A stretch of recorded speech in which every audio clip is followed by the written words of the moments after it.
Last attempt.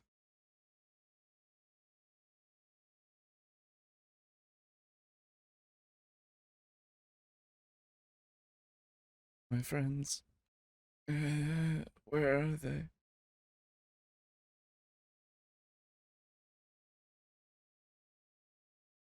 You're in. Hello out there. Um, Welcome back to Table Talk, discussion and discourse. I am your only host, Grade on 95, aka the worst reindeer. Yeah, so it's 9 and I was told we would be good. So at some point, uh let me know when you are good and I'll recall. Um cool. Well, hey.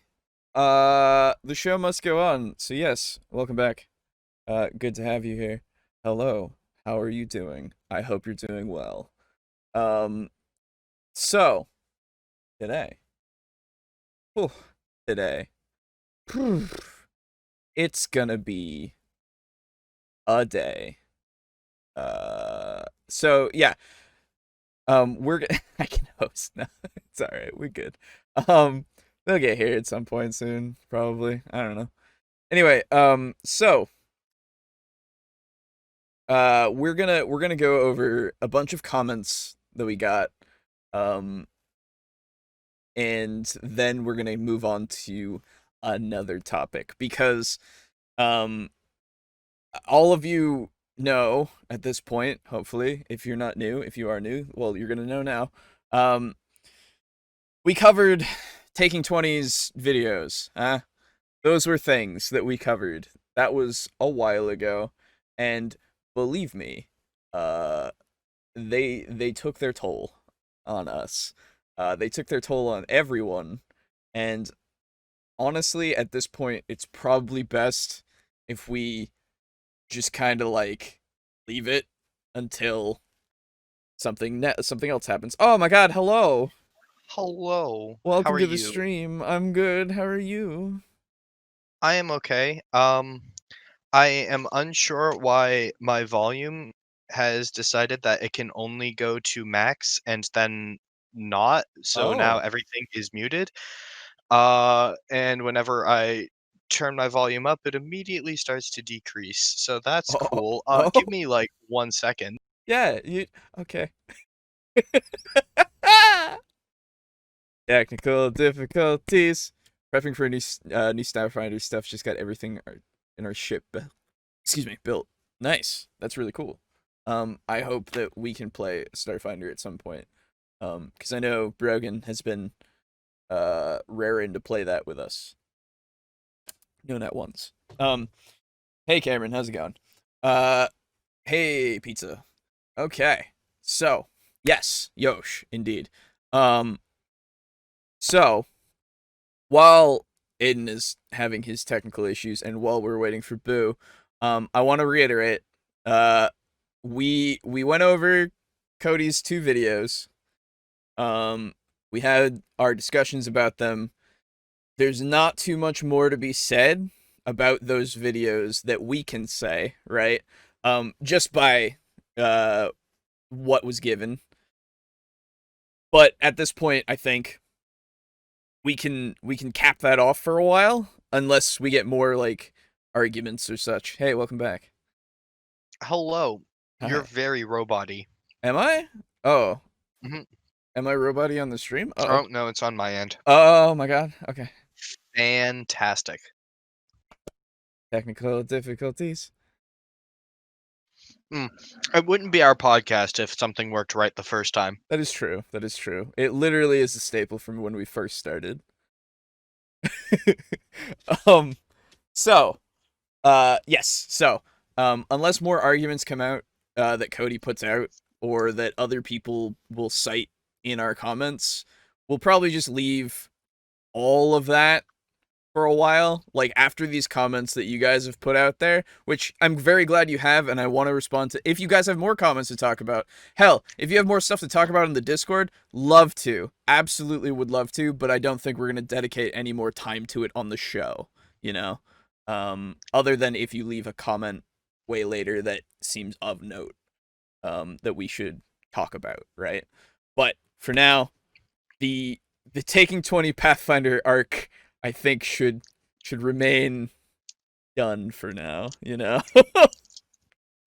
It's just one of those things that we probably should move on from and not try to milk for all it's worth. But yes, so before we completely put it to bed for a while, we have quite a few comments. God, we have so many comments. It's great. It's really fun. So starting off, this was 6 days ago. Alex. His name is just Alex. And he has time codes for our video, which I assume is also when we are covering Cody's video. So he says, at 1:59:40, he leaves off Hunter's Edge. If he's doing it because the Ranger is in melee, he's wrong. Hunter's Edge precision seemingly doesn't care how you hit them, just that you hit them with a strike. It's a good point. I don't know why he would leave it out, but oh my god. Haha, I'm just gonna lose my friends. It's great. Anyway. After that, we have the Ranger. This is from Ronald. The Ranger didn't activate Hunter's Edge, which is supposed to prove his point. We're here for you, thank you. Which is supposed to prove his point. Social anxiety turned up to 11. No, I just, I feel bad when the stream isn't working entirely as hoped. Okay, yeah, so Hunter's Edge, which is supposed to prove his point. The benefit of Hunter's Shot is it's 2 attacks for 1 action, which helps free him up to hunt prey. Of course, you don't have to hunt prey every round, especially against at-level or higher-level creatures. You'll have 2 to 3, even 5 rounds to attack them. By starting a scenario when the Ranger hasn't gotten hunt prey yet, this only further artificially hurts the go into melee option to try to prove his point. Well, he's sneaky. Maybe he is here, but we can't see him. Yeah, well, he'll come back. The call might just stop at some point. I feel if Taking 20 led with the second video and none of the hostility there would have been better discourse. Yes, I agree.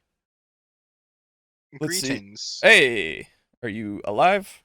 I don't know. Oh boy. Hopping in the watch together. Okay, cool. Yeah, we'll get to that after we get to all the comments. There are a lot. So. But yes, Slazix. Huh? Oh yeah. Sorry. Bop. So, yes. If I believe also if he had led with the second video. Boo! There you are. How's it going? Good. I forgot that there was a podcast tonight. And so you're fine. I'm gonna be playing Total War Warhammer 2 in the background. Okay. That's you know what? That is fair. Totally fine. I'll be playing Cyberpunk in the background. Oh, nice. How buggy is it? By the way? How is that? Oh, horrendously buggy. It's amazing. I love it. Okay, cool. Nothing game breaking, but people walk through objects all the time. Oh my God. I'm sure. I watched a man deadass swim through a staircase last night, like a solid cement staircase. Ooh. And I saw him sinking into it as the staircase went up his body, and I was gonna go up the staircase, and I'm like, nah. And I just walked around the staircase to see him eventually Terminator walk out through it, and I'm like, this man is a god. Nice. That's great. Yeah, I haven't heard any bad things about it, I've only heard that there are some bugs, but I haven't heard any game breaking ones yet, so all of the game breaking stuff has already been fixed. Oh, good. Now it really just is if your car hits something while you're driving, your car has very little weight. Okay. Interesting. So So you fly. you can hit a garbage bag, and you will like do a barrel roll in the air and then land on your roof. Oh my god. Oh my god. Okay, cool. But like nothing really game breaking. Okay. I've not run into any issues with like quest resolution or anything Okay. like that. That's good. Aside from that though, core gameplay loop in terms of side missions, getting that money, Mhm. and dialogue options though are pretty good. Okay, Nice. cool. I'm I personally gonna still wait think for. it's a good game. Oh, sorry. So it's not sarcastic and thanks and like all the other Oh shit god, from the Fallout fucking 4. Yeah, Mm-mm. Fallout 4 No, dialogue. so I will say it can feel like Fallout 4 at times. Mm. Mhm. It feels like Fallout 4, but with society Okay. at times. So the Joker likes it. That's good. We do live in a society, though. It is true. Mhm. um,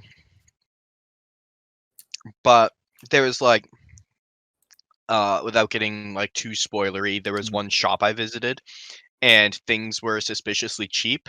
And I remember thinking to myself, "What is he like running a chop shop in the basement or something?" And there Uh-huh. was a side quest where they were ripping cyberware out of people and killing them. Oh hell yeah. And I fought my way completed the side quest, stumbled upon a basement, fought my way through the basement via hacking and snapping people's necks, and made my way up a stairwell, opened the door, and I was back in the shop, and the guy's like, "Oh, hey, you're not supposed to be there," and I'm like, "Uh-huh."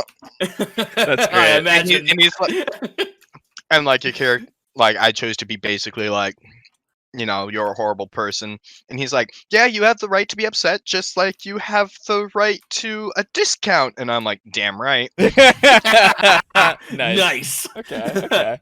Love it. Yeah, I think I'm gonna let it be in the oven for a little while longer before I get it myself. Not a bad call. Yeah, same.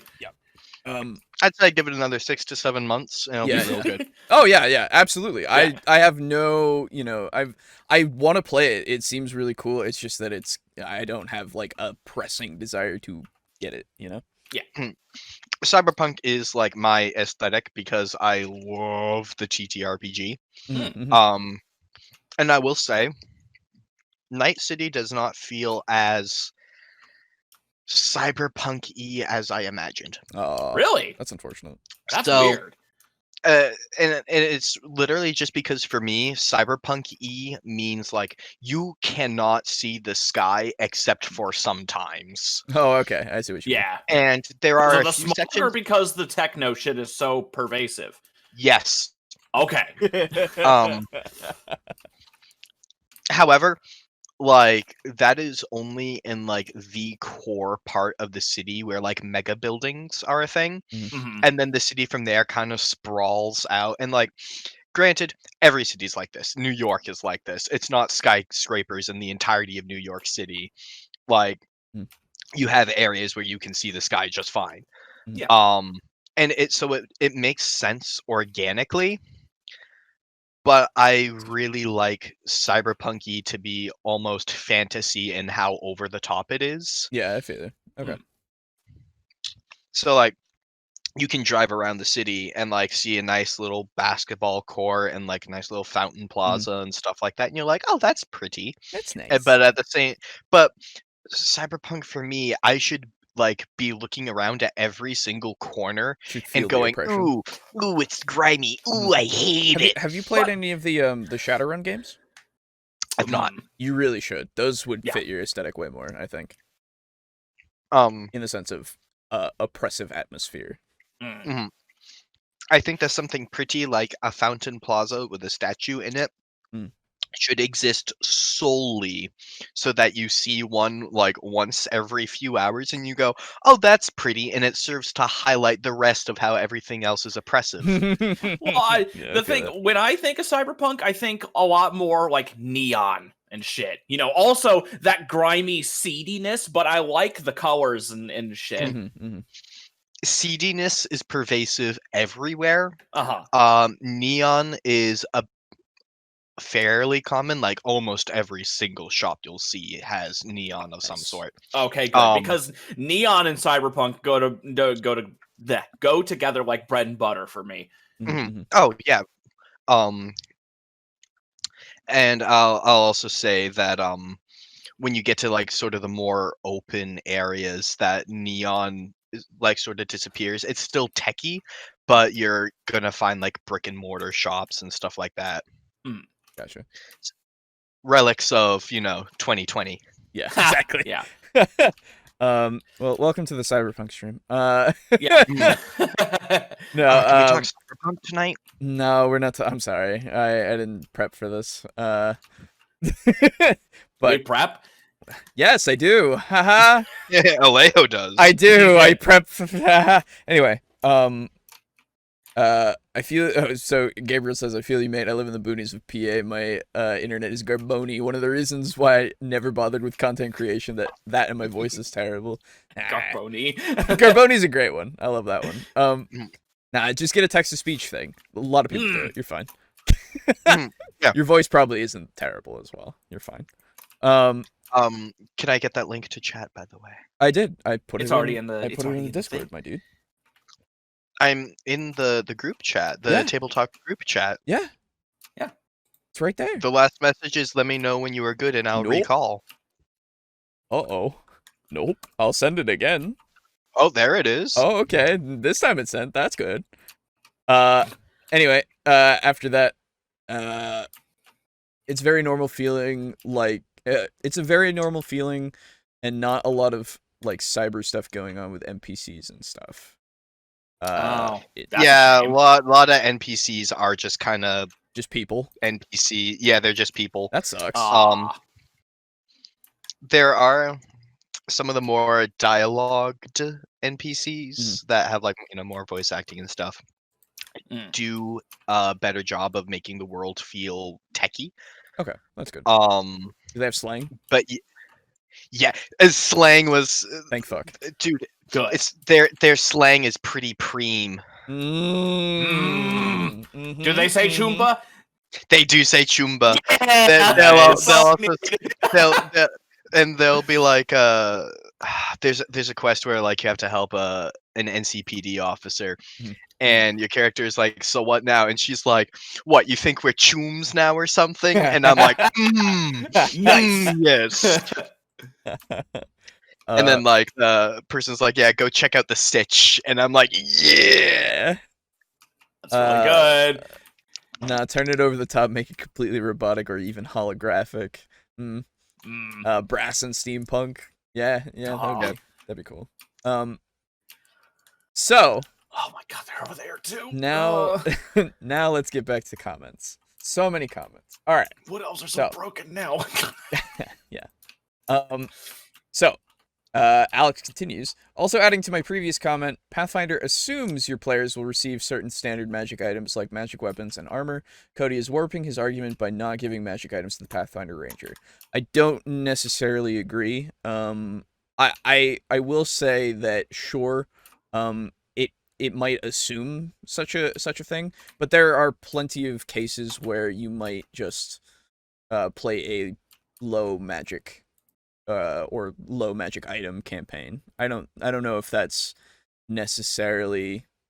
I mean, I guess I would have to see more evidence of it in the core like system, if it's accounting for that more so. And if anybody in chat wants to like tell me more about that, that'd be great. Yeah, if that is the case. That'd be great. I find him not taking that into account a bit less egregious. Yeah.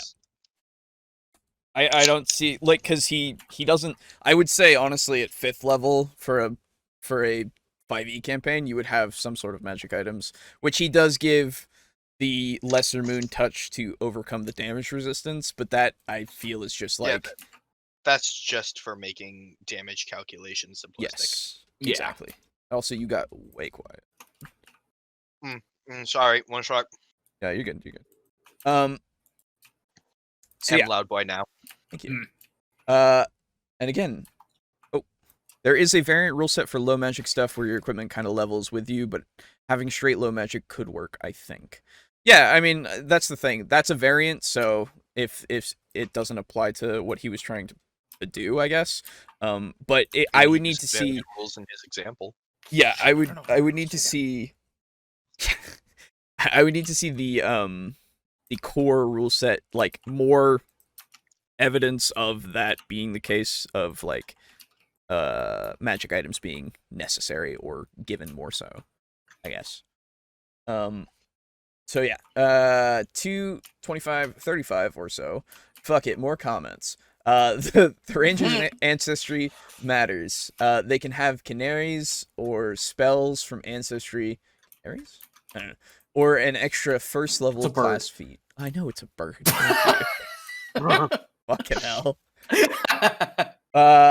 Or even more other stuff to add to this. Maybe they have the Tangle spell to make the white 2 immobile. Or white 2 immobile while they shoot them, or they have alchemical bombs they made earlier they could use. He said they have natural medicine of the fight.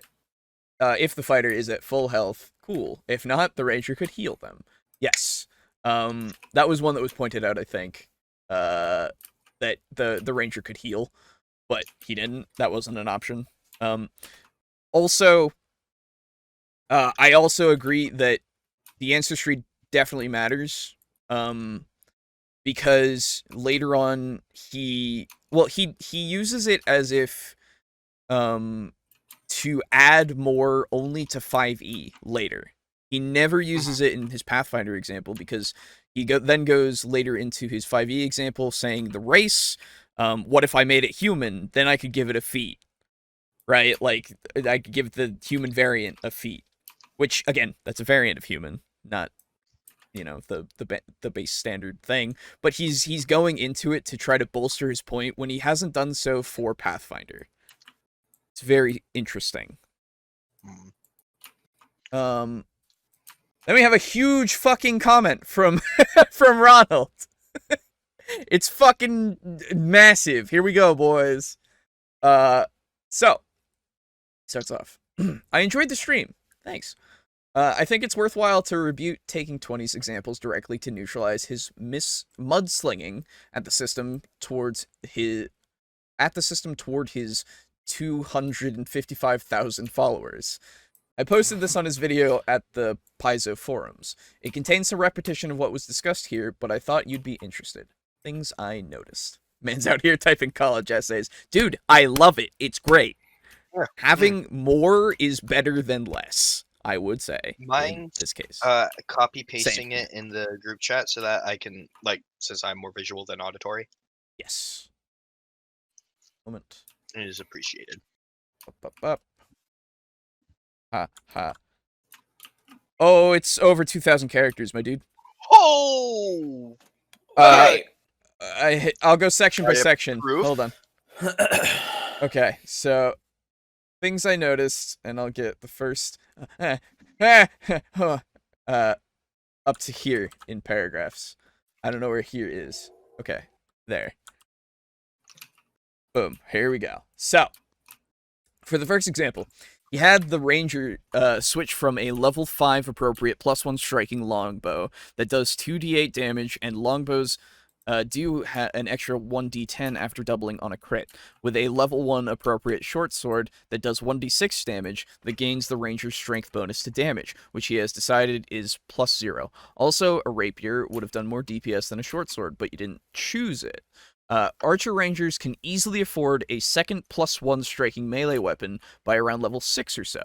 Also, the ranger weapon chosen here, the longbow, does more damage than the short bow, but gets -2 to its attacks when a target is within 30 feet. So the later claim that the archer had no reason to walk away from the white is incorrect. So, first off, yes, I agree with most of this, but he never ever specifies what kind of bow he's using. Now, again, if you've done the math and you calculated what bow it is by doing the reverse math, you know, to find out the damage type, then yes. Which I will grant you, if that is what you did, yes, absolutely. I I agree 100%, but I don't know. So maybe you'll say later. The Pathfinder 2 Ranger, by walking up to the white, sacrifices an attack. The 5e Rangers does not sacrifice an attack by virtue of 5e's action economy. In 5e, movement does not compete with your action. Whether that leads to more or less interesting choices is its own entire discussion. This example mainly demonstrates that there is an action cost for switching between 2 attack modes in Pathfinder 2. A math breakdown, if the white had already been in the Ranger's face, would have been more honest. I agree.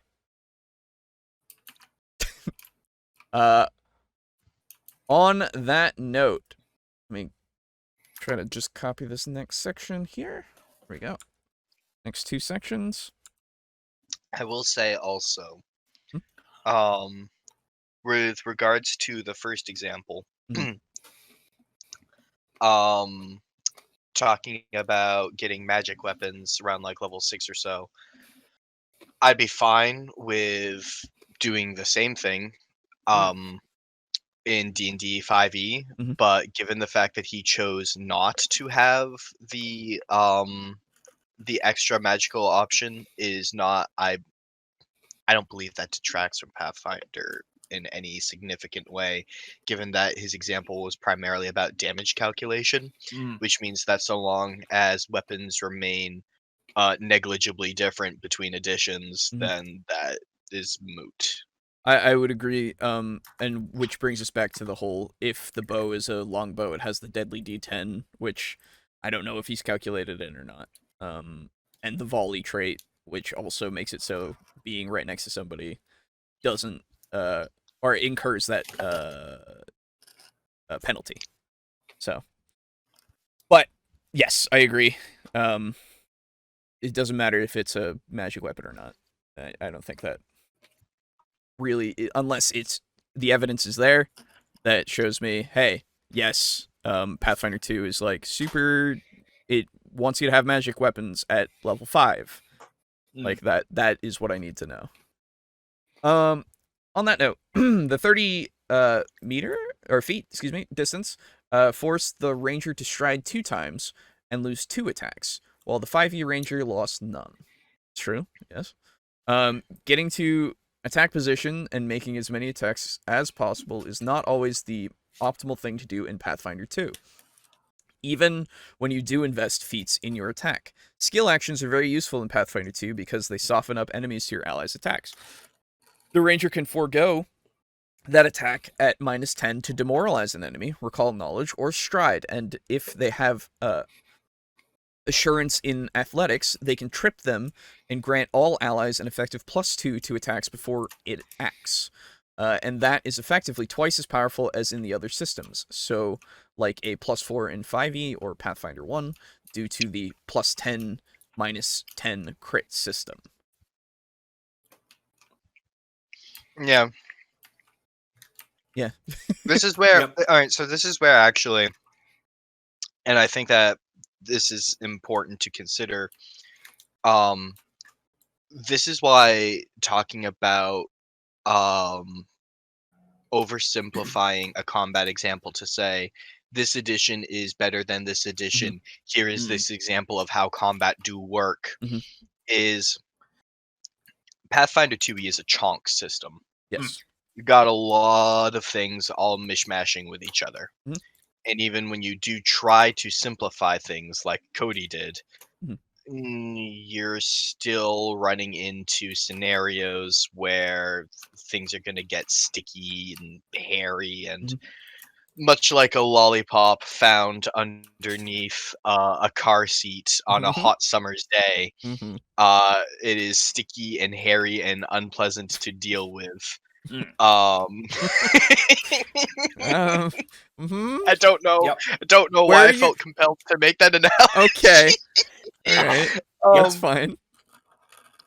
But there's a lot of mechanics that are all like, I don't know, dude. So it's like comparing an Iron Man like watch that you buy at Walmart compared to a fucking Rolex. Like, which watch is better depends on your needs and your wants. However, Mhm.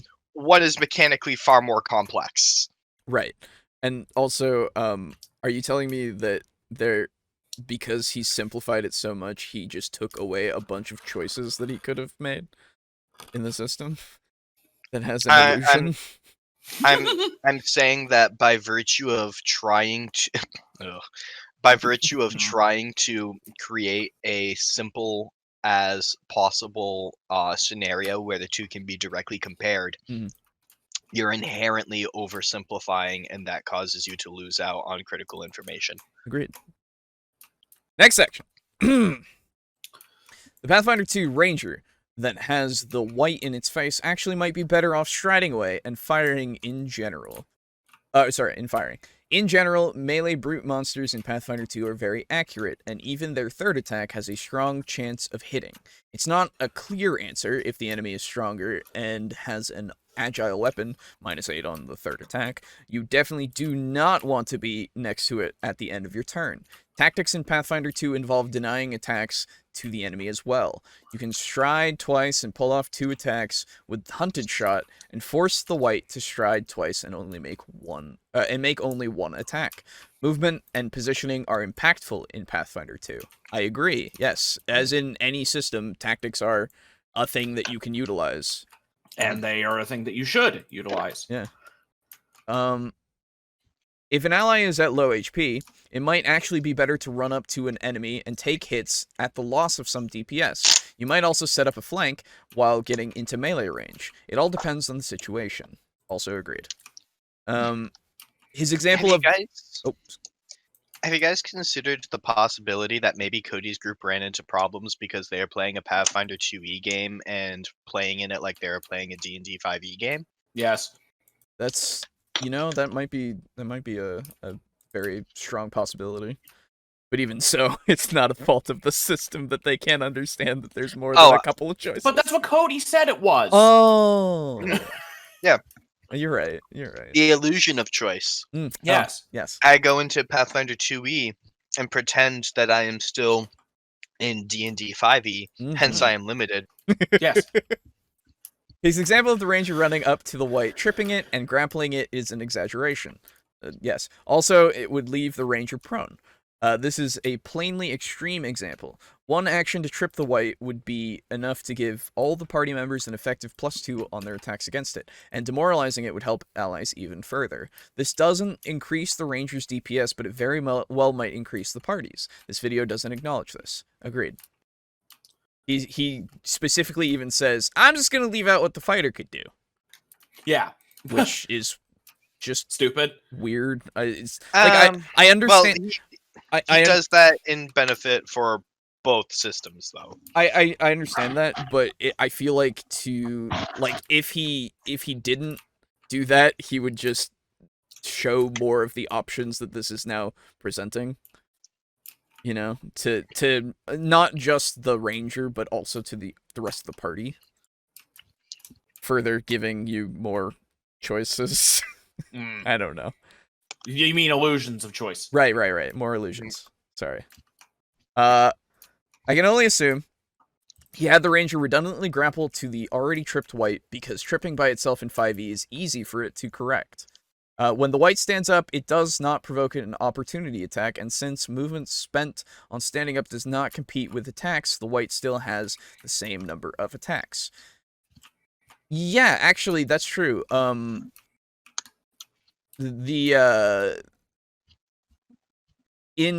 Pathfinder 2, the grapple isn't absolutely necessary because tripping does what grapple kind of is. Well, it doesn't do what grapple wants, but it in 5e, when you are grappling, it just reduces speed to 0 and makes it so that the guy can't get up. But no, Alejo, damage number only matter, though. Oh, I'm sorry. Yeah. It's good that you're sorry. I know. I know. Cody will really like me when I say I'm sorry. Also, be sure to let you know that you do still like Pathfinder. Oh, that's right. Yes. The examples are contrived to support the conclusion that Pathfinder 2 gives an illusion of choice. Analyzing only individual DPS ignores the importance of 1. Cooperation, 2. Varying circumstances, and 3. Freeing up actions. You need action efficiency as well as damage efficiency in 2E. There are often too many things to do in 2E, and 3 actions isn't enough. On that last point, the value of Hunted Shot is actually not being able to make a 3rd and 4th strike at -10, which in his first video he said usually misses. It's freeing up an action. Oh yeah, it's freeing up an action that can be used to stride, do battle medicine, recall knowledge, do a skill action with assurance, and many other things. That is a good point. Yeah. Anyway, last thing, last paragraph, or 2 paragraphs actually. Meanwhile, despite the players finding these optimal rotations so easily, the party TPK'd. No word as to why, since he doesn't accept the offered observation that the adventure path he was running might have been too overtuned / too difficult. I can only assume that his players in fact did not play optimally, and perhaps brought in habits from 5e and Pathfinder 1 that get you killed in Pathfinder 2. Meanwhile, despite his players finding these optimal rotations so easily, his party TPK'd. Oh, this is the same thing twice. Okay, got it. Cool. The detail on display here is impeccable. Very impressive. I added a pretty damning first point to my comment about the shell game he did with the ranger's weapons. Can we say illusion of objectivity? So again, don't think so. This was in response to... It's a good burn. Believe me, I like the burn. Very good. Also, why do I get the feeling Boo is laughing while screaming bells chime and nukes detonate across the enemy army? You see, I have Icket, but I'm playing as Clan Molder, so I don't have nukes. I wish I had nukes, because these fucking wood elves are goddamn ridiculous now. So he's saying that in saying that the weapon itself should be a, like, well, actually, he is saying that about the longbows doing the extra 1d10, and... Also, how did you know I was playing Skaven? I didn't even say that! You've talked about it so many times. You've talked about it so many times. It's true. Yeah. I don't trust this pizza. It's Funk Pizza. Yeah, well, he's a shifty guy. But he is saying about the weapons themselves, which I agree that I think the short sword could, like, if they were going for optimal damage, that they would definitely go for something that actually uses dexterity instead of strength. So it's a weird choice to have him have a short sword and not give both sides a rapier instead, which is more damage. But let's see, where is... No, I guess the first one... No, his first point doesn't talk about the magic weapons. So actually, no, yeah, I think your first point is very solid. Because it does bring that shit up with damage calculation. Not second, but next comment. Good video. I agree. If you want to quit something, you don't sell tickets. First, subscribe. Thanks, Dimitri. Appreciate it. Indigo Dragon. I have no respect for Cody after he's stuck with his BS on his second video. He's gotten way too much attention by people for him being a baby and basically being full of shit. Well, okay.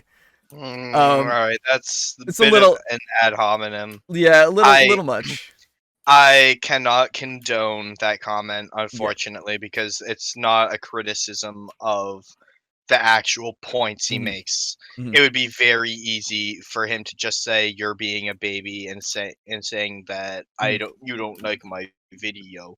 Like I appreciate I hearted it because I appreciate that you commented and I want comments to happen. Yes, I do appreciate the interaction, but I have faith in you to do better next time. Exactly. Which he does say more things later. Or at least, yeah, this is in the same video. So he says, D&D 4e is easier than Pathfinder 1e, but that's my perspective, especially when you take into consideration how much math you have to keep track of in Pathfinder. Uh, but both have lots of things to keep track of. But in Pathfinder, when you have things like classes, over 40 at least by Paizo, class archetypes, hundreds of options, feat chains, probably over 1,000, races with alternate race features, spells to keep track of, needing combat matrices to help to keep track of all the many spell buffs, alternate forms, debuffs, and combat modifiers and the like.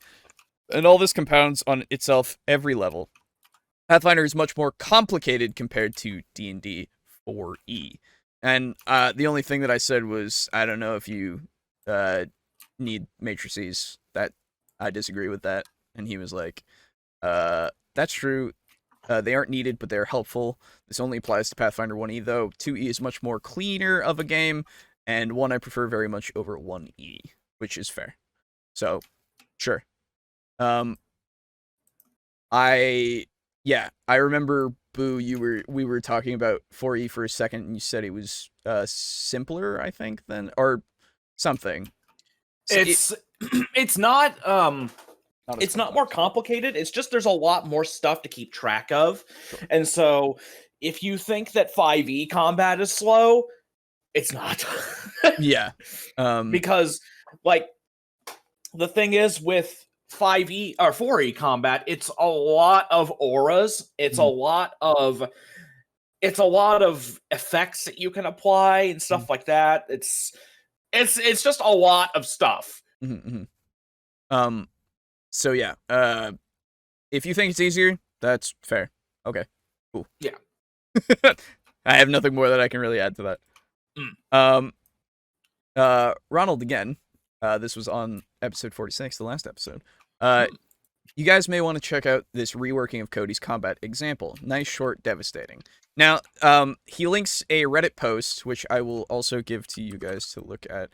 There is a video out here, and I'll post it in the chat as well. I'm not going to play it because it is, again, it's just another thing on this, but it is a good video, and you should watch it, and you should really like it and actually give it some support, because I think this is a great, another great example of the Pathfinder 2E encounter, that actually, goes into depth a bit more, actually explains things a bit more, which is good. But, yeah, so go check that out. We might look at it someday, but I don't really think we need to at this point, because we've already covered everything that we need to cover in this topic. Next up. This was in response to comparing AD&D to 5e. Remember that? I do. I do. Yes. Alignment was... I remember. I remember. Indigo Dragon again. Alignment was less important in 4e. There were only 5 alignments in 4e, not 9. I don't remember that. Damn. I don't know. Sure. If you want to see an RPG that makes good use of alignment, check out the game Fantasy Craft. It's another D20 fantasy game. Which, cool. Thanks. Good to know. Steely. He has joined our Discord recently, in fact, which is cool. And he's here saying, this is not an airport, you don't need to announce your departure comment was pure gold. I love it. I told it to my wife, and she thought it was awesome too. Thanks for this video, guys. You got a subscription from me. I look forward to more of your content in the future. Thank you. It is upcoming. It is happening right now. And then there was an interaction between Steely and a Thai Polet, which I think is a good little interaction. So he says, starting, Steely says, Cody, but the downright disrespect in tone I've seen in the little gathered communities on the internet is incredibly disheartening. Also, Cody, mockingly pretending to be someone disagreeing with him. But Cody. I may be suffering from some kind of illusion here, being a Pathfinder 2e player as I am, but it seems like Cody might be guilty of disheartening disrespect in tone here. Whoa. He was a little disrespectful, it is true. Yes. Occasionally. But, Ty Pollitt says, okay, he is one dude being disrespectful. They are a bunch of people being disrespectful and echo shouting at him. I genuinely don't care one way or another how one feels towards this person when all you're doing is crying out the same thing as the guy to your right. Eventually, it all just sounds like "wog" at the end. Okay. And Eventually, then it all sounds like wah. it all Well, sounds like "wah." That's a bad sign. Steely. No, it's a good sign. What do you mean? No, not for us.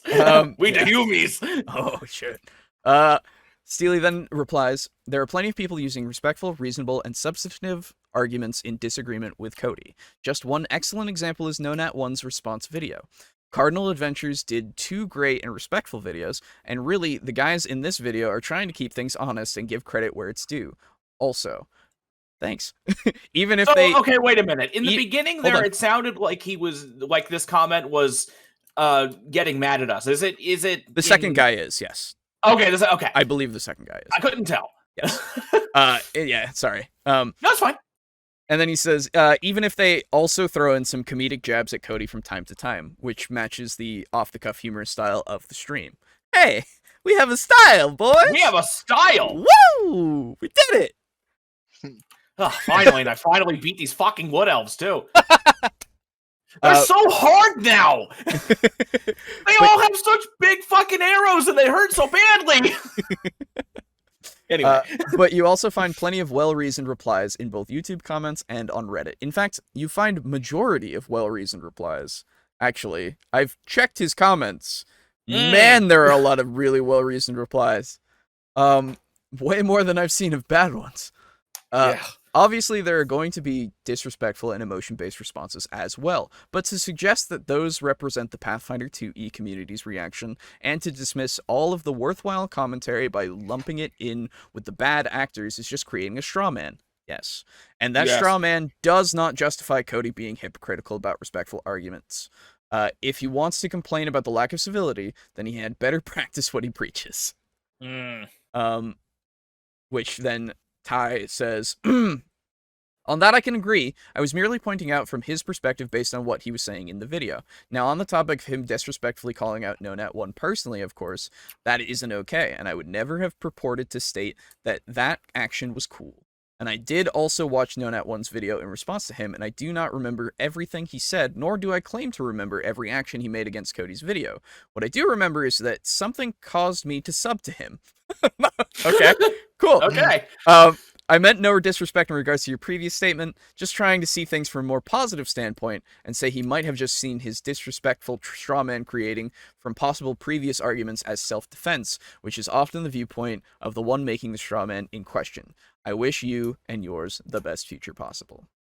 I should have liked all of these, by the way. They're all great. I see all of this was civil discourse and discussion. Oh, you did it. And it was really, really good. And I liked it.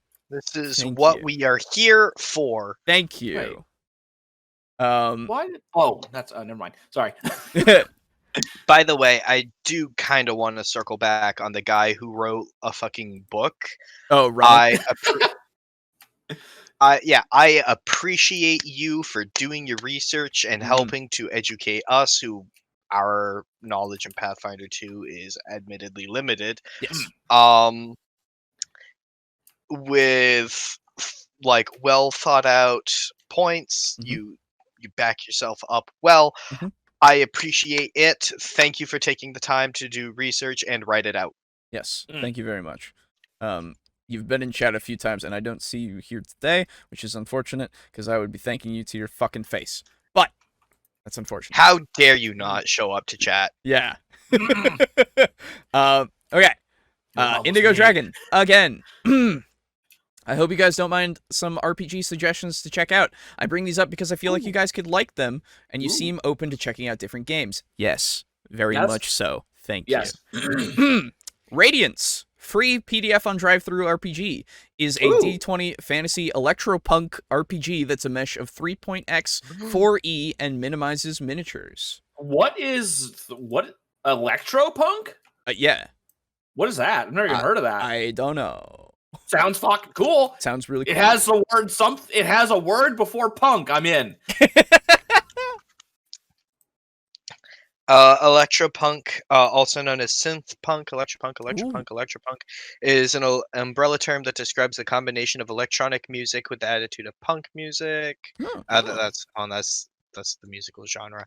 RPG. there you go. Not a lot of Information. Not a lot. All right. Aw. We'll just have to read the PDF. A lot of motherboards. Okay. Oh, okay. By the way, Gabriel says, you have miniguns, Boo. Miniguns that explode sometimes. Yeah, I might explode on your guys, but friendly fire kills are still kills. I also play Skaven in the Age of Sigmar, so I know about blowing myself up. I mean, Mm-hmm. Blades in the Dark is also stupid good from what I hear. If we're doing suggestions at the moment, yeah, I've heard about Blades in the Dark. That is another thing that is just on the list. Fantasy Craft Second Printing is a D20 fantasy game designed with a vastly different paradigm and is a real toolkit game. It has 1 magic class and 10 non-magic classes. It has drakes, treants, and lizard folk as core species options. Oh, ooh, okay. Open Legend, free online at openlegendsrpg.com. And there is a physical hardback option. Ooh. It's something else, a classless game with a dice system that with all exploding dice, and yet has both a 4E and PBTA mixed field. PBTA. I don't know. Does anybody know that? I do not. Okay. Somebody in chat might. And Earth Dawn, first edition, is pretty cheap. Originally came out in '93, which is a fantasy game set in Earth's fourth world, and prequel setting to Shadowrun. Oh. Best way to describe it is if D&D, Fallout, and Final Fantasy had a baby and came with a setting that actually makes it work. cool. Okay. Very cool. Thank you. As for the topic of this video, I just have no respect for coding now. You guys are pretty cool. Merry Christmas. Thanks, Indigo. Thank you. Then we got Christmas was a few days ago. That was 3 days ago. Master the Game. 4 days ago today. Mr. Juice himself. Oh, yeah. Mr. Juice himself says, I don't use flanking in 5e. It shouldn't have really been used as an example. Otherwise, using the mechanics of the free archetype variant should have counted in Pathfinder 2e because it adds more options. Yes, he goes into using flanking as just an example and runs with it. Yeah. Weird. Then we have, finally, Kill Chrono. Hi guys, I'm the dude who did the massive ass Reddit post. In episode 45, we read a very long Reddit post. Oh yeah. Yes. Nice. Hello. Hello. Oh wait, he's not here. Yes, but he did subscribe. Nice. Thanks for the shout out. Glad you persevered through my ramblings. Lol. I 100% realize it's TLDR. I'm just a writing major with autism and a fast words per minute. So, Nice. so I do it for my own indulgence as much as to get my point across. Dude, don't ever stop. It's great. Yeah, no, it's good. It's good shit. Plus, you'd be surprised how much attention essay-length posts got on Reddit. Essay-length posts on Reddit get you. It makes you look smarter than you actually are. Gotta game the system for that sweet karma. Bruh. I'm glad you understood my point. If 2E isn't the system for Cody, I don't blame or disparage him for that. I just don't see how his video offered anything constructive. Getting armchair psychologist, it just looked to me like he was blaming personal insecurities and frustrations on the system rather than asking how he could be using the system better. 2E definitely isn't for everybody, and I'll never disparage someone for not playing a system that's not for them. Like for me, I have problems with 5E, but I still play it, and I absolutely understand why it's the market leader. I just don't like people who try to start obvious, my dick is bigger than yours debates, especially when they're being passive-aggressive about it. Also, for the record, I didn't make a flat earth joke because I'm not a flat earther. Winky face. Come on, guys. Do I have to tell you about our Lord and Savior scientific research? I'm not some loco conspiracy theorist. Wait a minute. That sounds awful lot like what something Aiden would say, or Alan. It's back. There we go. The funniest We bit. were waiting for Yeah, it. yeah. So yeah, that's all the comments. That's a lot of comments. A lot of words. Appreciate all the words. Thank you. Thank you. Good words. Good words. The good words. Indeed. So now that we've taken an hour of your time reading everybody's words, something I want to say is that you guys are witnessing, and the people in the future are going to witness, the last episode of the year and the first episode of the new year. At the same time! At the same time, because this will be posted up on Friday. And that is the first. So That's right. So it's very interesting. So Happy New Year out there. It's gonna be to all you Johnny come latelys. And I mean, to you guys in chat also, like, we'll say it again at some point if you're in the Discord server probably, but like, hey, we did it. We did it, boys. We did it. Hell, 2020 is over, and now it's time for 2020 V2. Yeah. 0.5. Where's our 2020 hot fix? Yeah. Never. Happy New Year's, you dang overachievers. Yeah, and yeah, we've almost done this for a year. We've missed a couple of episodes here and there, but yeah, we've almost done it for a full fucking year, which is really fucking cool. Weird. Once it hits the end of January, that'll be a full year. So nice. Yeah, we've done it. We did it. Let's see. Second thing that I wanted to say before we get too much further, if you care, those of you who have joined the Discord that just leave, I want to know why, because is it because the bot? Right? Like, because I don't interact and instead just lurk. Well, no, because they do it before even getting the community member thing to access the Discord, right? So, for those of you out there who aren't a part of our Discord yet, you should be. Secondly, yeah, what the hell's up with that? Secondly, there's like a bot entrance thing where you have to react to the post to just be able to access the server. It's literally just you clicked it, and like, people sometimes just leave, and I'm very confused, and maybe they just didn't mean to get in the server, or maybe they did, I don't know. But if you just go to the bot command thing and then click it, hit I can't show you because it'll fuck up with everything, but there is literally, you just go and you do that and you get it and you're done, and then you can join the server, and then I'll welcome you, and then these guys will never say anything ever. It'll be great. Yeah. I will look at you from the shadows. That's what he does. He's sneaky after all. Yep. I haven't joined because I'm a hack and a scrub. You know what? That's fine. But yeah.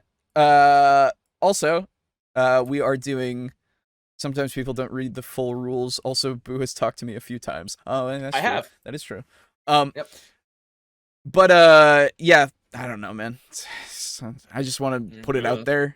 Maybe some people will see this episode specifically and listen to that and then go, "Oh, that's what I was doing wrong. I just left. I should go back, and then I can talk to these fucking people." Secondarily, we're doing a thing of like, hey, renaming what community members are called. We're getting a group. We're getting a grouping. We're getting a title for you guys. It'll be cool. Hopefully it's cool. I don't know. We're gonna discuss it after a week or so goes by, and then change everything up. Thirdly, I wanted to talk about a future thing with people here and people in the future who watch the episode. We stream this to YouTube specifically, and then just post everything on YouTube after again. But to get a wider distribution, thinking of maybe doing it on Twitch, transferring the streaming to Twitch, and then getting it onto YouTube after, as like the VOD won't be available on Twitch. That I don't know how that will do in the sense of bit rates, the availability for people. I don't know. Like, I know you guys are here in the chat right now, and so you'll be able to tell me right now. But would that be too inconvenient, or should we like maybe keep things here?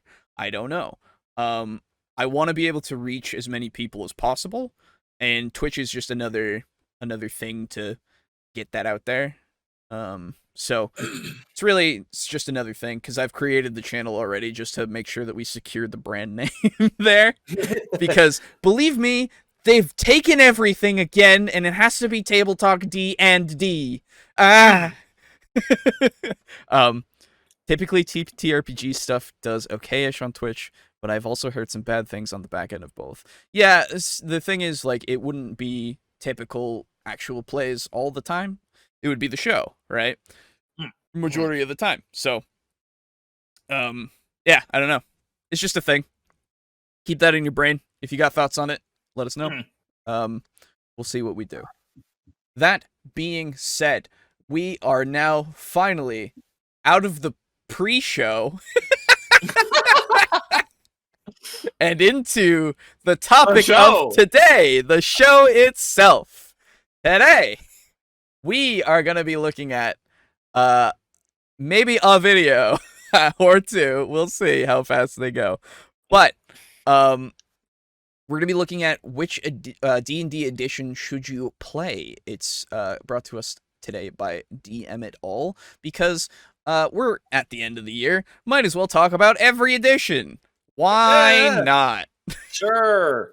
But this is something that I wanted to look at, because since we've gone through the thing of trying to justify why people should play Pathfinder, well, this is another thing to justify. Hey, do you like D&D? Maybe you would like one of these editions. Pause for dramatic effect. Yeah. And good. There we go. Scene. All right. How fun. Yeah. Hey, Kyle. Okay. So, Boo, are you in the watch together? Nope. Oh my god. This fucking guy. Well, Skaven. I know. You can do both. I know. I'm going to. So yes, we are going to be looking at this. I don't have 3 monitors. I can't play and watch videos and look at the chat. What the fuck is minimizing? Or have 3 or monitors, you know, I don't know, dude. Maybe make Chrome take up half of one monitor, and then chat take up the other half. How the fuck do you do that? Yeah, I know, right? Real complicated. Wow, Yeah. I didn't know you were a boomer. Oh, I've done it. I would say that was your one for the month, but it wasn't funny. No, it wasn't funny at all. I hate it. I hate myself for it. Yeah, And everyone should hate it. Anyway, Good. let's continue. Boo this man. Yes, please. I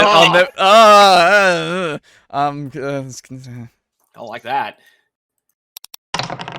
Hello and welcome to DM It All, a show where we talk about D&D books and tabletop gaming history.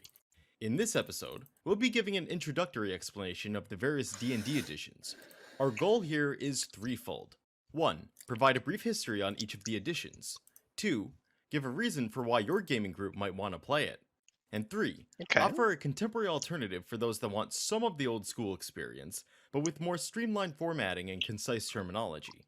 That is very, like, that third thing interests me greatly, right? Because it's like, how do you, or which ones are most like 1E and also streamlined, you know? Yeah. It's an interesting thing to think about, because I feel like 1E is like so not a thing anymore. Yeah. I don't know. These alternatives are called retroclones, and they repackaged most of the original rules with more modern tabletop design. He immediately answered my question. Never mind. Okay. A lot of them add their own unique flair, so we'll try to suggest those more faithful to the original rules. And with that, let's get started.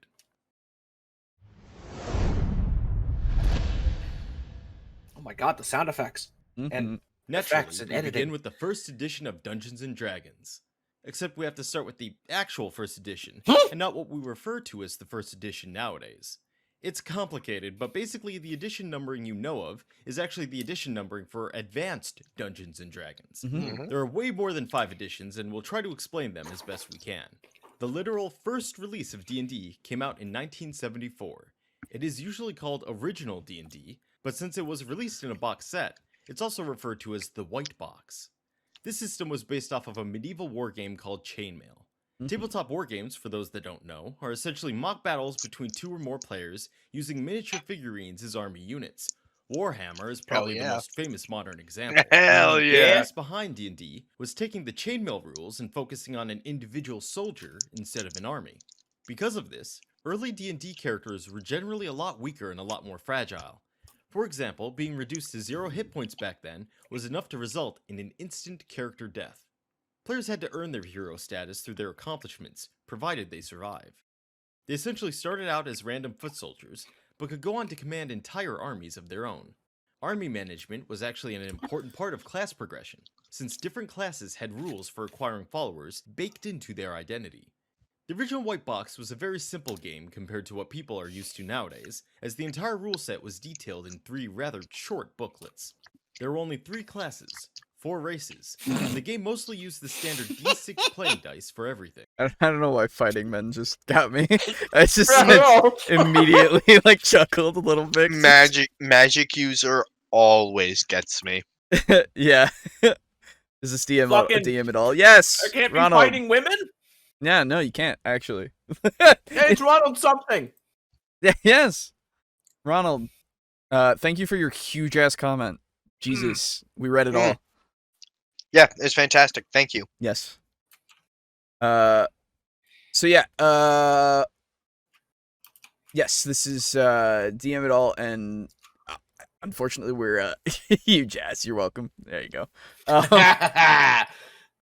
Unfortunately, there's not too much to like talk about yet. You know, let's get in history. Supplements Never were created excelled to in that. capitalize on D&D's success, and they expanded the rules to be closer to the modern roster of classes, races, and features. Even with these additions, though, the game was still incredibly fast to set up and play. Character creation could take about 5 minutes, and combat was abstract enough to not even require a grid. The rules were fluid to a fault, as no one actually played the original game the same way back then. The most common interpretation of the rules was featured in the first D&D Basics set from 1977. Yo, Steely, listening to you while we play the long dark, the cold Canadian winter calls. Hell yeah, dude. Nice. Alan, you know something about that, right? Who's that? Ooh. Yes, there we go. The sandbagging begins. Yeah, we read your comments as well. So thank you for having that little discussion with that guy who was upset. Maybe? Thank you for standing us. No. No, thank you for showing a very good and civil discussion between that. Yes. That was great. It was really good. That's what we want to promote more. This interaction is literally why we do this. Yes. So thank you. This tool for new players, so it introduced a lot of people to the core D&D mechanics. Check out Original D&D if you 1. Want to experience the game in its original form, Oh, and 2. Want a loose rule set that's open to interpretation. Alternatively, you can check out Swords and Wizardry for a retro clone that codifies the rules in a more structured way. does that sound familiar? Because it sounds really generic. Yeah, And not in a but- bad way. Not in a bad way. No. No, it sounds like fuck, hold on. Is that a game? Like a video game? Sounds like it could be. I think it was as well. Or am I thinking of Swords and Sorcery? Maybe? Am I thinking of? I know I've heard of Swords and Sorcery. Yeah, Swords and Sorcery is a game. Okay, that's what I got it confused with. Never mind. Okay. So yeah, you play the original if you want to play the original. Cool. Nice. To be fair, that's Before just we about move all. on to advance. I'm gonna make myself an enemy of every OSR player by saying this, but to be fair, that's pretty much all one he's got going for it. Yeah, I Yeah. would say so. It seems it's so bare bones that it's just like, like it doesn't mean that it's bad. It's just that I prefer more rule structure. Yes. Just because having the, like we've said before, having the guidelines is really nice. So helpful. So helpful. Yes. Dungeons and Dragons, and what we now consider to be first edition, we should first describe the alternative to AD&D, D&D Basic. For those new to D&D, this is probably where things are going to get confusing, as if the existence of an edition before the first edition wasn't confusing already. The first release of D&D Basic was small, providing gameplay rules only up to level 3, because it was really meant as an introduction to the white box. The second release of D&D Basic came out 4 years later in 1981, and this was when D&D Basic became its own completely separate rule set. D&D Basic was based on the original game, but it tried to simplify the rules for newer players.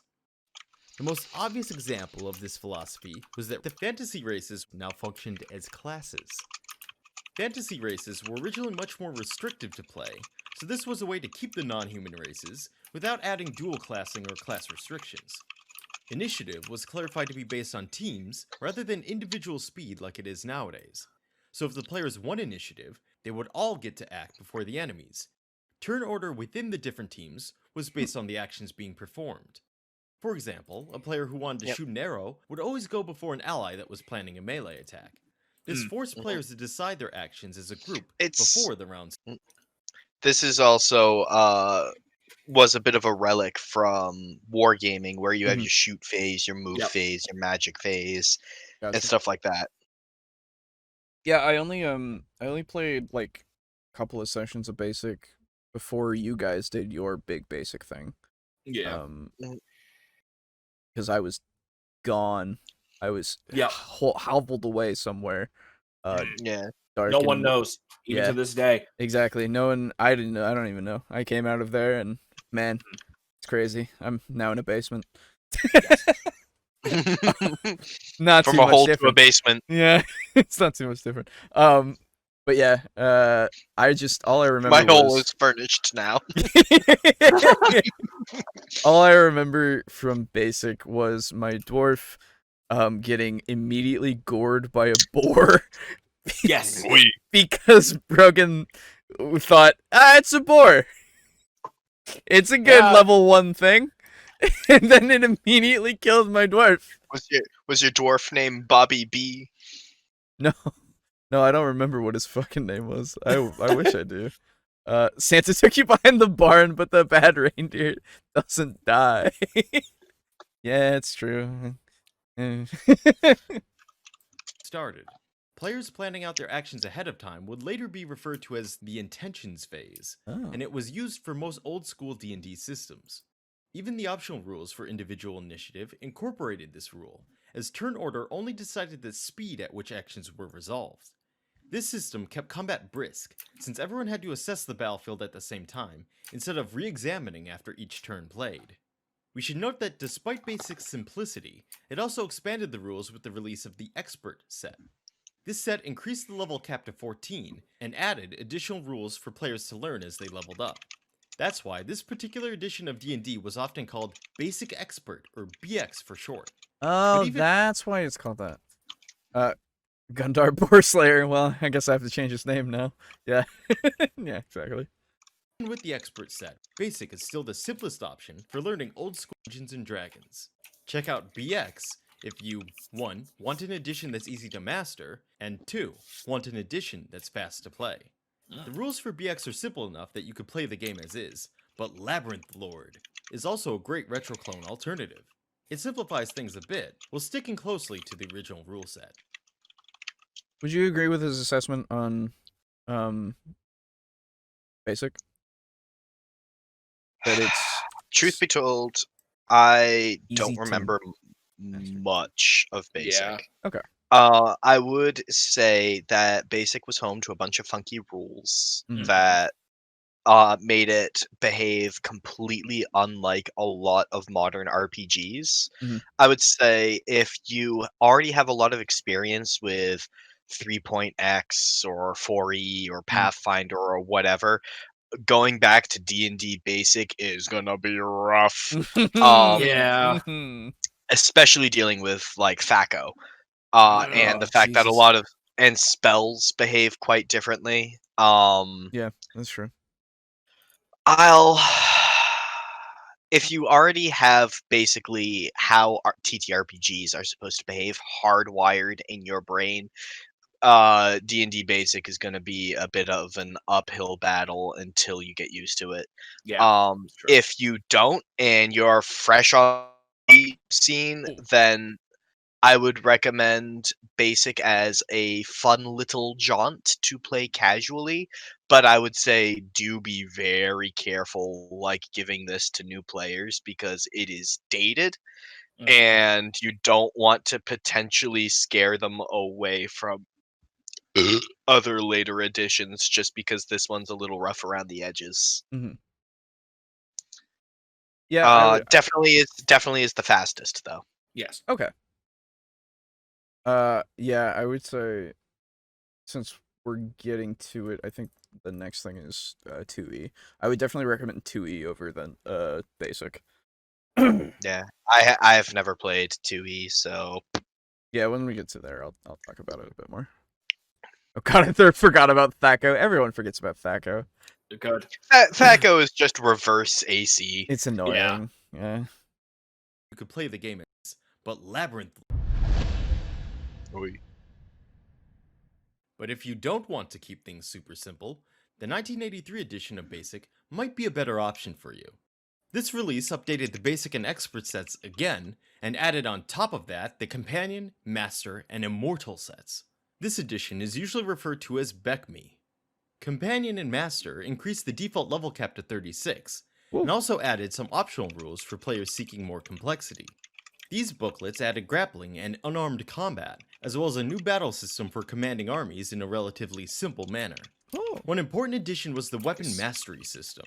This optional rule allowed characters to train with specific weapons and unlock specific abilities based on the weapon type. For example, swords could be used to Yeah. disarm opponents, while axes could be used to stun them. The Immortal set Nice. was a completely different beast from the other sets, as it provided rules for attaining godhood and playing as an immortal. This set was akin to a complex new game rather than a continuation of the core rules, so much so that the rules have never been fully reprinted outside of the original BECME box sets. Damn. But most people will be That's a fine shame. just getting the original Yeah. 4 box sets, or the 1991 Rules Cyclopedia. This single There it is. hardcover book reprints most of the material found in the first 4 books. So check out BECME, or the Rules Cyclopedia, if you 1. Want to add some complexity to your basic game, and 2. Want to continue progressing within the basic system. Yeah. Dark fair. Dungeons is the best option in terms of BECME retro clones, as it contains most of the optional rules from the later sets, maintaining a lot of extra complexity while clearing things up a bit. What I find interesting is what we've lost with editions. Yeah. Like well, it's been regained via third party and all that kind of stuff. But with this they literally talk about troop management, right? Like actual wars between big armies. Yeah.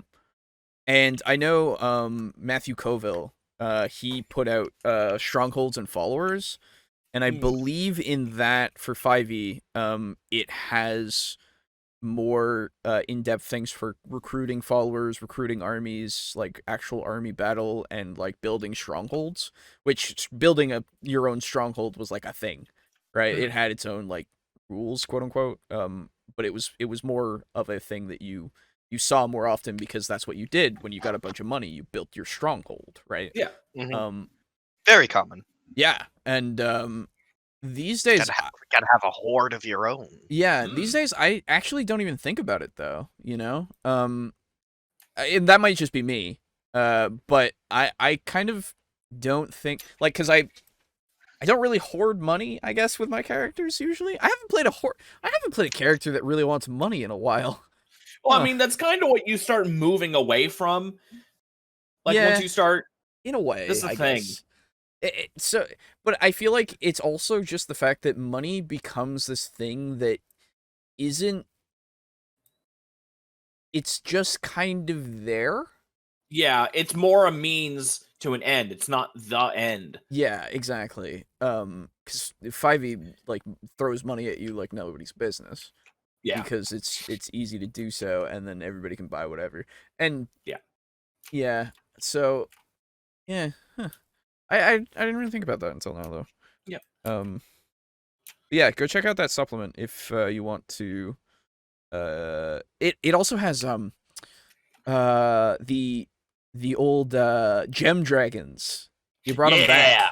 You brought them back in those from 3.5. They're so fucking cool.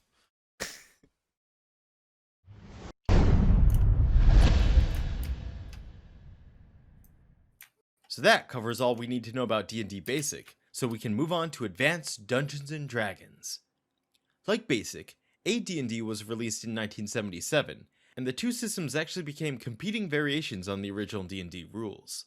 While Basic was geared towards newer players, Advanced Dungeons & Dragons was targeted towards an older and dedicated fanbase that had become an extension of the wargaming community. It loves Aside from just the edition numbering, the modern sets even use the AD&D format for their rules. Instead of booklets and box sets, AD&D rules were printed in premium hardcover books.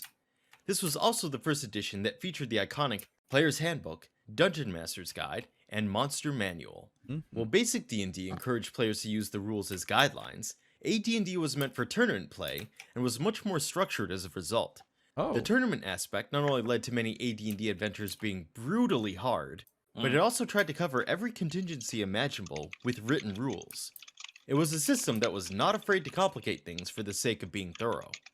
For example, Combat Initiative was similar to group-based initiatives of basic D&D, but a whole host of factors could alter competing initiatives. Elements Weapon like speed, spell speed and weapon speed could allow a character to move before enemies that rolled higher for initiative. Remembering the many exceptions and edge cases can make AD&D a tricky system to master, but it's fantastic for people who love comprehensive rule sets and number tables.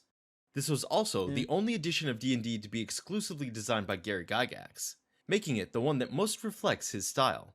Gygax's love of wargaming and medieval history led to his worlds focusing on accuracy and verisimilitude. For example, dungeons under Gygax were structured more like living quarters rather than gimmicky video game levels. The harsh difficulty in Gygax modules also ensured that only smart and resourceful characters made it to the higher levels. Characters without magical abilities were a lot more grounded, so they had to play carefully to survive. Check out AD&D First Edition if you 1.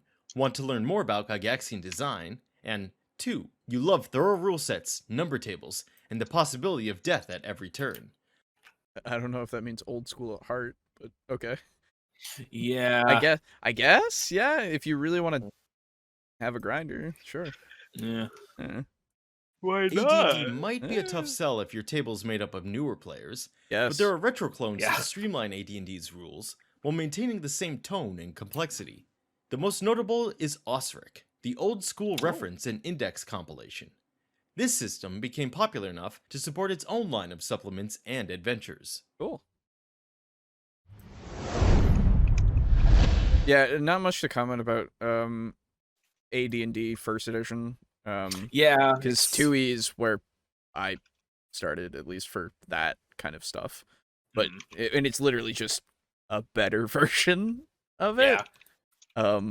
So unfortunately, I have not much to say. Another good entry point to First Edition is Second Some of Edition the art was pretty dope. AD&D. Oh yeah, Second dude. Edition They literally put out the art book for D&D that was like all the art over all of the span of D&D. Damn, And that's cool. yeah, it's really sick, actually. It has literally everything. Very cool. Edition was released in 1989 as a revision of the AD&D rules, but it came with many notable differences. Second Edition was Hey, created Indigo. after Gygax had left D&D's publisher, TSR, and it was made in a much more corporate environment. It attempted to streamline and rebalance many. The original Hackmaster book had a cover that was an homage to the AD&D PHB first cover art. Oh, really? Oh, cool. Cool. Oh, sick. Yeah, that makes sense. I mean, everything was looking up to D&D. You know, it was becoming the thing Mm. that every parent feared. elements to The appeal to a devil. wider market. Complicated rules like weapon speeds became optional as more simplified. Yeah. Second Yeah. edition was loaded with optional rules in general, since it took elements from all the previous D&D books. It was also supported with a large amount of supplemental material, which pushed the customization aspect even further. For example, Can I just tell you, when I look at AD&D second edition, Mm. and I look at necromancy, I yearn Mhm. for the days. Yeah. Because Mhm. you made a skeleton, and that skeleton stayed there and did whatever the fuck you wanted forever. And like, man, that was awesome. Hell yeah. Dude, do you guys? I know I've read you guys the story of the necromancer trench coat who had a bunch of fleas. Mm-hmm. Yep. I remember. Yes, I do remember that. Yes. Very much so. No one really gets necromancy right anymore. It sucks that, yeah. Yeah. It does. This is why Sucks. They always want to like clip its wings Yep. a little bit more with every single like iteration. I don't know why. I don't get it. And 'Cause it's just like, So I know why. oh, So the reason why Mhm. is because when it is as it should be, Mhm. that is like, the skeleton stays there and does whatever forever. Mhm. It's really, really easy to get really, really strong. Yes. And because of that, they feel the need to nerf it so Mhm. that players don't, I don't know, feel pressured via illusion of choice to only play necromancy. Yeah. Nice. And That'll be a meme forever, by the way. Yeah. Like, yeah, we'll stop talking about it, maybe but not. Oh. No, I mean just in Um, general. Like, I think it'll be a meme for the masses. Um, Anyway. And then from there, they nerf because they're like, okay, it needs to be brought to heel. Mhm. And then all the necromancy fanboys who gonna kind of suck our own dick a bit, but we're clever folk, Hmm. and modification and taking weird little rulings and then mixing them together is sort of a lot of what we do. Mhm. And then because that's how you make cool undead. Yeah. And then because of that, we then are forced to think a bit critically, and then we make cool undead, and they're just as strong as they were before. So then they nerf it again, and they make it so that those rulings don't work. So we find new ones, and it's just become an arms race with every edition or every new game that comes out with them nerfing it into the ground, and the Mhm. community going, no. No, gimme, I need. Go- If you kill me, I will raise myself stronger than you can imagine. Absolutely. Kenzer got permission from Wizards to do Hackmaster 4th edition the way they did it back in 2000. Oh, cool. That's cool. Never forget. No, it'll never be forgotten. We may just completely stop talking about it, but it'll never be forgotten. Yeah, that's the thing. I always hated that design philosophy, though. Buff the other things, give other things better stuff rather than nerfing something. I get it's easier to hit the nail that sticks out, but still, yeah.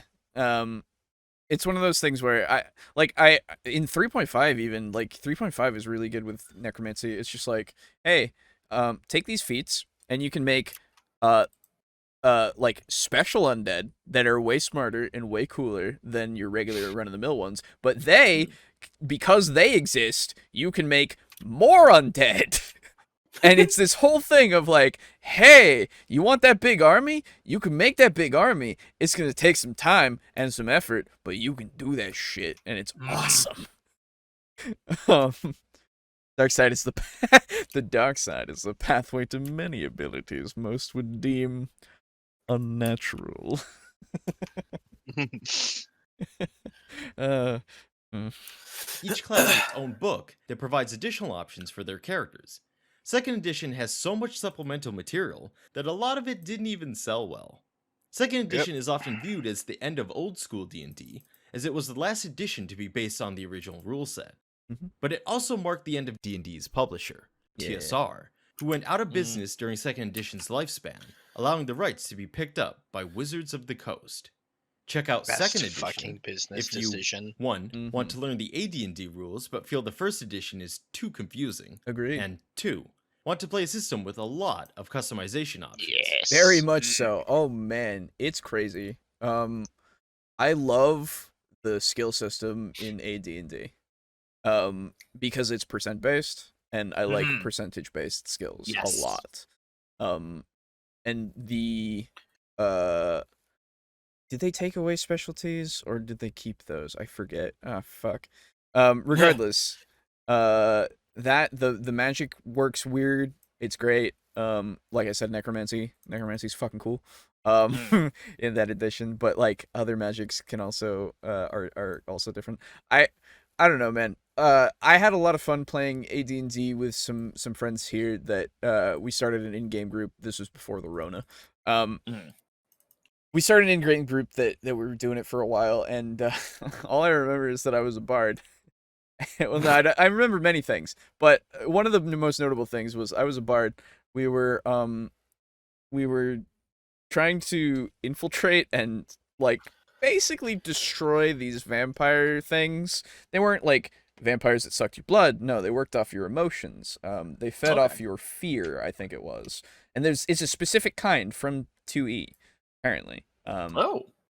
But yes, we had infiltrated basically their stronghold thing, and I had taken a bucket of like coals, and I had started to throw them around like a flower girl at a wedding.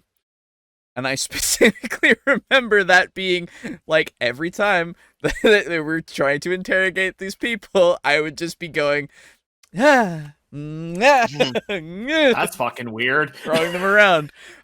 It was just like I just wanted to set the place aflame because it had fucking vampires in it, and they were unnatural and shit. And I was like, but it just turned into this thing of like, now I'm just gonna sprinkle some over here, you dick. Sprinkle some over here. It was literally just because I didn't like the guy and he kept not talking, and so I was like, what about if I threw it on your couch? You know? Oh my god. What are you gonna do now? Huh? It's pretty great. Good times. There's a version of second edition that's easier to find than the original, and that's the one we recommend. It has the same rules but with better formatting. Oh. But if you're not satisfied with what is essentially a revision of a revision, you can revise again and check out For Gold and Glory. This is a mostly faithful retro clone that provides some further clarifications and balance changes. Cool. Here we go, boys. It's 3. Wizards of the Coast picking up the D&D brand marks the beginning of what we refer to as the modern era. Every edition we listed so far, believe it or not, was backwards compatible with the original white box and each other, since they were all based on the original rule set. But each system we discuss going forward will be new games with a completely different framework. The original rules were over 20 years old at this point, so Wizards of the Coast decided to reimagine them with a more modern design that emphasized what people enjoyed about the game. This led to a lot of the wargaming and army simulation elements being phased out of the core rules. People had come to associate D&D with adventuring parties crawling through dungeons, rather than kings commanding massive armies. Player characters also stopped being expendable grunts, and began to reflect RPG heroes as we imagine them nowadays. Customizable feats and skills became a part of the core rules, further empowering every class. Battles transformed into more involved affairs, as grid-based combat became mandatory. Previously, grids had always been optional, but newer editions put a lot more emphasis on positioning, as character abilities grew in complexity. Players no longer planned out their actions at the same turn as the party, since characters could do more in a single turn, allowing the tide of battle to turn drastically mid-combat. The downside to all these changes was that character creation in combat now took a lot longer than they used to, but for many it was a fair trade-off, since it offered more opportunities for creating complex strategies, as well as fulfilling character concepts. Wizards of the Coast released some final products for 2nd edition before they finally debuted 3rd edition in 2000. This was essentially Advanced Dungeons & Dragons 3rd edition, but without a basic set being developed in parallel, there was no need for the distinction anymore. 3rd edition is also known as the D20 system, since it was when everything began to revolve around the D20 dice. Old school D&D used different dice for almost every single action, and the resolutions were never consistent. Successes sometimes based on higher numbers, and sometimes lower numbers. Yeah, that is true. It was unfortunately inconsistent with 2E. It would make you go, if you didn't, like, I remember for a while I was just like, oh, I need to get higher for oh, I need to get lower for oh man, come on. You know, it would just be one of those things of just like, it wasn't consistent enough that I could keep it in my brain. I would just roll and then look at my DM and go, did I do it? Is that good? I do good. High number should always be good. Yeah, I agree. I went around accusing small children. Except apparently in Call of Cthulhu. Yes. I went around accusing small children of being vampires until eventually, surprisingly, I found one. There you go. Hey, you know what? You'll find them eventually. Yeah, it's true. 2E did have some cool campaign settings. It did. Oh yeah. If you burn enough women, you'll find a witch eventually. That is true. Yeah. You will get there. 3rd edition streamlined things by making everything function like attack rolls. Players used a d20 for almost everything, and their goal was always to roll as high as possible. Since 3rd edition was such a dramatic overhaul, it had some serious balance issues, as well as some notoriously broken mechanics. This is why a redesign, called version 3.5, was released fairly quickly in 2003. This version essentially replaces 3rd edition for most fans. Check out 3.5 if you 1. Want something similar to AD&D but with more modern mechanics, and 2. Want something with a lot of support material. 3rd edition It's true. not only had quite a bit of supplements on its own, but also received countless third-party books thanks to the open game license. Pathfinder. Wizards of the Coast wanted to make the D20 system into a universal format, where other companies could make their own rules using 3rd edition as a starting point. The most famous third-party product was Pathfinder, a product that is often referred to as D&D 3.75. Yeah. Pathfinder is kind of a quasi-retro clone for 3rd edition, and it became an alternative for people who didn't want to switch to 4th. Note that only the 1st edition of Pathfinder is compatible with D&D 3.5. Much like D&D, Pathfinder 2nd edition is essentially a new game, though we also recommend it if you're looking for something more contemporary. Mm-hmm. You know, I was actually wondering if they had mentioned Pathfinder 2e. Yeah, and I'm glad he did. I agree. And prestige classes, a cool idea that ruined the game and caused 3E to be the spreadsheet edition. I don't agree with it. I mean, I understand it made more complexity in the sense of what you had to get in order to become a prestige class in 3.5, mind you. I don't know about in 2E, but in 3.5 at least, it just felt like I was working towards something. It really didn't feel like I needed a spreadsheet. But that's just me. 2E had the best video games, Baldur's Gate, Planescape, Torment. Yeah. Yeah, that's true.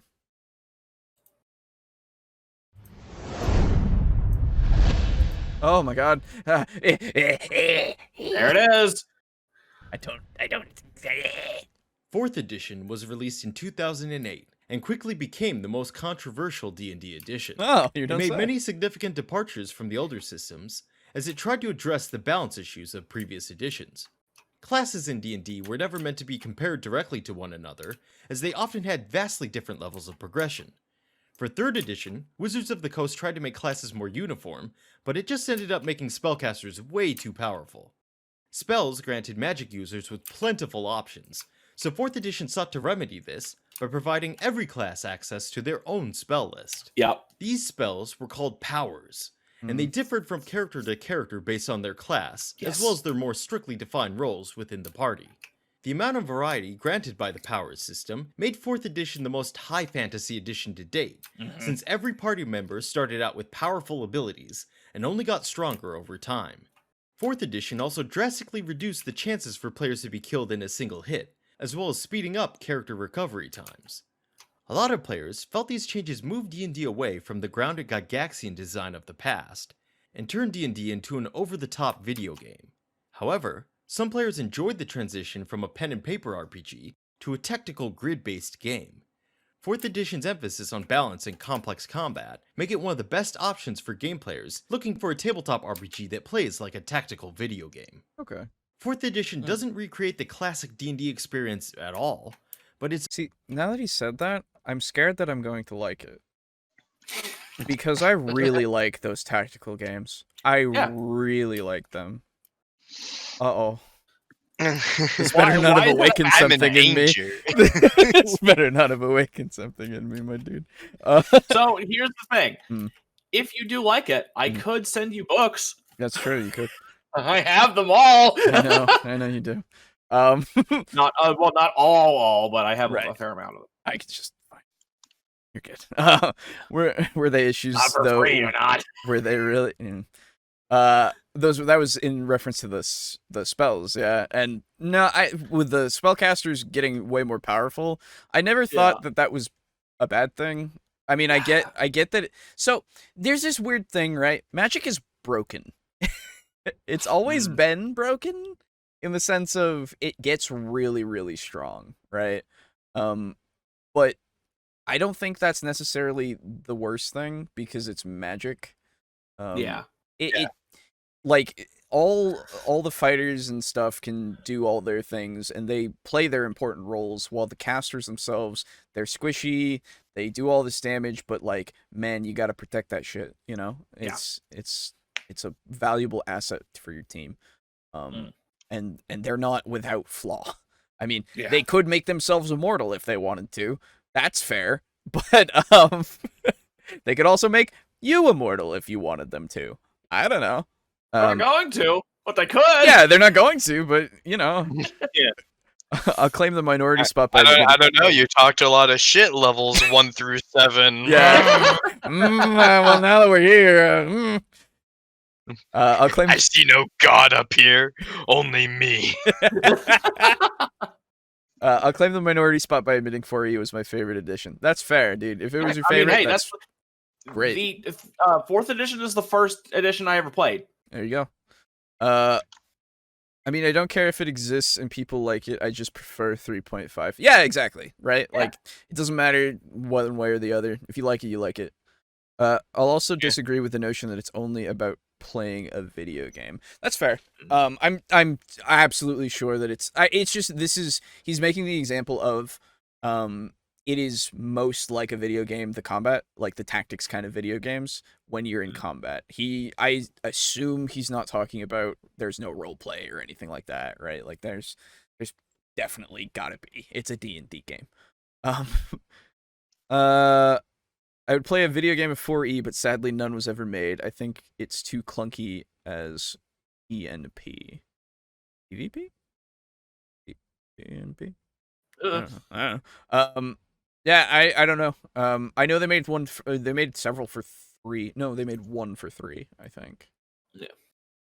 And nobody played it. PSP. What's that you guys are doing? What's that? You guys are going to do a 4E campaign? What an odd thing to say. Ha ha ha ha ha. Guys, should we announce it?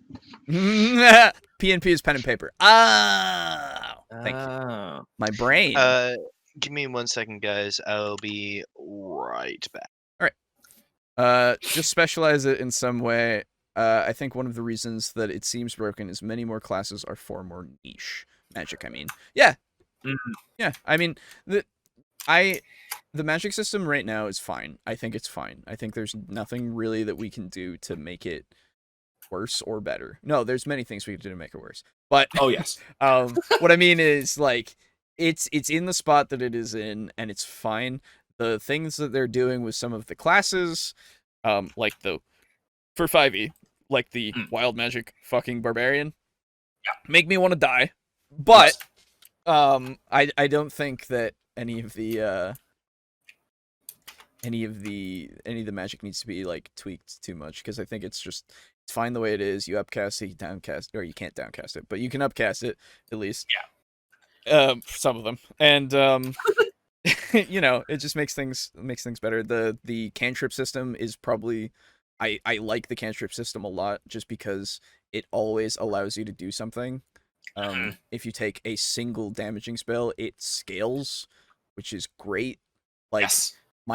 a cleric who has Toll the Dead, instead of doing 1d10 forever, he does 3d10 at level 15 or something. Like, it's really good. I like that. It just means that things that aren't dedicated spellcasters can still use their spells just fine. But yeah, I don't know. I'm not breaking new ground saying all this shit. I know. It's just one of those things. It's a well-designed product that makes it easy to make fair and fun combat scenarios for. We should also make note of the D&D Essentials line, as they repackaged the 4th edition rules with many changes and clarifications. These books revamp the classes to be simpler, and the rules are backwards compatible with the older 4th edition classes. Check out I didn't 4th know that. edition if you 1. Want characters with a lot of options starting at level 1, and 2. Are looking for a tabletop RPG that plays like a tactical grid-based video game. He doesn't add a different option to that, which is interesting. Yeah. I guess because nothing else is like 4E.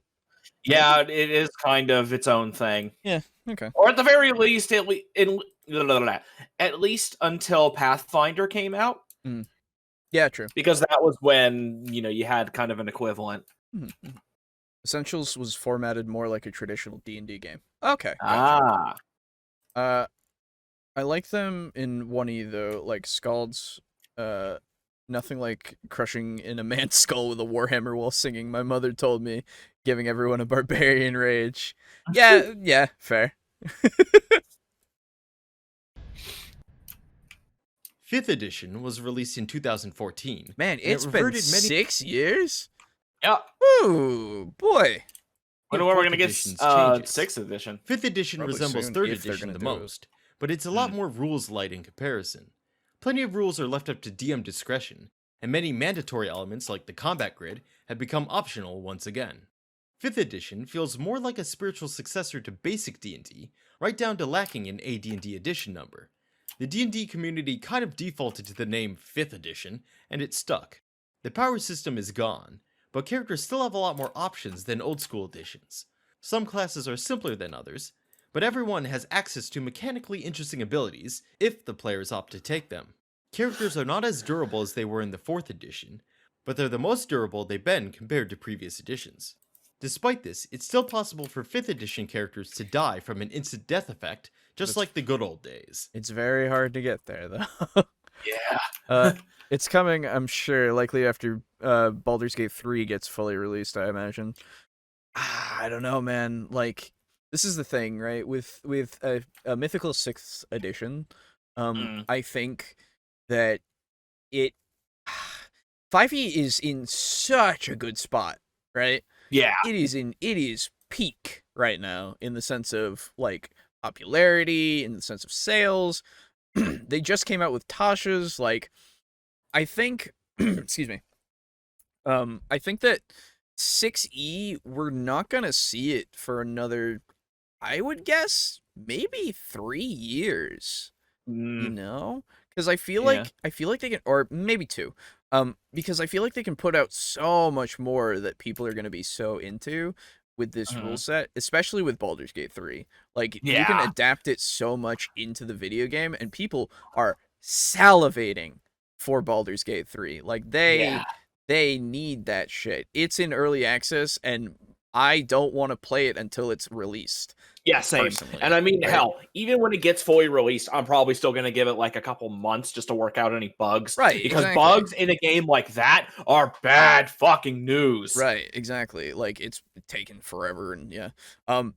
So like, I think really that they have so much more potential that they could be mining here.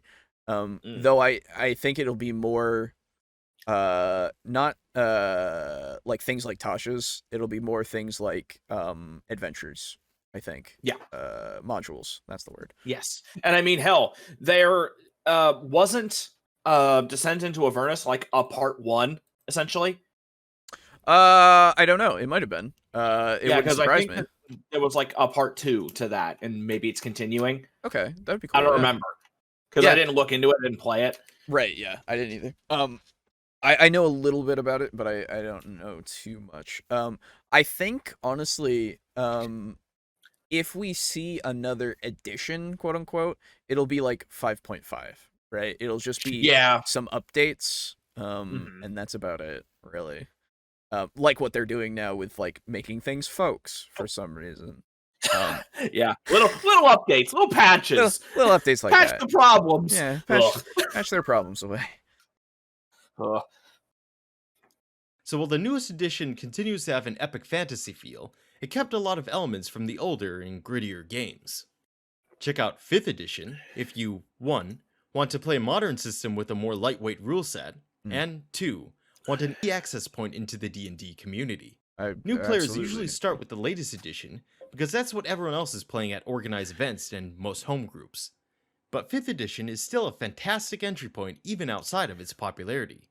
And if you're looking for some alternatives to 5th edition, you'll find plenty of great options within D&D's long and storied history.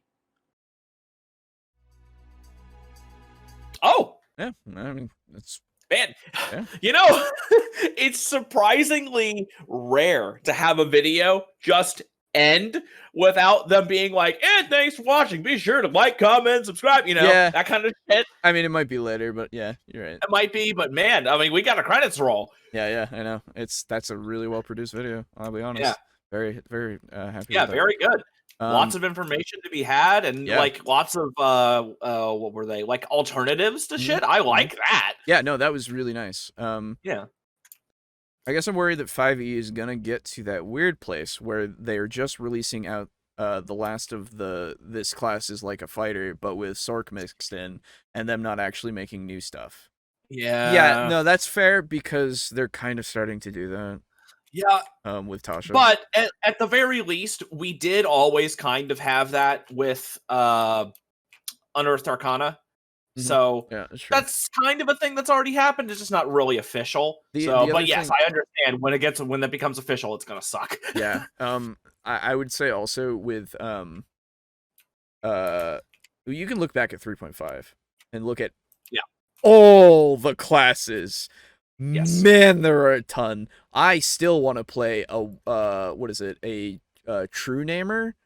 Man, that sounds fun. That's fucking cool. Right? Like like whatever it's called, it's literally you find the true names of things and that's how you cast your magic and shit.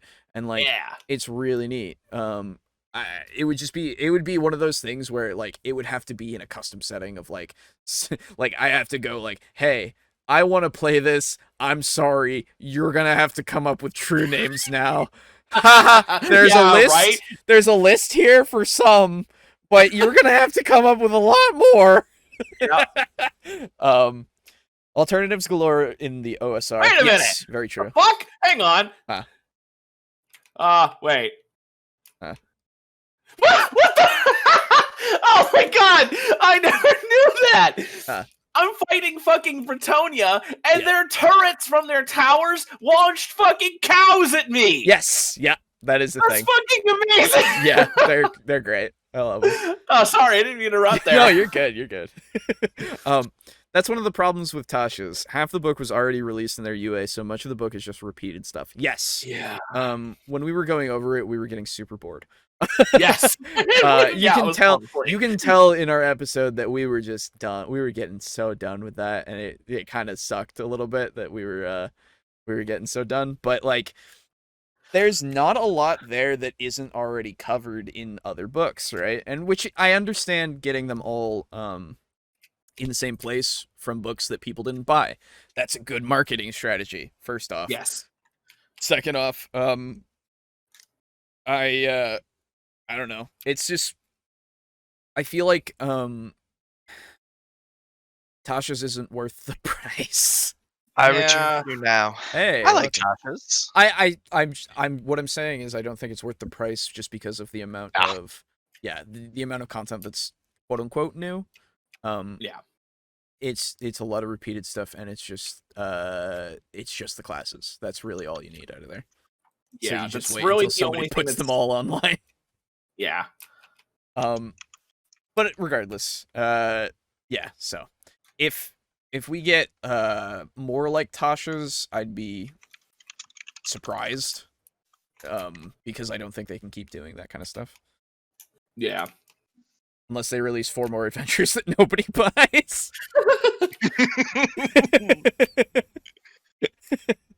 Or another Sword Coast Adventurers guide that nobody bought except for me. Rip.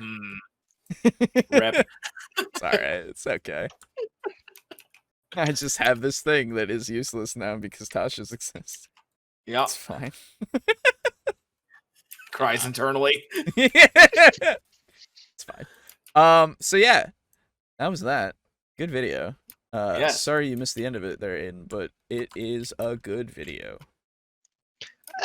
Based on how the former portion was, it fills me with faith that the latter portion was probably at least decent. So let's move on because that went by super fast. Because it was just a lot of good points. It is true. It is. There was not much that we could really comment on. It's a history. Yeah, it's a lot of history, and it also is recommendations of other systems, which I like because that gives more information out there for people that might not want to play D&D. They just want to play something that's like it, you know? Yeah. So before we go on, I gotta use the bathroom, so let's take an intermission here, folks. All right. Have fun talking to the chat, boys. Wee. Yep. Hello, chat.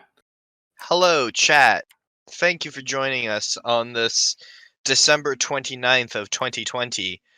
I don't know about you, but whenever I am thirsty, I always like to crack into a refreshing seltzer water. Oh, what brand? Unfortunately, they have not paid me any money, so I cannot say. Well, not what with that brand. attitude. I will say though that I do enjoy the carbonation. The carbonation makes the water bubbly. That's good. Refreshing. One would hope that it would be. Warp lightning cannon, stop firing. Okay. Dude. So playing Cyberpunk, right? Yeah. I legit walked up to a person with my gun equipped, and I'm like, I shouldn't do that. And then I forgot what the button was to like bring up the Hot Wheel, and instead of going to put my assault rifle away, I instead pulled the pin on a grenade. Shouldn't do that either. And I'm sitting there, like holding the spoon of the grenade in my fist, and I'm like, how do I make this not be a thing? And I'm like looking around my screen for UI, and I see disarm grenade, and I'm like, ooh. That's good. What? Oh no. So playing Cyberpunk, yes. Yeah. Yeah. Took out some Maelstrom gang members, and I'm like walking around, you know, got some new stuff, feeling all cool, and I'm walking up to a civilian, and I realized I have assault rifle in my arms, and I'm like, I shouldn't do this. And I forgot what the button was to bring up the weapon Hot Wheel so that I could equip nothing. And instead of bringing up the weapon Hot Wheel, what I accidentally did was pulled the pin on a grenade. Oh, yeah, that's... interesting. So I'm sitting there dead ass looking this person in the face with a live grenade whose pin has been pulled in my hand, and I'm like, hey. How do I go back? I need to leave. Let me just yeet this down an alley real quick. It's Night City. It's fine. Yeah. Nobody will notice. Nobody will even know. Yeah. And if they do, they won't give a shit. Well, if they do know, they won't know for long. So, I would like to see some kind of spellcaster more dedicated to summoning. Maybe something along the lines of, hey, here is the second guy you have, and you can channel touch spells through him. And he is better than familiar or more on par with a hunter pet. Yes, I agree. Summoning is cool. Thankfully, they've added summoning spells from Tasha's that, like, actually make summoning more of a thing. The problem, though, with summoning, of course, is the fact that it adds so much more to your DM's plate. Yep. So as long as we're not summoning 16 million squirrels to to swarm this one guy, This is why, as You know someone what you would who- do in that situation, though? Oh, you summon 16 million squirrels? Okay, they Make a all horde. move on your initiative, and Yep. they're going to Yes. get one attack roll. Make no, a of horde. course, yeah, of course. No, I literally, understand. what I was going to say before the middle of my sentence interrupted the beginning of booze, was that as someone who is going Sorry. to have a summoner joining his campaign, Mhm. who wants to summon 8 wolves for his turn, I told him, I'm like, dude, straight up, that I'm going to make this a custom stat block, and it's going to be a pack of wolves. Yes. Yeah. And that pack of wolves will function as a swarm. Mhm. It will have basically like 12.5% HP increments, Mhm. where whenever it goes below those increments, its damage lessens. Mhm. And it will it goes on one initiative count, yours, or rather directly after you. Right. Yeah. And yeah, it'll have a chonky to hit bonus, Mhm. but not quite as necessarily much in terms of damage. Yeah. Yeah. It'll have decent damage, but Right. I always think of, I played Pathfinder 1 long time ago, back in college. Fuck. Rogan ran a thing. No, not once. Ran a thing long time ago. And I was playing a summoner. And they get to summon Eidolons, and I think they added them back into 2E. I think that's a thing. I could be wrong. But they had an Eidolon that you could customize, basically, that you summoned, and like it got better as you got better, and it was really cool. And I would really appreciate something like that in You mean the 5e. from Divinity? Yes. Remember him? Yes. Yes, I do. And yes, just like him. um, Like how his name is just but like I think that would be nice to have a specific summoning class where it's just like, hey man, guess what? Now I can make a buddy that is my buddy. Gabriel. That's really good. Woo. Oh Ooh. no. Oh no. I'm so sorry for him. Just Just yeah. Sweet misery. Oh, man. All right. Well, on that note, let's move on to our second video today. So we've heard All about the Things systems. Lich. Yes, we've heard about That's the a cool systems. name. We've seen some alternatives being told, but we haven't talked about the good and bad of all D&D editions. What was your favorite and why? From All Things Lich. So, this is a 30-minute video. We'll Yes. see how fast we go through it. Might not be fast. It might be fast. Who knows? We'll see. Let's begin. Well met, everyone. I am Rich thanks. the Lich, and today I'd like to talk to you about the different editions of D&D, all the way back from the beginning to its current edition, of course, 5th edition, and I just want to talk through a little bit of the various things about each edition that I liked and the things I didn't like, the good and the bad. Part of the catalyst of this... Okay, so important to note, this is what he likes and what he dislikes. Okay. Okay, Good to know. so yeah, just would appreciate that in your title. That's all. is I remember watching some videos a few months ago, and I've talked with various other creators on various message boards and forums and whatnot, and it's kind of inevitable that at some point 6th edition is going to come out. It's just the evolution of the game itself. This is not to usually say how that there's works. anything wrong with 5th edition. Rather than saying that 5th edition is in a wonderful place, I think it's more of just the hot. Yeah, Indigo, we read all your comments as well. Sorry, I didn't tell you that. We have noted those systems that you have suggested for us, like Radiance. Very cool stuff. Thank you for all of the suggestions. Hobby and the actual tabletop role playing, just as we've seen a resurgence in board games. The idea of sort of getting away from the screen a little bit, where video games took over. And again, this is also not to say that video games aren't taking over. I mean, Fortnite, games like that are blowing up, right? And WoW Classic is back. What a shame. But I think there's just a huge resurgence of folk like you and I that are willing to get together with real life friends and sit face to face at a table playing a game with each other. So I think D&D is in a wonderful space. That's not to say that it's only in a wonderful space specifically. Well, yeah, this is probably before that, yeah. Because of 5th edition. But I remember folks were talking about 5th edition's been out for a good 5-6 years now. If you look at hey, Kill Chrono, WoW Classic is overrated. Change my mind. I won't. You're fine. Yeah, right. I haven't played WoW in so long. But I played a bit of like the newer stuff, and I'd much rather. What I miss is ammo. I know no one else will miss that, but I miss ammo because I don't know. I liked buying all my bullets. It was weird. I liked it.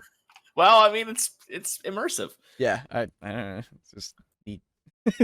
the track record of it, it's about time that we might start seeing some newer stuff. I don't have any insider. I'm not a fly on the wall in the D&D headquarters and design studios over at WotC, and I'm not sitting there and I'm privy to the conversations of the designers. But I feel like as we start talking about and including content from Unearthed Arcana, and you're starting to create some new world settings and world books where the rumor is Dark Sun at 5th edition will eventually come out, and Eberron is now about to really drop and get its legs within the 5th edition space, so on and so That gives us a frame of reference, yeah. This was a couple years ago. forth.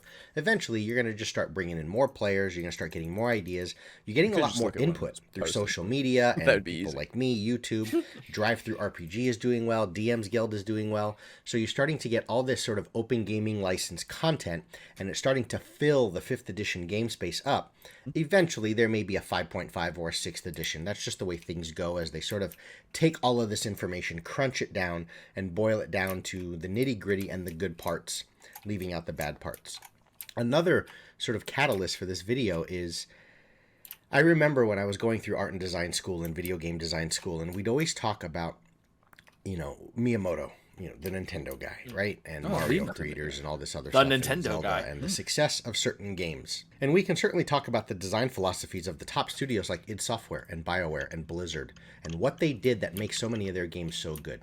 Why are we so invested into Larian Studios now after their release of Divinity 2, and just how good that game was and the trust we're going to have in them in creating the new Baldur's Gate game and so on and so forth.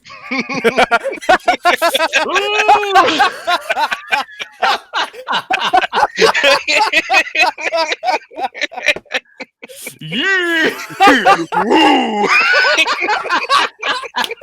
That's really good. Immediately, you got me so fucking off guard. You son of a bitch. Oh boy. That didn't age well.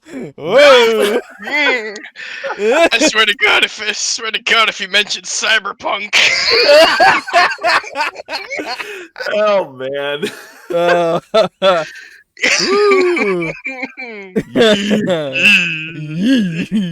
Woo. Tug shirt collar. Forcefully, in fact. Several times over until it slightly rips. Hey, then I leave Only and slightly. get a new shirt. Okay. Oh man. Ammo is fun from a crafting perspective because you could craft better ammo.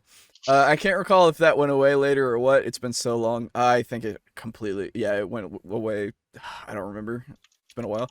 I'm sorry. I just like Final Fantasy XIV more. Gods, the music, and the Susanoo fight. A lot of people like it, and I think it's well deserved. Sorry, hold on. I toned out there until I heard Susanoo. Yeah. And are we talking Naruto? No, we're talking Final Fantasy XIV. Oh, okay. I don't know anything about Susanoo. Okay. Okay, cool. I thought we were talking Naruto Susanoo, and I was about to have words. Nope, that's okay. That's okay. We don't need to talk about Orange Jumpsuit Ninja. Yeah, no. Which one? We don't need to talk Nope, about my I don't wanna gene talk- stealer. That's true.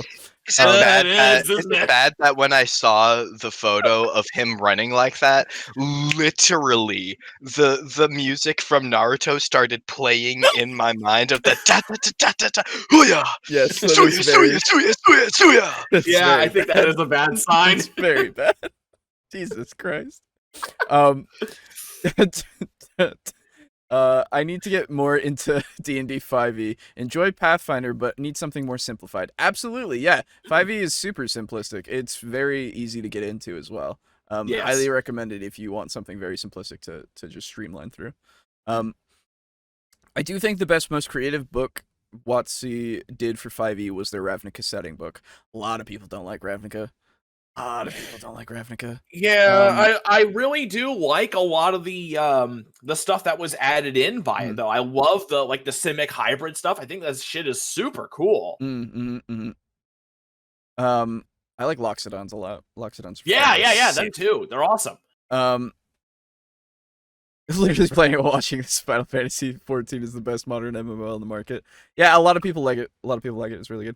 I mean, Baldur's Gate 3 is still pretty good. It is. It's yeah, just funny. It is. No, it is. Yeah, it's just one of those It's things. just I got to do the new stuff that just came out because I was doing WoW new stuff when it released, but then I came to my senses and I was like, I'm not having fun, so why am I doing this? Final Fantasy 14, I go, yes, agreed. I did the same thing, except I didn't go to Final Fantasy 14. I went, if I play another MMO, I will disappear again. Yep. It was simpler times then. I got a shirt from one of the Final Fantasy 14 PAX events that says, I beat Susano.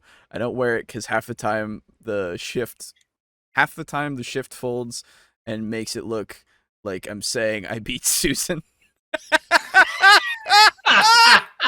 Nice. Wow. If you want to go more simple than Pathfinder or even 5e, then look at Castles and Crusades. Oh, okay. Yeah, you're right there. sorry. No, it's Cyberpunk. Oh, you're good. crackheads. Fucking Okay then. this guy's literally just shunpoing around and dodging shit. Cool. Oh, that's not good. If you want, I can link you the fight, my dude. Honestly, it's worth it just for the music. If you ever have a Oriental character in TTRPGs, ooh, oh, careful there. Ooh,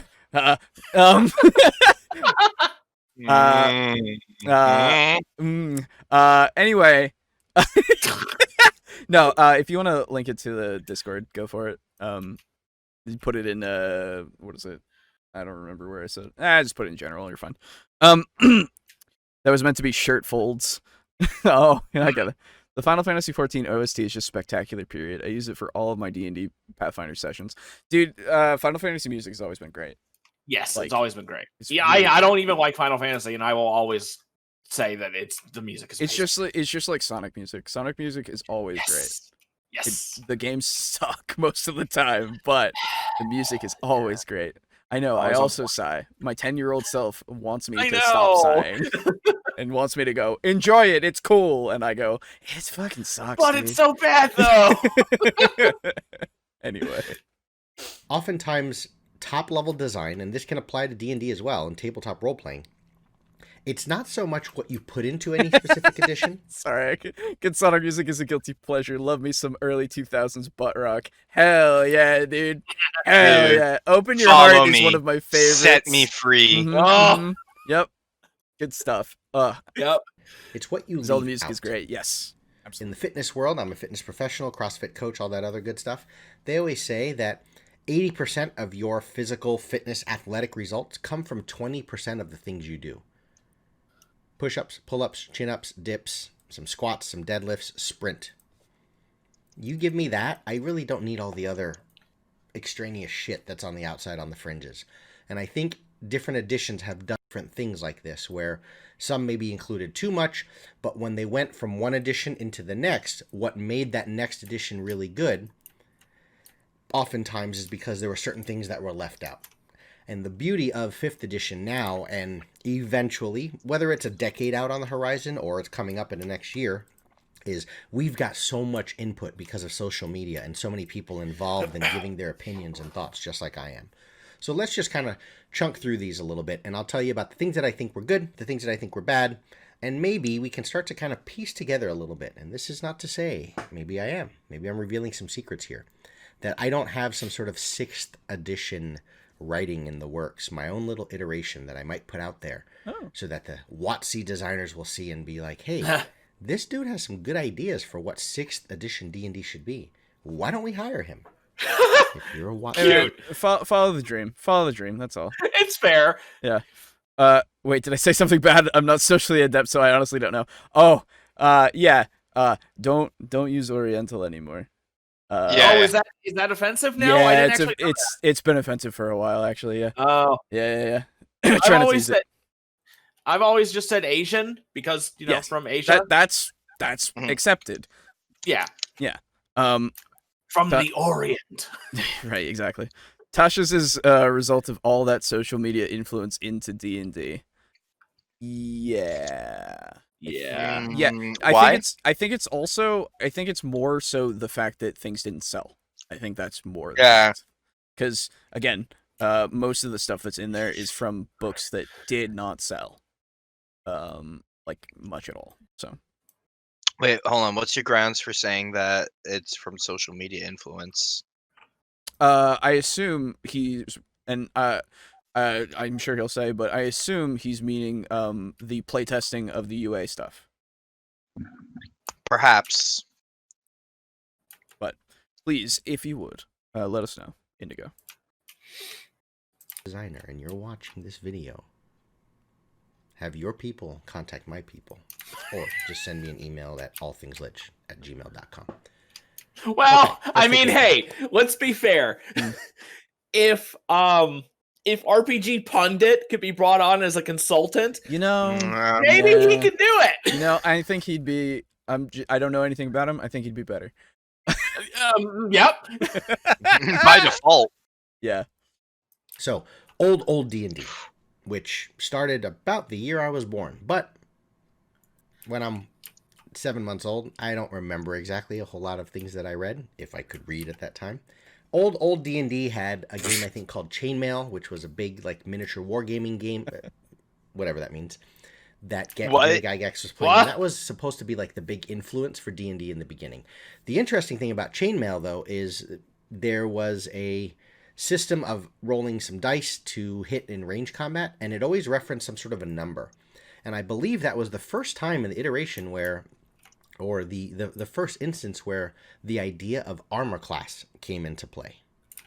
And notice, even, fast forward 45 years later, it's still here today, armor class. So we have to definitely give some credit to Chainmail for that. Then there were a bunch of different kind of loose paper books that were released that started to put D&D into some sort of a rule set, some sort of a cohesive rules edition in various books. And then TSR started to put the things out there for the public, right? Put it on shelves, make it more accessible. And that's when they started to create all these different box sets that we might be familiar with, right? And you've got the basic edition and the expert edition and the blue cover and the red cover and all these different things. So there's definitely some nuances and rules and stuff in there, but that was when TSR really started to give us some meat that the public can chew on, some things we can actually grab off the shelves and buy. But I'm going to start with first edition D&D, the hardcover book. Okay, it's an iconic cover. Oh. This first edition. Okay, so we're skipping over the really old stuff. Okay. So Yes. I mean, technically, Chainmail wasn't D&D. No, I mean, Yeah. I mean the actual like the booklets. Because Chainmail, yeah, I agree, not D&D. But the things that came after. Real talk, I don't know this guy, but he looks like a discount Patton Oswalt. Ooh. May have considered the best and most iconic. You know, it just gave that image of we are in a new world here. What is this game? So, first edition D&D, let's talk about the things that I think were bad. There were too many nuances, and differences within the various races and classes. What do I mean by that? Well, some classes literally got more EXP depending on what stats you had. There was something like if your fighter had a strength of 16 or greater, you got 10% more EXP. You know, the wizard, or I think it was a magic user at the time, if he had a high intelligence, you got more EXP. So you're playing with the EXP and progression system based on the stats that were rolled in the beginning of the game. There were a lot of race class but combos that stats can also change over the course of the game, and that's, I believe, meant to help counteract that and make scaling not painful at high levels. Yeah.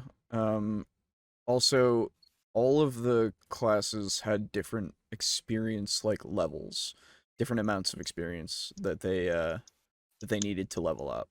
So Yeah.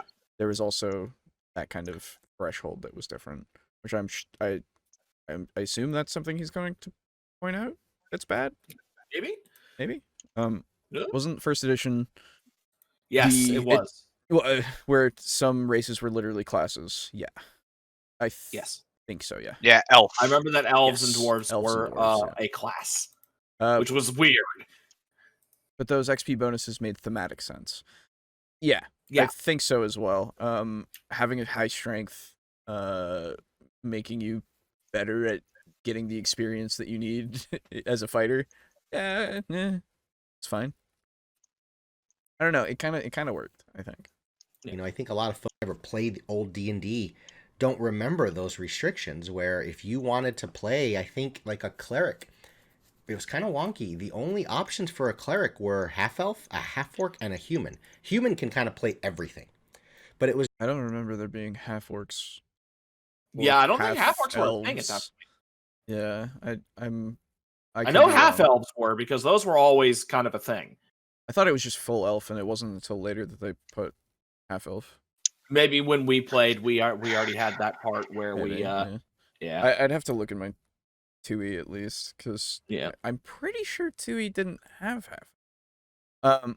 Which edition was it that you got XP from treasure instead of defeating monsters? That seemed tough when I heard it, since it makes random encounters especially annoying. I believe that one was... I believe that was 1. Yeah, because it was one of the really, really old ones. I know that. Definitely. It wasn't 2. It wasn't AD&D 2E. Definitely, I know that much. Yeah. Let me see if I can find. No, I deleted all of my 2E stuff. Oh, God damn it. Well, I'll just look it up on the internet. AD&D 2E. Races. That's what I need. Oh no, half elf was there. Okay, shut my mouth. Okay, then. There we go. If you're a fighter, your primary stat was strength. It's what defined a fighter as a fighter. Having a 16 plus implies a lit of training, focus, and ability, so bonus XP. Yeah, exactly. Yeah. Okay. It's just, you know, that sort of thing. The iconic dwarven cleric didn't exist. There was a dwarven race, but you couldn't be the cleric. Now I assume dwarven warrior. Yeah, or Gimli. Yeah. Right? Like, yeah. I don't I've never actually heard that being called iconic before. I think of dwarves as inventors and warriors, not clerics always. Yeah. So we're limited and we're allowed to play. Let me take a look at some of my notes here. Wow. There were level limits. So like the assassin, the thief, could not get beyond level 14. But yet the human, and this was always the strength of the human as a race. Since Torquedin in 3.0, apparently, as well. And, okay. So, yeah, maybe. I don't know. Human could go up to unlimited levels. Then there were also limits depending on your race, your stats, and your class. If you were a human fighter, you could level up and you were fine. But if you were a half elven fighter, you couldn't go past level 8. Furthermore, if you had less than a 17 strength, I think it was, you couldn't even go past level 6. So there were just a lot of weird fiddly bits with EXP differences and, you know, restrictions. The paladin, for example, he needed 2,751 EXP to get to level 2. Whereas the rogue, or the thief, he only needed like 1,251 EXP. So we're looking at like a 1,500 point difference.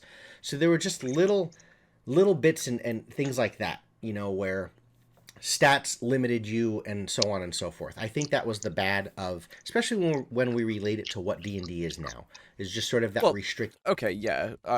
Nowadays D&D is more open. I agree, and I think it's better. But I would back also say that's not inherently restrictive either. yeah, back in the day, it I think it works still just fine if you follow the rule set. Yeah. I, mm, Nature to it. Now, what are the good things? There was this chart, I think it was like System Shock and Resurrection Survival, that was within Constitution. I liked that aspect. I like the thing where we can talk about whether it's Matt Mercer's resurrection rules. I feel like death is too hard to come by in 5th edition D&D and in current iterations of D&D. I agree. And, you fall, you're at 0, but you don't really go down to negative hit points unless you take negative your max hit points and then you're straight out dead. But you've got death saves, and there's so many little spare the dying and so many little things that can be done to make sure you kind of keep, they call it yo-yo or whatever you want to call it, right? Where he just kind of pops up, he drops, he pops up, he drops, he pops up, he drops. Face tanking. So there's so many ways that you can live. And then when you live, there's, raised dead and there's resurrection. And I like that those are first edition had this sort of survival chart referring to your constitution score. And maybe using something like that and implementing that as just a flat up percentage roll, where if you fail that and your constitution is not very high, there's a good chance you're not going to come back from the dead. Okay. This is not to say take away death saves, but when you literally die, you fail your 3rd death save, or you just straight outright get killed through severe amounts of damage, you've got to roll against this constitution chart. That's a cool thing from first edition that I like. So, this is the thing, right? While I agree that death is a little hard to come by, I don't think we should make it even harder to come back. Yeah. Yeah, I don't know, like... I think a big problem... Oh, sorry. Well, I'm of the mind that healing, like I understand healing word is pretty much meant to be the you're back up now spell. Yes. However, I would like to playtest the idea of, how when you take damage when you're downed, it counts as one failed death saving throw, and you take your next death saving throw is done with disadvantage. No, you don't get that, but okay. Oh, sorry. Maybe that's just a homebrew thing. I don't know. Maybe. Anyway, as far as I'm aware, I could be wrong. I'm probably wrong. I wasn't even completely confident about the last bit anyway. No worries. I would like to see the inverse of that done with healing. Like, instead of you just straight come back with more hit points, that healing magic is instead going towards helping to stabilize you. Yeah, I wish it was negative health again, where you needed you would go down to -10 and then you would die. But if you got up to because if somebody healed you for 5 and you were at -5, you were at 0 and you were stabilized, right? I've always liked that just because it gives you more stakes. Like, maybe if I use my spell and heal this guy, I won't heal him back to being stable. Maybe he'll just be at -1, I like that, and now that I think about it, I want to refine what I said. Making it harder to resurrect somebody isn't inherently a bad thing, but making it so that you only have the die roll to determine whether or not you come back, that I'm not as much of a fan of, because I like the idea of making it so that death matters more, where you have to invest more to bring somebody back, because, like, with resurrection and stuff, you have the ability to do it all the time, right? Just base rules. But if you had something like, we watched a video, I don't think you were here for it, Aiden, but we watched a video from Monarch Factory where she was talking about how you could only revive somebody, like a cleric could only revive somebody once, but they could revive as many people as they wanted to. It's just that they could only revive that one person once, and then the next person once, and then the next person as once. in from actual dead or dying. actual dead. Okay. Um, Okay. Yeah. and so everyone can return from the dead once. and so if you died again, you would have to find another cleric who would then and this was like putting pieces of their soul into you, right? In order to like Mhm. stabilize and let your soul come in. And then there was also like if the person that that got you up died, that you would also kind of die because you're kind of now so linked. Which is an interesting thing because then it adds even more stakes, I think. But like stuff like that and like the adding there is what is it? High Rollers.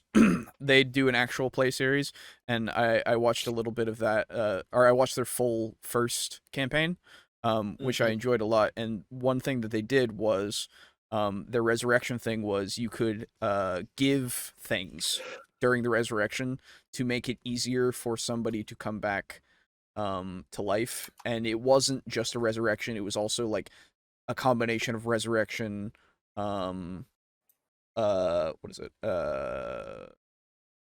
reincarnation, that kind of thing, where the more that you gave, the more likely they would come back just as they were. But if you don't give enough, they might come back as a different race, they might have less strength, they might have less, like that kind of thing. It made it more of a gamble, which added again stakes to death. So yeah, I think that having stakes being added for death is good. Making it harder to resurrect can be good, but just putting everything to one die roll, I don't know. Just based on Constitution, I don't know about that. Runehammer came out with with a 5e hardcore mode adaptation earlier this year. Definitely makes 5e more gritty. Okay, cool. I'll have to look into that because that might be really cool. I don't know. Excuse me. I've always made it so players need to go on a journey of some sort to resurrect someone, like go on a journey to the world of the dead to find their soul or something. Yeah, stuff like that. Absolutely. Yeah. Again, like making it a quest, making it have the stakes. Like if you are actually attached to these people, would you not try to do all that you could to get them back? It's one of those things. Testing the bond that they have.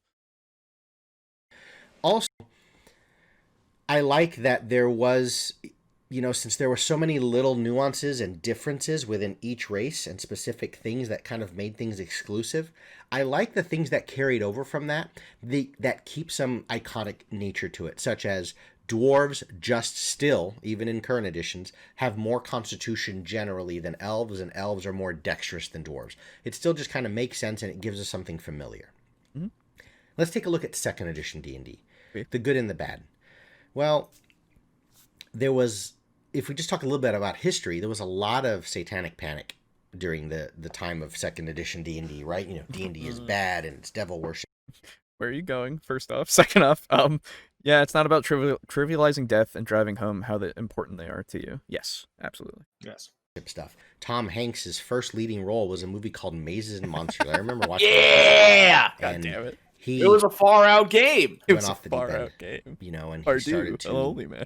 he wasn't able to disassociate, life from the game and whatnot, and he became suicidal and things like this. So I don't think it shined. I enjoyed the movie, but I don't think it shined a good light on it. And perhaps that was by intention. It's sort of showing it a little more mainstream of how bad this role-playing game can be. 2nd edition started to really remove a lot of the sexually suggestive artwork. They removed any options for evil playable characters, so the half-orcs were gone and assassins were gone, and then demons and devils were no longer referenced. And I think there was just a big change, perhaps negatively, in 2nd edition because of the satanic panic. They wanted to disassociate from the things that people felt were dark and horrible and promoting just bad things for the young audience that was playing. Now, as for good things with 2nd edition D&D, it began to include other genres into the mix. 2nd edition was the first time we saw things like Ravenloft, so you added an element of horror into the settings. It had Spelljammer, which brought like an essence of sci-fi into the edition. You had the apocalyptic nature of Dark Sun that was first introduced during the 2nd edition rule set. So these new setting inclusions were sort of the foundation for some really cool campaign ideas and some worlds. And I think that started to bring about the idea of, as we went from second into third edition, it started to bring about the inclusion of other worlds and stories, which eventually did lead itself later on into like the Forgotten Realms and the Eberrons and such. Another really good thing about second edition was the implementation of non-weapon proficiency. So basically, what are the things you can do that are cool outside of combat? This is a big one because this essentially is where skills came from. In first edition, you did have like 2 books. I think one was called the Wilderness Survival Guide and the other was the Dungeoneer Survival Guide. Those did start to delve into, no pun intended, delve into a little bit of the skill set, but it was second edition was the first edition of D&D where they put it in the core rulebook, in the core player's handbook, where you started to now get into what we would know as skills. Okay.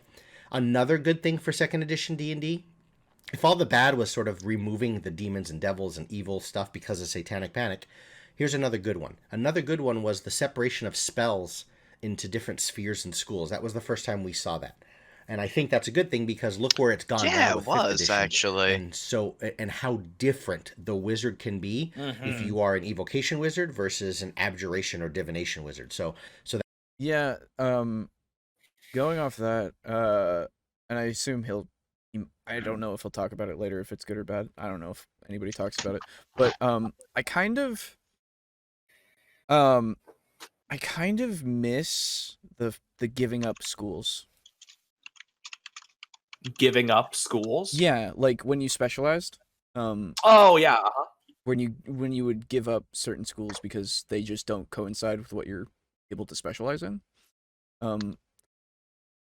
I know it's limiting. I understand, like, not everybody likes that. But I thought it was an interesting thing of, like, I specialized learning this, right? I specialized this in my studies. I had to buckle down. I couldn't go to necromancy class. I had to go to, I had to go to divination class. No, wait, divination didn't do that. No, you could specialize, but I think there were only certain things that you couldn't be, and I don't think, well, maybe necromancy was one. Anyway, but like, you know what I mean. It's just like I couldn't go to that that lecture, unfortunately, because I was fucking swamped with divination homework. Yeah.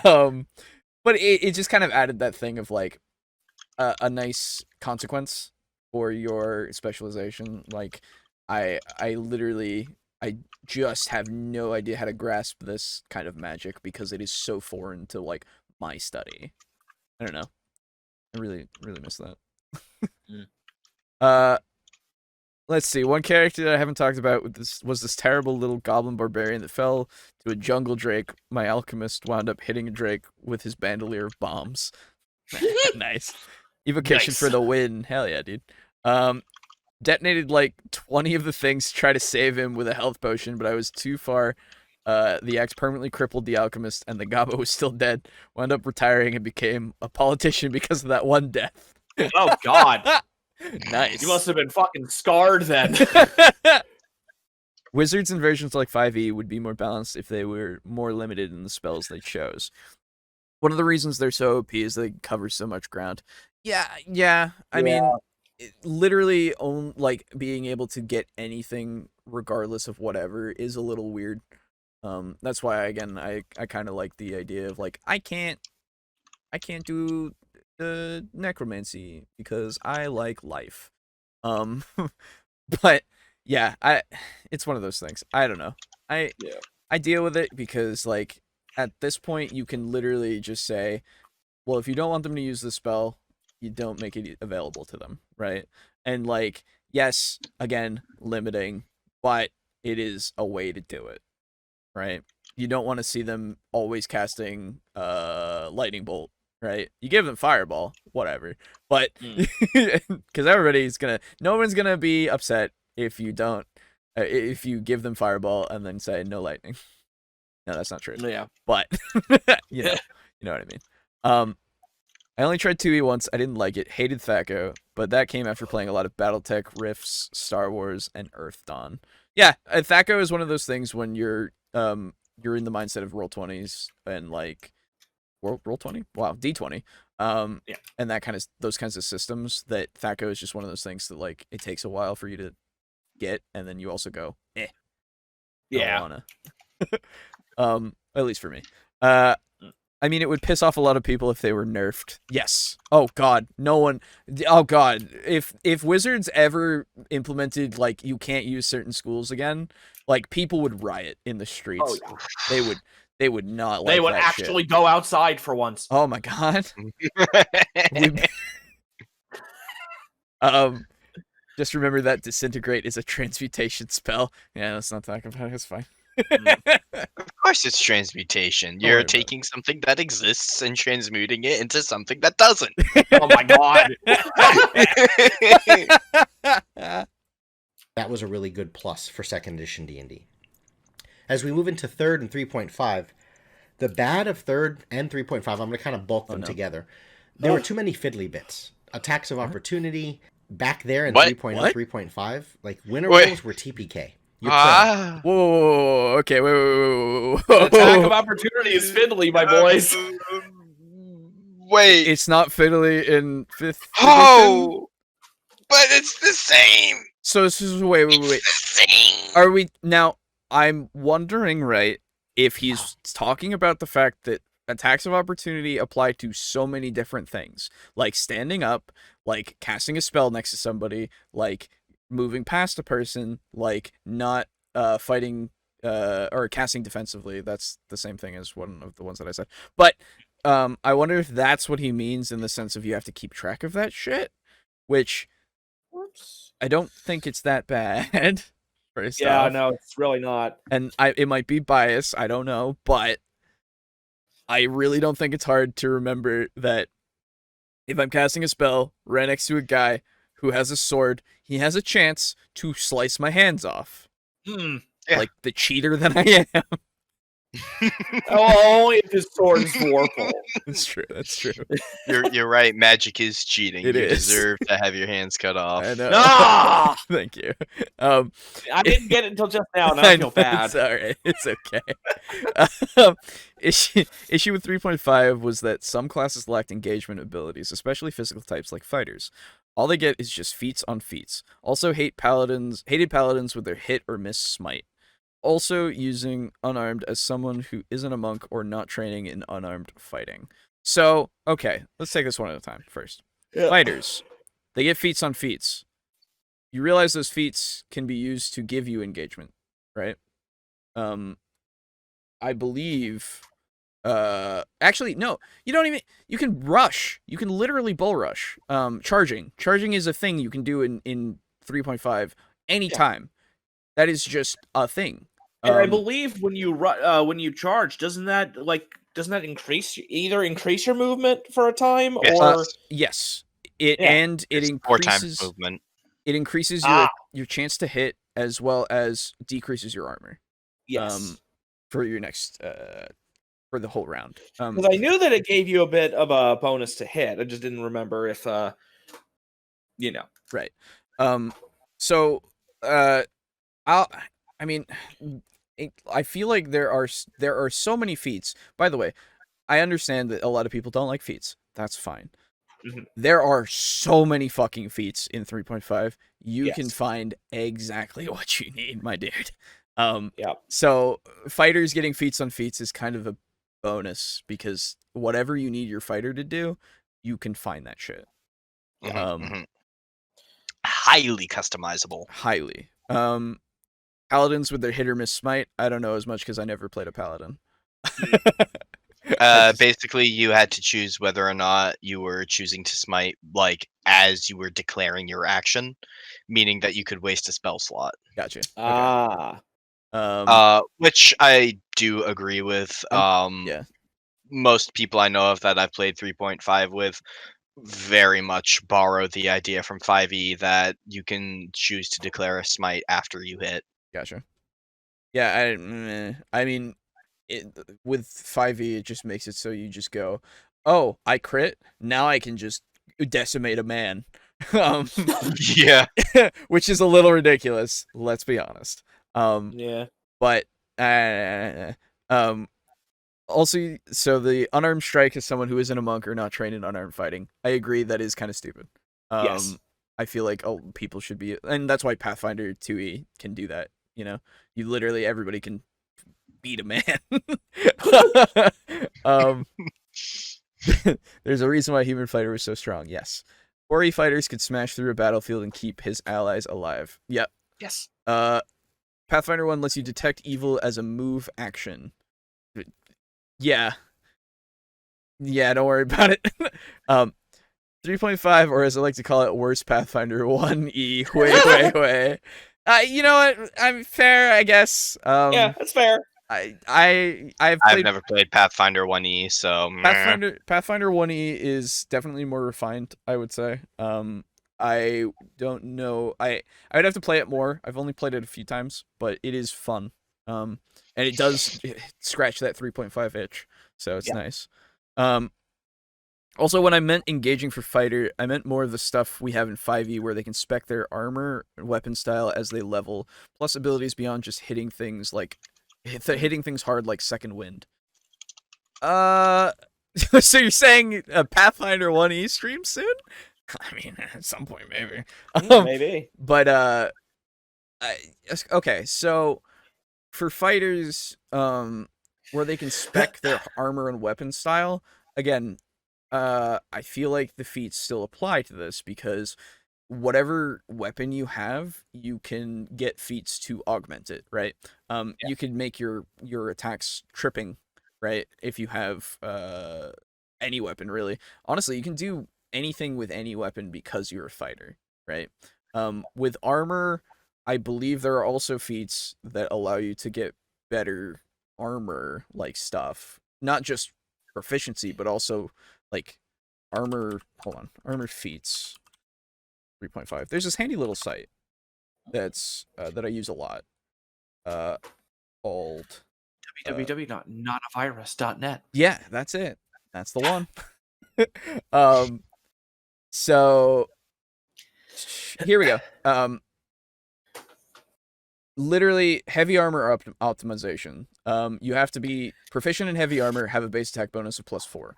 And I know this is way later than second level, but you have trained extensively with heavy armor, and you have learned to take advantage of the protection it offers. When you are wearing heavy armor, lessen the armor check penalty of the armor by 1, and increase the armor bonus by 1. Literally just makes your armor better. There are feats that can do this. So, yeah. Okay. In all seriousness, the worst thing about 3.5 1e was it was peak linear warriors quadratic wizards. Spellcasting was just better in every way once you reached a certain point. That's just how it is anyway. Armor specialization, weapon spec, greater weapon spec, etc., etc. Exactly. Then again, having been a long time since I played 3.5, my memory may be very off on what the feats were like in it. Yeah, dude, like, legitimately, when people complain about the feats, I'm like, have you seen? There are so many goddamn feats. Oh my god. I have a PDF specifically that is just feats.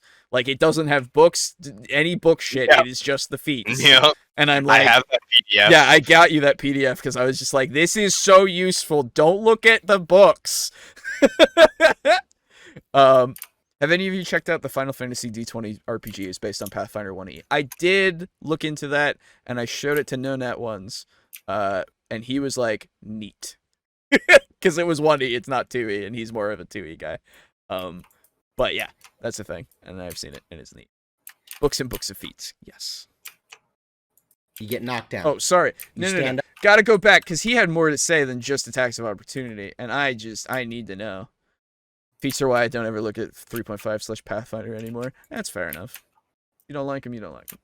There were too many fiddly bits. Attacks of opportunity, back there in 3.0, 3.5, like Winter Wolves were TPK. You're prone. You get knocked down. You stand up, it's an attack of opportunity. And then as that attack of opportunity, I can do another trip attack to knock you back down. And then, like, well, the first 5 feet doesn't count to attack of opportunity, but you can move. But then when you move into, but it got a little wonky. But that was indicative of 3rd and 3.5 in and of itself, is there was just a lot of complexity, a lot of fiddly bits. There were some skills that were very redundant. I prefer sort of the change into 5th edition, where 3.0, 3.5 had, I think it was like both hide and move silent, whereas now we just have stealth. So there was some redundancy. There was a lot of crunch. No, that's not redundancy. They're doing different things. Yeah, that's totally different. Okay, all right. So, okay, so I understand some things are more complex and it's harder to remember them. That's just the way it is. I can't really do much but tell you to figure out a way to help you remember them, right? I can. Okay.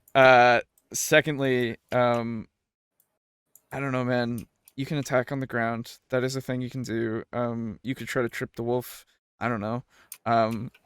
Yeah, but no, I've got to do what I think is right and not adjust for what I need to do to fight enemy. Right, yeah, you have friends who are there I to am help you. fighter. I attack standing up is what I do. Oh. I do not adjust tactic. Encounter adjust to me. Exactly. Yeah, but if you're knocked down, couldn't you crawl away? You could, yeah, you very well could. An encounter sounds like a Chumbawamba song. Guess what? You can fucking roll too, bitch. Yeah, exactly. Like, oh my god. In Pathfinder, I let my rogue get grappled just so he could do sneak attacks with his dagger. Yeah, there you go. Yeah, dude. Fucking make the best of the situation. Those arms that they're spending bear hugging you ain't holding the shield. Yeah, it's... Oh my god, okay, alright.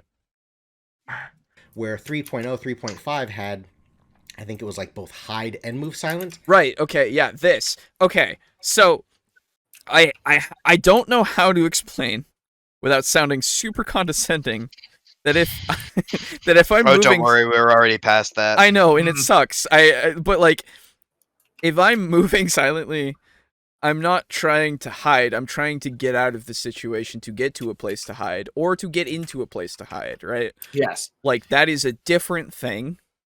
I don't know if you know this, but... oh, now I'm getting real bad. Yep. I don't know if you know this, but I'm gonna double down. Climbing and jumping are two different things. Yep. You can do one into the other, but they are two different things. Like, and I know athletics is now just the catch-all, but again, like, okay.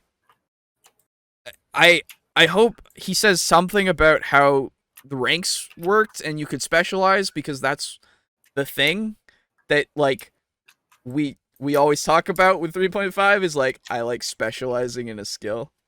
It's very nice. Kill Chrono, they are in the same modifier. They're both dex skills in 3.5. Yes. Okay, that's why I like Pathfinder. They combined a lot of skills into one, such as how jump and tumble is just acrobatics. Well, they did the same thing for I meant the same skill, not stat modifier. Oh, okay. Okay. They did the same thing in 5e. This is the thing, right? I know we're probably more of an unpopular opinion on this, but we all like skills. Like, yeah, I personally like having them separate. Yeah. Because it allows for hyper specialization. Exactly.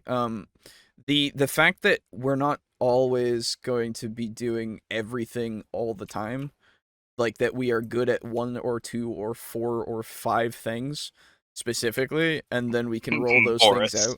Yeah. Yeah, but like having the skill monkey actually be a skill monkey and actually be able to do a bunch of things, and then have the others who have different skills that they can spec into and be that niche for when those situations come up, which they might not come up very often, but you are the best at that goddamn situation, right? Every time. Doesn't matter. You are the man. I will agree that I do like some skills rolled in together. Like for instance, I think that hide and move silently together as a stealth skill is not that bad. However, I do believe that having a catch-all perception skill that is like the combination of like taste, touch, smell, Yeah. sight, like Yeah. whoa, It's a lot. like It's a lot. hearing to like I believe that spot and listen at the very least should remain separate. Yes. Yes. I agree. Sense motive even. Yes. Yeah. Yeah. What do you think of untrained improvisation, clever improviser in Pathfinder 2e, which makes you kind of capable at all skills? That's just like They have jack of all that in trades. Yeah, they have that in 3.5. Yeah, it's totally fine. If you literally are making yourself that way, then you're fine. Mm. Like that Yeah. is a sacrifice that you are doing. That's an Skill illusion mon- of choice, but Yeah, hey. right. It's an illusion of choice, but Yes. you are sacrificing to give yourself that illusion. Yes. Yeah. Skill monkey is a build. Yes, it is a Yes. build. I like skills. Just given enough to utilize. Give me enough to utilize. Give me them. enough to Yeah. utilize them. 2 skill points per level. When I have 40 skills to choose from, it's just not enough skill points to matter. Just get better intelligence in your character. That way you get more skill points. That's how that works. It's a trade-off, my dude. Like, if you don't have enough in the stat, you're not going to get enough skill points. That's just, like, it's to represent how much you've actually, like, done them, you know? How much time you've dedicated to them in your brain. No, guys, don't. I'm literally avoiding my Pathfinder 2e groups to avoid that chat at the moment. I mean, given, not given. Yeah. But legitimately, that they're like, you can take, in 3.5 even, you can take feats that give you skill points. Yeah. That's the thing. Mhm. Like, if you want skills, you can get skills. It's not easy. You have to make sacrifices. There are consequences for your actions, sir. Mhm. But you will be able to get what you want. That is You gotta spend and sacrifice something sweet in order to get what you want. exactly, and that's just It how is it is. always gonna be a Faustian bargain. This is why, like, I know it's a game, right? But you are playing a life. You are still a life in this game, right? Like, you have the restrictions and the advantages of a fantasy life, but it is still a life. And so you kind of have to worry about what you're balancing in your life in order to get what you want. Whereas now we just have stealth. So there was some redundancy. There was a lot of crunch, is what they call it. There was a lot of meat there. There were too many books as well. I remember friends would come to my session in 3rd my edition God. 3.5 with a milk crate, between different kits and different fighter options. So once 5e gets at least 20 more books, it becomes bad. Yep. Right? More, Like, More equals bad. more yes. equals bad. Come on. Long man bad. This is why I spend so much time on Path Builder, tuning my characters and loving it. Yeah, dude. Exactly. Rogue options, and here's a rogue book, and here's a barbarian book, and here's things on like the raging guys, and there were so many damn books. Now the strength of Yeah, starting to hate that term. Wait, hold on. Oh, Hold sorry. on. Let him finish the sentence. Sorry. So, okay, Rissa. different kits and different fighter options and rogue options, and here's a rogue book, and here's a barbarian book, and here's things on like the raging guys, and there were so many damn books. Now the strength of that though is during this time also we started to get more stuff, right? Pathfinder was becoming a big thing, and they had their sort of iteration and take on the 3rd edition 3.5 rule space.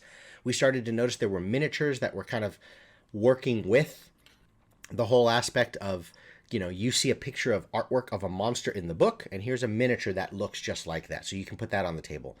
Companies started delving into terrain and Dwarven Forge and that type of stuff. Like, Okay. Hold on. Okay. I wanted to read what you were saying. I'm starting to hate the term, there was too much crunch. Do people just hate choices?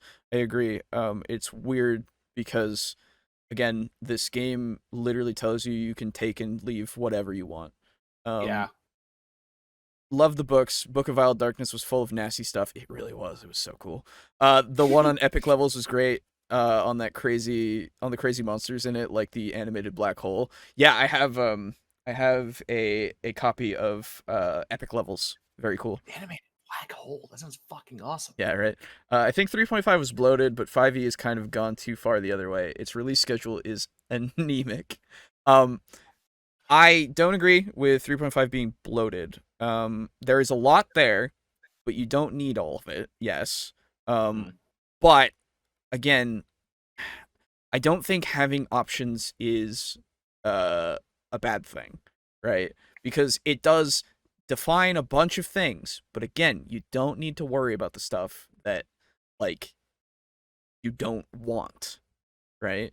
And I don't know if it's necessarily bloated just because it has a lot of things that you might not need, right? I don't know. I like the Book of Nine Swords. Yeah. The Devourer of Gods, my guys hate spiders. Have giant god-eating spiders instead. Yeah. But yeah, so now he's going into how 3.5 has led to Pathfinder terrain minis. Cool. Yeah. Is that's bad? No. This is good. This is the good stuff. This is the good stuff. Okay. Yeah. We're in the good stuff. Yeah, I was really hoping he would turn it around and say, but with all of those books is good because it means that there's a lot of content to pick from. Well, no. And he never said it. So straight up, I guess, if something is doing well for itself and publishing a lot of modules for you to customize your character, that is bad because reading bad. Well, me am busy and me no have time to read stuff. This is the thing, right? He says literally, and I'll play it again. The best part is that he says that it gives you more stuff. He says it's good that it gives you more stuff, and he's referring to obviously the Pathfinder terrain models, that kind of stuff. But like, why would you say that after saying that it has too much, and then it's giving you more stuff? It's just a weird way to phrase it. Iteration and take on the 3rd edition 3.5 rule space. We started to get more stuff, right? Pathfinder was becoming a big thing, and they had their sort of iteration and take on the 3rd edition 3.5 rule space. We started to notice there were miniatures that were kind of working with the whole aspect of, you see a picture of artwork of a monster in the book, and here's a miniature that looks just right. I think choice is good. I just didn't care for a lot of 3.5 choices, and that's totally fair. I thought prestige classes were overrated. Also fair. One of the reasons I like Pathfinder 1E is because its focus on archetypes was more elegant. Sure.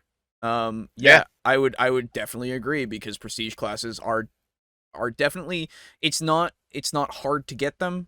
They're easy to build to, but they are like an oversight, I think. They're just kind of there, Yeah. like that. So you can put that on the table. Companies started delving into terrain and Dwarven Forge and that type of stuff. Like, that market started to really come up. So yeah, it can be bad that there was a lot of books and a lot of just crunch, and just a lot. And crunch. That word keeps coming up. Yes, I know, right? But just again, Kill Chrono. Just because you didn't care for that stuff doesn't mean it was bloated. That's the thing. I don't think it was bloated. 3.0, 3.5, but those are also the things that keep a lot of players still going back to it, because we've just invested so much money and time into these things. Now, though I say those things can be bad, the good of 3.0 and 3.5 was the overall power. There were spells like Haste and Slow, which were just insanely powerful. These are good things. Options also, even though there was too much crunch, options can be very good, because you can truly build your character in whatever direction you want. What is it? No. Which is it? No, you can't ride the fence here now. You're like, oh, there's too much there, but you could make your character how you wanted with all the options. Guys, you can be whatever you want, but also too many. Like, Too I much. understand. I understand paralysis of analysis is Sure. a thing. However, that is not a flaw of the system. That's No. your mind goblins. Exactly. Like that. I have fucking paralysis of analysis too, but I have the presence of mind to know that's on me. Yes, exactly. I always saw Prestige as just character flavor. It's not about making an optimized character, but a unique one. Yeah, sure. That's fair. I made a vigilante character just because I wanted to. And it wasn't optimized at all. He sucked. Great. You can really go anywhere because there were so many small nuances and things you can dabble into to make a difference and make that character feel like it's exactly the hero or the villain that you want to play. Yeah. I'm also quite biased because 3.0, 3.5 was a time when I ran a really massive D&D session. And I had it's one of my successful, if not my most successful campaign to date. And, I was really invested in Forgotten Realms, and we just had a good time playing, and we had the time to play 8-10 hours a night, on every single weekend. So it was just a really, really good Damn. time. Also, it really helped me settle into 3rd edition 3.5, like the Forgotten Realms and Eberron. Some of the best worlds that I think exist came about during this time for me. So there's a lot of really good things. So even though I say there's a lot, and that might have been a bad thing, for many, that can be a really good thing because it gave us so many options and fiddly bits. It felt like 3rd edition 3.5 was sort of, it may have excluded the new people simply because it was a little tough to get into. There were so many, if I brought in that milk crate and you said, hey, we're going to play this game, you've heard of D&D, but this is the first time you're ever playing it, they would look on the table and be like, dude, I don't even know where to begin, right? But And you know what? Fair enough with that because I remember when we started, I saw the character sheet and I was like, what the fuck is this? And that was just the character sheet. And then all the books, and I was like, I remember looking at the Rangers level up table and being like, "Oi." Yep. Like, yeah, I wouldn't get someone new to TTRPG, geez, into 3.5, but like after a game or two, I would totally be like, hey, you like 5e? Let me get you into this here, like some sort of shady dealer. Yes, yeah, absolutely. Yeah, no, that is exactly actually what I planned. That's why my Elder Scrolls campaign is in 5e. Because I told them like, hey, you know what? Afterwards, though, I'm gonna run a 3.5 campaign, and then over the course of that, Pathfinder 2e released, and now I'm looking at 3.5 and Pathfinder 2e, and it's like the meme of the dude in the spaceship, like patting the sweat on his forehead. Nice. I've always liked my character growth to be organic and based on the experiences my character goes through. Yeah, it's great, and I think 3.5 can let you do that. What you buying? What are you buying? What are you selling? Buy it at a high price.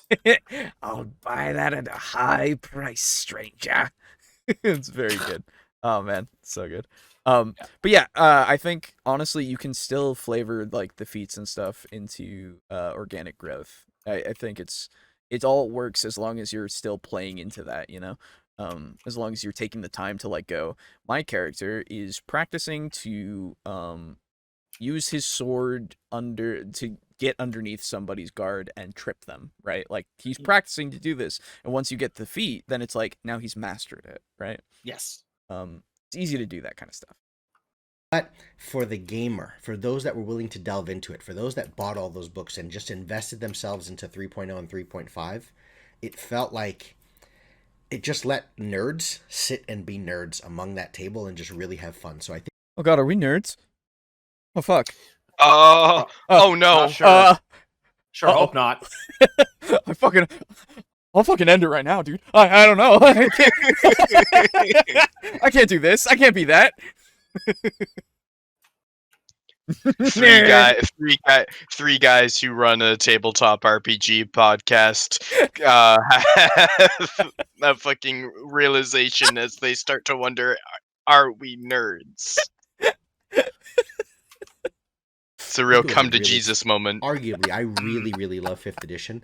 3rd, 3.5, those two, somewhere in there. I don't remember every little detail of what was changed and wasn't, but somewhere in there, that was probably among the best editions of D&D I've played. Oh, Yes, my memories, of course, are fonder going much further back before it was so invested into combat and the battle mats, and which we'll get into in the next edition here, 4th edition.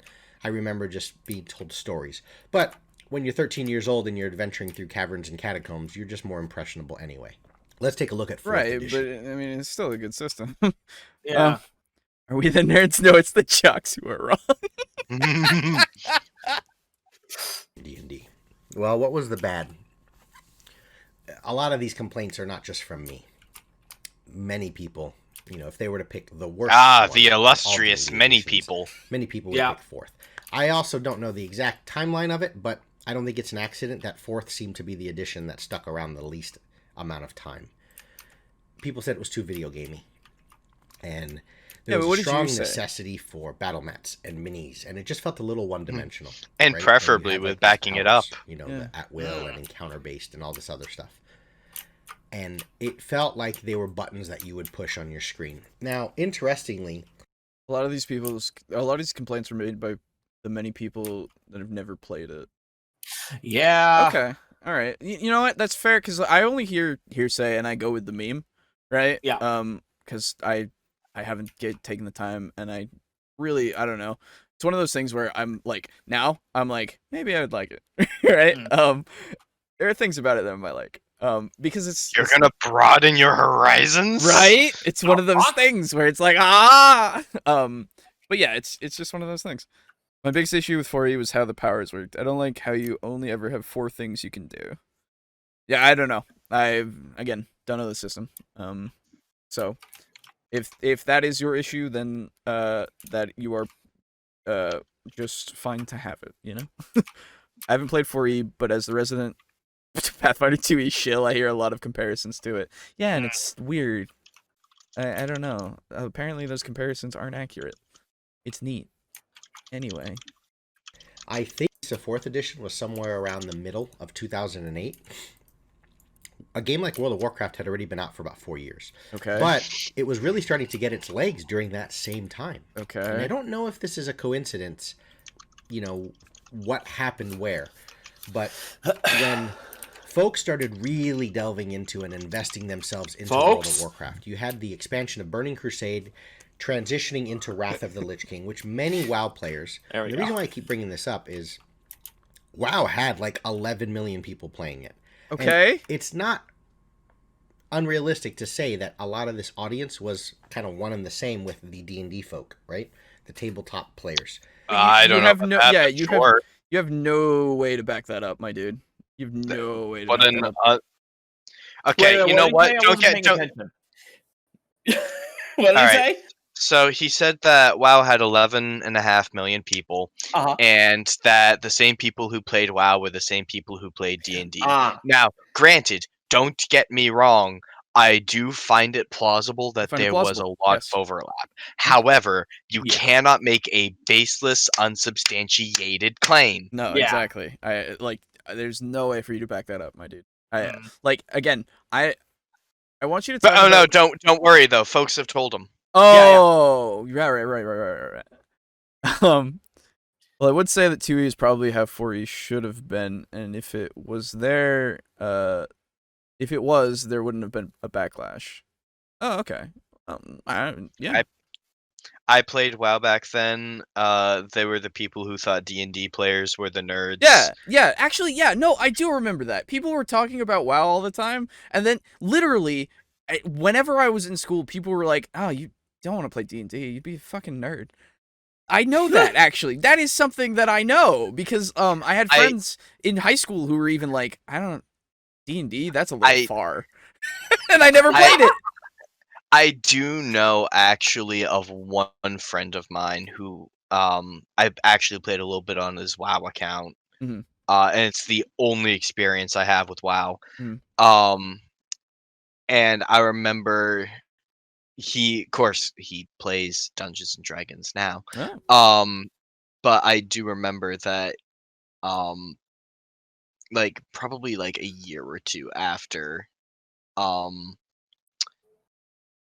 playing World of Warcraft on his computer, hearing about TTRPGs and being like, yeah, no, that's what you do if you're like a hardcore nerd. Gotcha.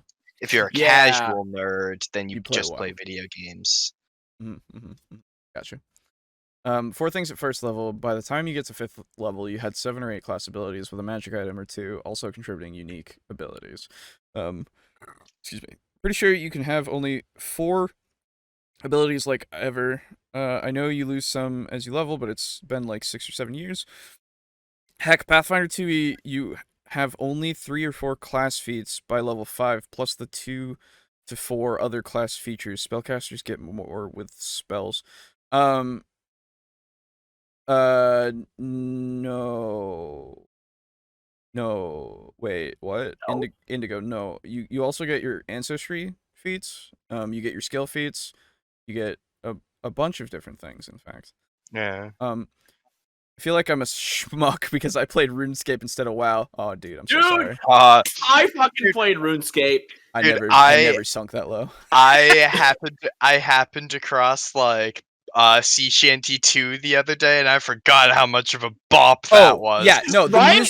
the music of RuneScape, Oh, fucking great. Oh, I remember showing you that actually, Aiden. I remember showing you that because you'd never heard yeah, it. you did. Yeah, and I was like, dude, this is a bop. I've never played it, but this is a bop. Yeah, no, She- dude had great she's- music. I fucking learned to read playing RuneScape. There you fucking go, yeah. You start losing abilities for you at level at 13th level. Gotcha.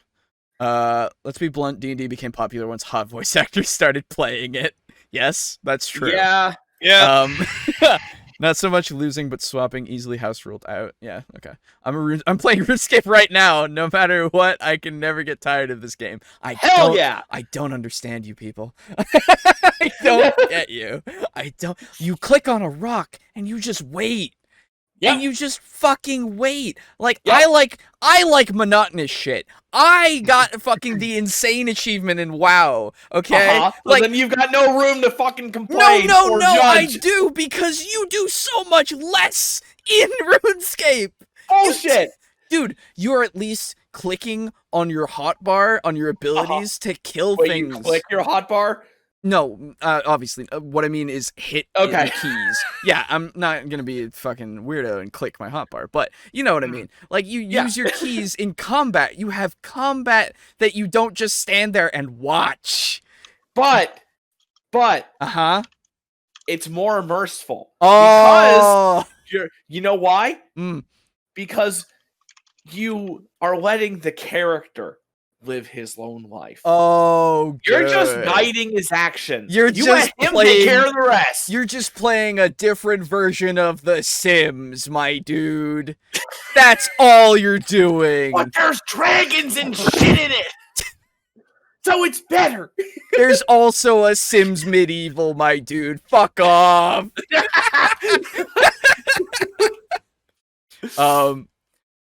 I play both in D&D, and Jesus, I mean, ever play a JRPG? No, JRPGs are more involved as well, I would say. It's true, yes. You should check out the recent boss that came out. It's practically a WoW boss with phases, add-ons, and so on. I think you're describing old school RuneScape. I am. Yeah, you're right. Yeah. I don't know new RuneScape.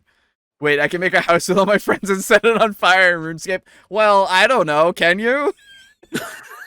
I don't think so, unless Oh. it's in new shit. I don't know. What did I start? No, you can't. Okay. Oh, Meanwhile, while this debate is going on somewhere, some EVE Online players are checking over their spreadsheets.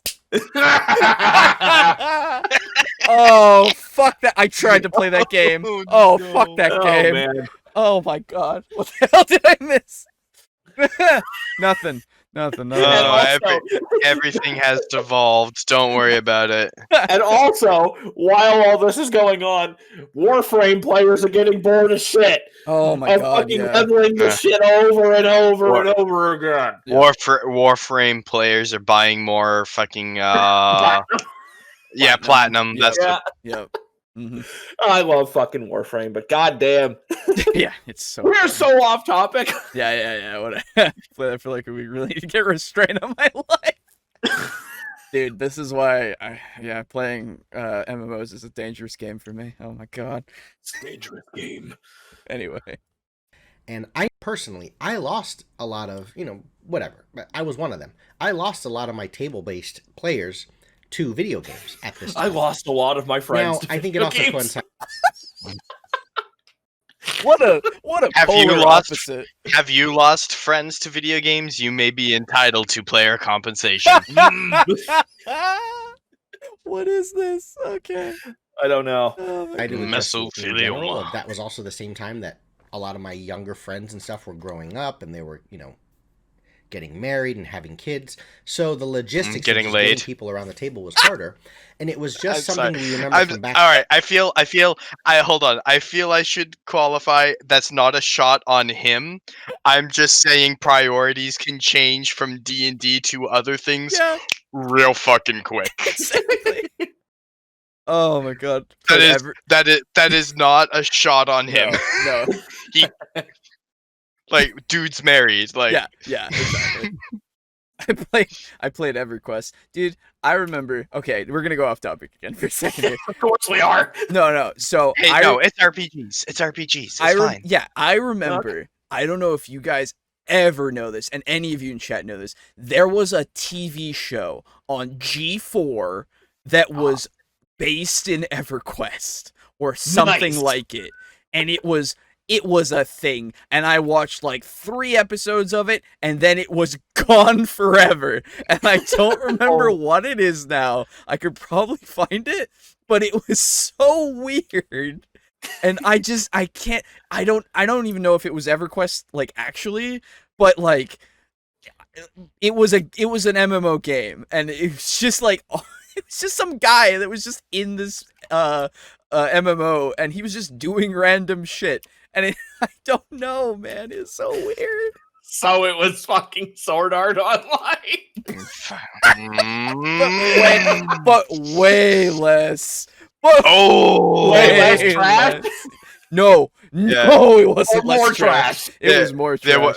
There wasn't enough incest in it, so it got taken off the air. Yeah. Oh man. Real talk, during your Vanilla WoW, I spoke with a guy who knows someone that gave up drugs to pay for his WoW subscription. That addiction was real. Yeah, dude, it basically, yeah. Oh, absolutely. Why are we here? Just to suffer. Yes. Oh god, G4, I almost forgot about G4. Dude, yeah. It's great. I did forget about G4, yeah. How dare you, boo, how dare you. No, Sword Art Online is trash. Everyone knows. No, it's trash. Everyone Sorry. knows it's trash. Okay, don't even front with us. All right, don't even front. Come on, don't do this. You're all right? here. You're here among friends. We can all admit it. Yeah, come on. Watch Abridged. Abridged is funny. Yes. Oh yeah. Oh yeah. Oh, By I'm something sure. witty entertainment. It's Mhm. fantastic. Oh no, it is. But comparing something as worse. Yeah, no, it's true. It's true. It's a deep cut, but man, I'll cut deeper. Anyway. When we were playing EverQuest and Dark Age of Camelot, it was just easier to come home from a long day at work. You want to spend time with your family, and you're not going to settle in on the weekend, and that's the only time you have off. You just jump on your computer, double-click an icon, and real quick and sit and play. Okay. You can get your same D&D friends to jump on with you and type and chat and talk cool, nerdy stuff. So far, his point is 4th edition is bad because video games existed. Yeah. Or, sorry, it didn't do well because video games existed. Yeah, and like, Mm, here's the thing: D&D is is really the kind of thing that it doesn't really suffer much when other shit is around. Yeah. Because there's this kind of thing where it's like, if we let blank Man. interrupt our D&D would never happen. Yeah, exactly. It's literally kind just of called. bad. It's called time management, and it's Yeah. called the system itself is something that people don't want to play. Like Yes. that's the thing. It's not. The temptations of video games were too great. We lost many good D&D players to the computer. there and what movies you guys saw and set up the movie that you're going to go watch next Saturday.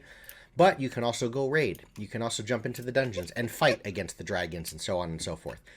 So I don't know that it was an accident in the release of 4th edition and sort of the direction they went, where they saw that, tabletop role playing was kind of at a lull, and I think WotC kind of had that, hey, they like just pushing buttons and they like this video game aspect. Let's try and create that in D&D format.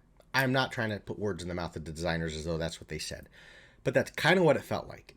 Oh. And you had these cards, but every one of those things were, there wasn't like a role play card that you can pull out that told you exactly how to negotiate with performance and persuasion and talk your way through an entire 8-hour session without fighting. No, it was very, here's my deck, let's open it up, boom, I want to fight, I want to use this, next fight I use this. Yeah, here's the thing, that's not at all what 4th edition was. Basically what he's talking about is how you have, basically what they did was they gave everybody abilities. Like, for example, there was it was like the last video where he described everybody having spells. Yeah.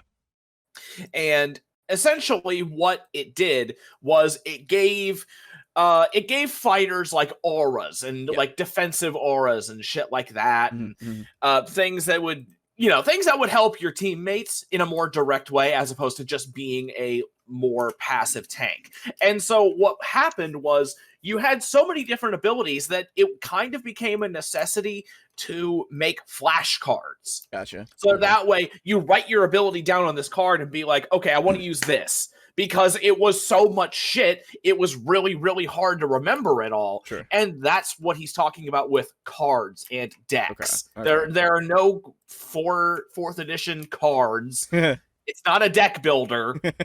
Oh, dude, that would have been weird. That would have been fucking weird. We turned D&D into a deck builder game. There we go, boys. New direction. Yeah. That'd be great. I mean, to be fair, if I wanted to play a video game, I wouldn't play a TTRPG with its systems based off a video game system, so I get it. Yeah, but apparently that's not the case. No, 4E did bad because WotC presented it in a really gamey way that most people didn't like. Yeah, okay. There you go. Exactly. And these days I play a tabletop on computer, so yeah, the computer is won in the end. Exactly, dude. It all comes back. I swear I'm having deja vu. Like I've heard computer always wins. Yes. Oh yeah. God, this guy has no clue. Yeah, I do still wish kept the Invoker class for 5e. I don't know how they would have done it, but I did love that class. I don't know the Invoker class. Is that 4e? I don't actually remember the Invoker class. I could probably look it up. Okay.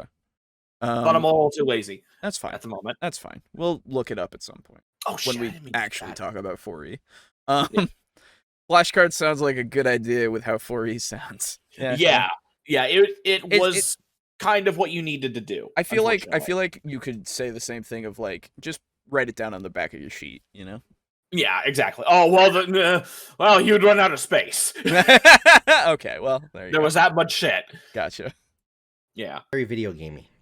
So, and the one-dimensional aspect of it, that is oftentimes cited as one of the bad things about 4th edition. Now, from the good side, number one, I like the mooks. The concept of you had those little one hit point bad guys, that oftentimes had some really devastating effects, or maybe they just hit really hard, but all you had to do was hit them or AE them, and you can kill them. I think you were able to AE them. I don't remember. But regardless, I like the idea of incorporating something like that now, where they're just fodder. They're things that you can kill in 5th edition. I use them now, that concept. They're very low hit points. I don't even have to track it. If you hit them at all and you put your attention to them, I'll just remove the miniatures off the board. But you have to deal with them because they're all giving pack tactics, or they're giving different bonuses to the commander that's on the board. So I like that aspect, because when you're so heavily invested in combat and at the table fights in 4th edition, you need little iterations of different levels of dudes that can be out there. So the mooks, the minion concept from 4th edition, I think is a good thing. It's like the number one most popularly cited thing that 4E did that everybody likes. Yeah. Like, okay, cool, nice. Yep. It was a divine offensive spellcaster, very AoE heavy. Ooh, that sounds neat. Oh, that's cool. There's a guy on the 5e subreddit who always is talking about how much he hates Sorcerer and how Warlord, I assume you mean Warlock, got screwed over and should have been in. Oh no, Warlord itself had got screwed over and should have been in instead. It's kind of insufferable. The Warlord class was pretty neat. It was basically like you're playing like an officer type thing. So you're this kind of tanky fighter who has lots of buffs and stuff. Oh, okay, cool. Buffs and debuffs, and it's all about, giving morale to your allies and stuff. So it was pretty fun. Neat. Yeah. Okay. Ori also had the Warlord class, which is one of the best classes in the game, and a good replacement for the Cleric role. Okay. Yeah. Alright. Neat. So, another alternative to Cleric. That's neat. Good Yes. concept, but I can see why it didn't get into 5e. It's a very tactical class. Yeah, 5e isn't about tactics, although you can make it about tactics very easily, so. Mhm. I don't know. I also did like the definitive aspect of you knew exactly what things refreshed when. I like that aspect, and I think certain things like that, maybe they can be brought into some element of 5.5 or 6th edition, where But I we are- did like some aspect. I'm not saying use the exact same card system, but I did like some parts where you just knew, I only get to use this at this time. I only get to use this at this time. It was very definitive. Sorry, do spells and stuff not exist in 5e for this guy? I guess not. Like, I know I can only use these things a certain amount of times, and then I have to do a short rest or a long rest to get my things back. Like, and I can only use this now, and it only goes for this amount of time. What is he talking about? I have no idea, Also, to be honest. also, I'm unsure about what his purpose of using the word definitive is here, because Yeah. on one side, it feels like he's trying to say it was very strict Okay. insofar as you do this, then you do this, then you do Right. this, then, and you basically go on a skill rotation or whatever. Oh. But when you say definitive, you Mhm. mean that this is a defining feature of only this edition. Right. And definitive also does not mean good, but you seem No. to be using this as if definitive means good. Yeah. Because it's like swapping out the word iconic. Yeah. Oh, yeah. Okay. Fair. And it's like, well, that doesn't make it good. It makes it unique. It makes it stand out. Yes.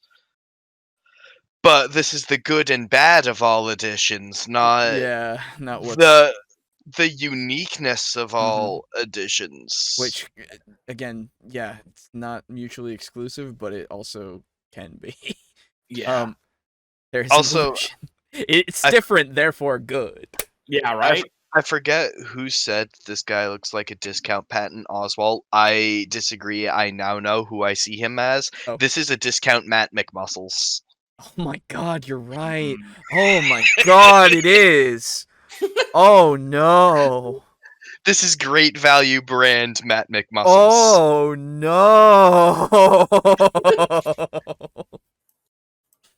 Okay. No, you know what? He's also great value. Oh no, over here. He's also a great value brand, the completionist, dude.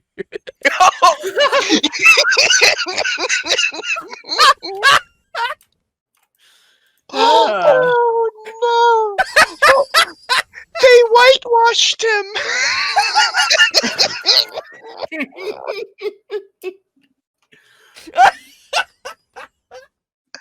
Oh fuck! No. Oh. Oh. Oh no. Okay.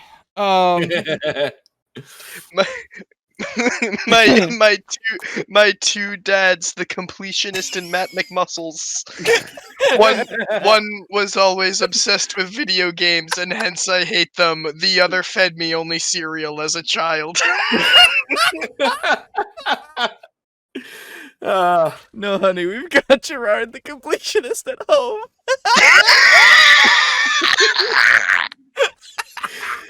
Oh my god, that's really fucking good. Oh no! God! Ow. Ow.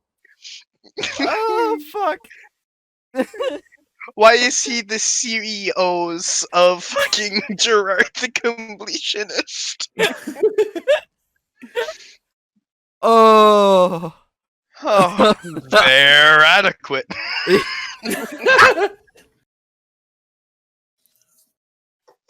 I can't. Oh god. Fuck. Oh. Oh Jesus Christ. Okay, who needs to do fucking calisthenics? Oh. Ow. Oh, no wonder he got 3.5. He had to complete all the splat books.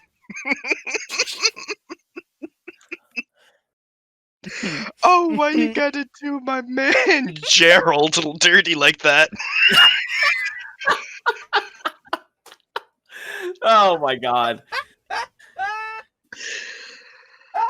Fuck!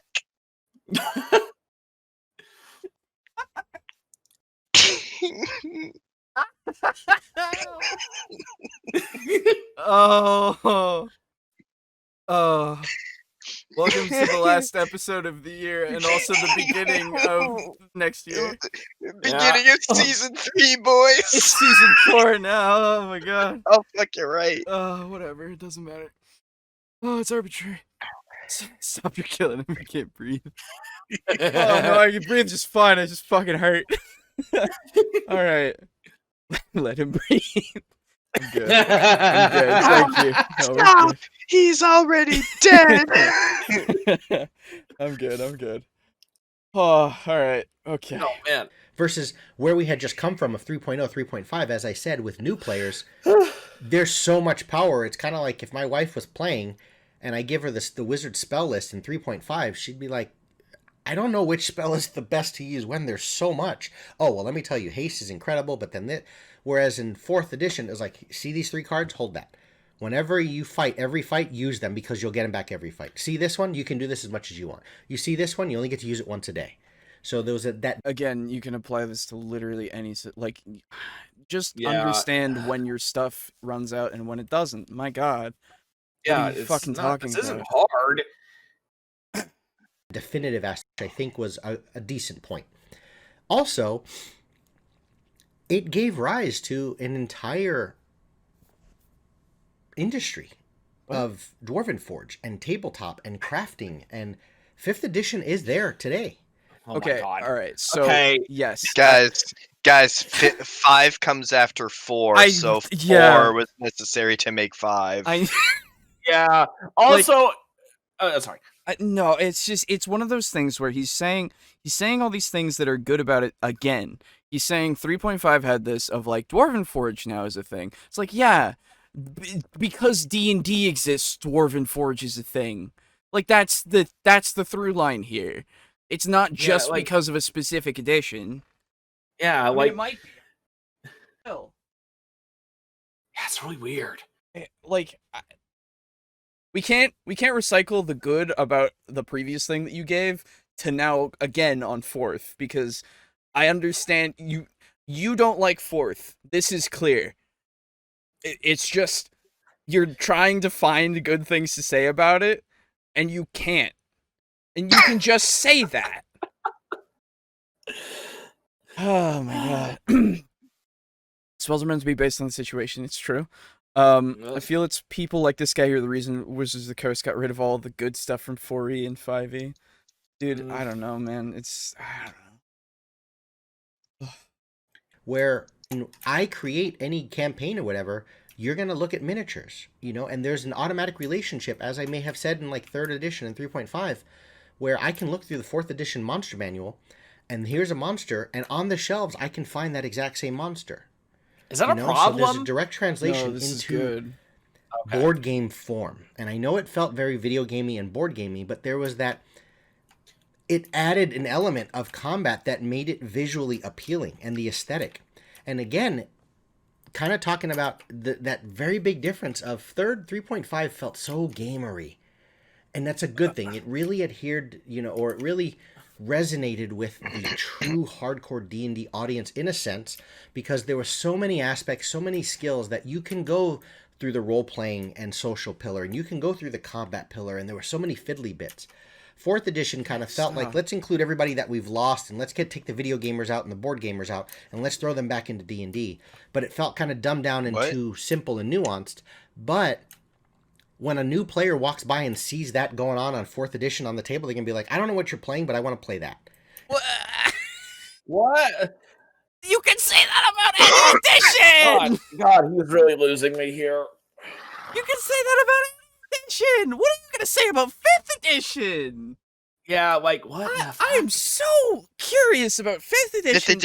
5th edition D&D was good and simple, and they removed all of the unnecessary fiddly bits, and Yep. they made it so that everyone could sit down and play D&D together, Mhm. regardless of skill level. Okay. And because of that, 5e is the best edition.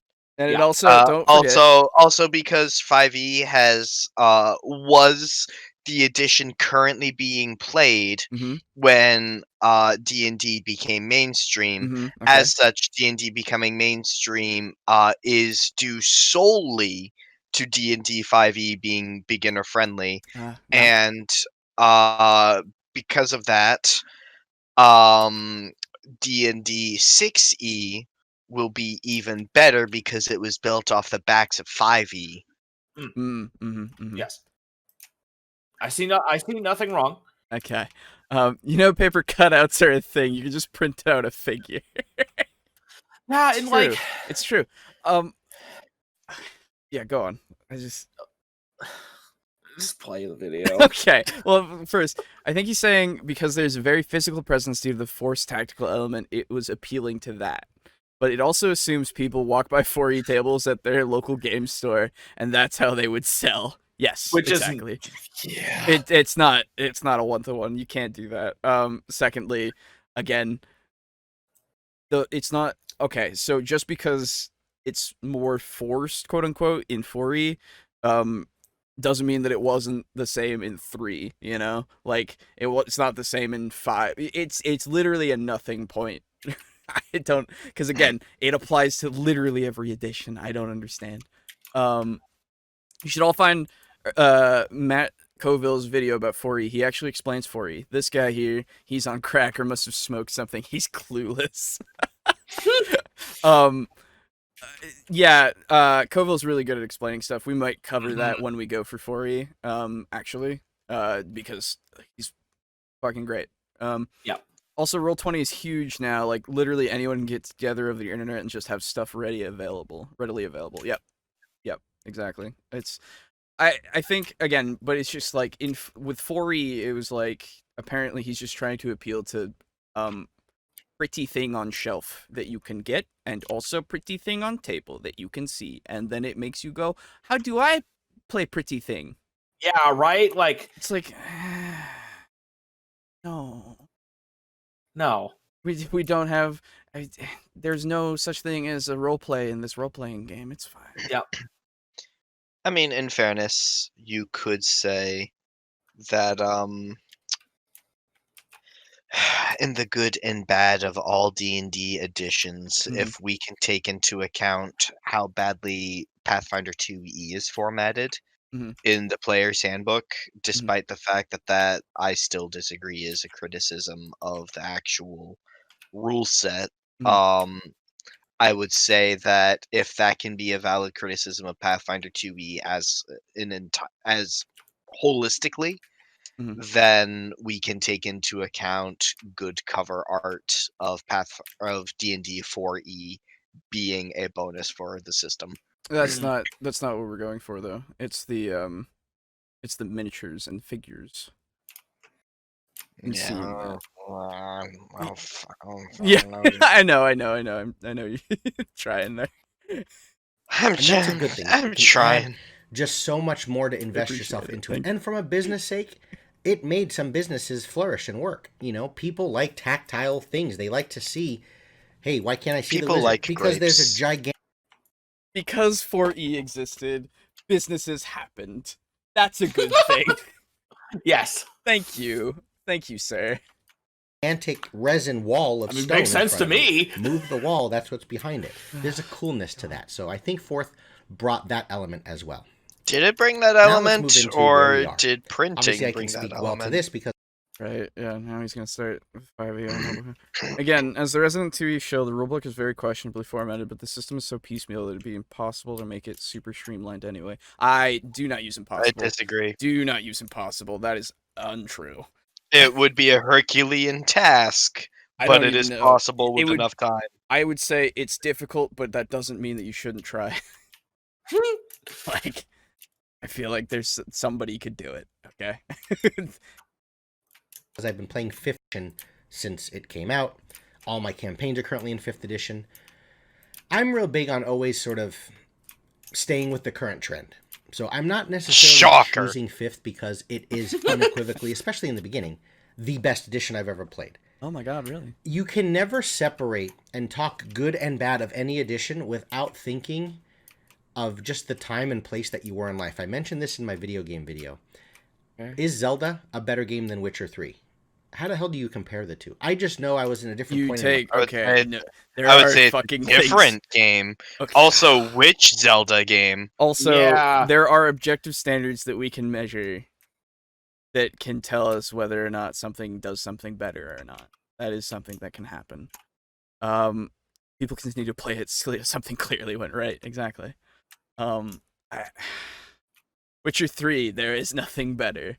I don't know if I would agree, but I really like The Witcher 3. I'll give you that much. I fucking love that game. And I hate that I love that game. My life. 11 years old, everything is freaking cool when it's the first time you see it. You know what I mean? So no, not really. There were times Okay. and people I played with that are no longer with me. And they're dead. That I played. Okay. Whoa. Okay. Whoa. They're no longer with me. They're dead. No. Okay. I get what he's trying to go for. He's trying to tell us about like what happened. Okay. Oh fuck. His point right now is that you remember when you started something when nostalgia. Yes. Thank you. That. It's nostalgia as well as just like okay. We're now at a point where we're at objective nostalgia. Yeah. Oh my god. I'll be present for you. She'll say it's formatting presentation. Heard it greatly. Yeah, fair. Yeah. God, I just hold on. What that got dark. Boy, that escalated quickly. I assume he's going to talk about how he lost somebody when he started playing 5e, right? Like that's just where he's going. And that made it better? I don't know. I think he's just trying to appeal to your like you remember when you started this because of the events that were happening around you. Yeah, that's fair. And that's it. Like I don't know what this is. I don't care what this is. This doesn't tell me anything. You're just gonna tell me that you or I assume you're just gonna tell me that you started playing 5e when somebody died. I'm sorry? Quick question, show of hands. Okay. Both ourselves and people in the chat. Who saw this video going this way? Not me. Oh my god, dude. If I thought this would be more like the last video that we did. I'll be honest. Okay, it seems pretty universal. Mm-hmm. I got here 3 hours late, no clue. Don't worry, I've been here since the beginning. We're on the same page. Yeah. Oh, I object to raising my hand. You're twisting that Shyamalan and ding dong, dude. Yeah. Oh man. Okay. Oh yeah. I just want to hear it. Boys. I just want to hear it again. We gotta hear it. Again. They're dead. they're dead. First time you see it. You know what I mean? So it's hard to compare. There were times and people I played with that are no longer with me. And they're dead. That I played during basic box set D&D stuff. And I remember. Okay. I don't mean to laugh at your loss, my dude. I'm sorry that like you've had people that are dear to you that have passed on. It's the juxtaposition that we're laughing at, not. But it's the way this is said. Yes. Just such a nonchalant. They're dead. It's just weird. But like 5e though. Yeah. Let's get to. Like, I understand you're talking about the box set that you played with the guys that are dead now. Okay. It's got a lot of good memories of you because, you know, you played it with your friends or family or what have you. Your loved ones. Exactly. But that's how is this not relevant? Exactly. But that not to diminish from your loss, but that's outside the scope of what we're dealing with today. It's like if I were to present a report on like ring opening polymerizations and the professors are like, yeah, hey, what's this paragraph about like you hanging out with your uncle and getting in a car accident?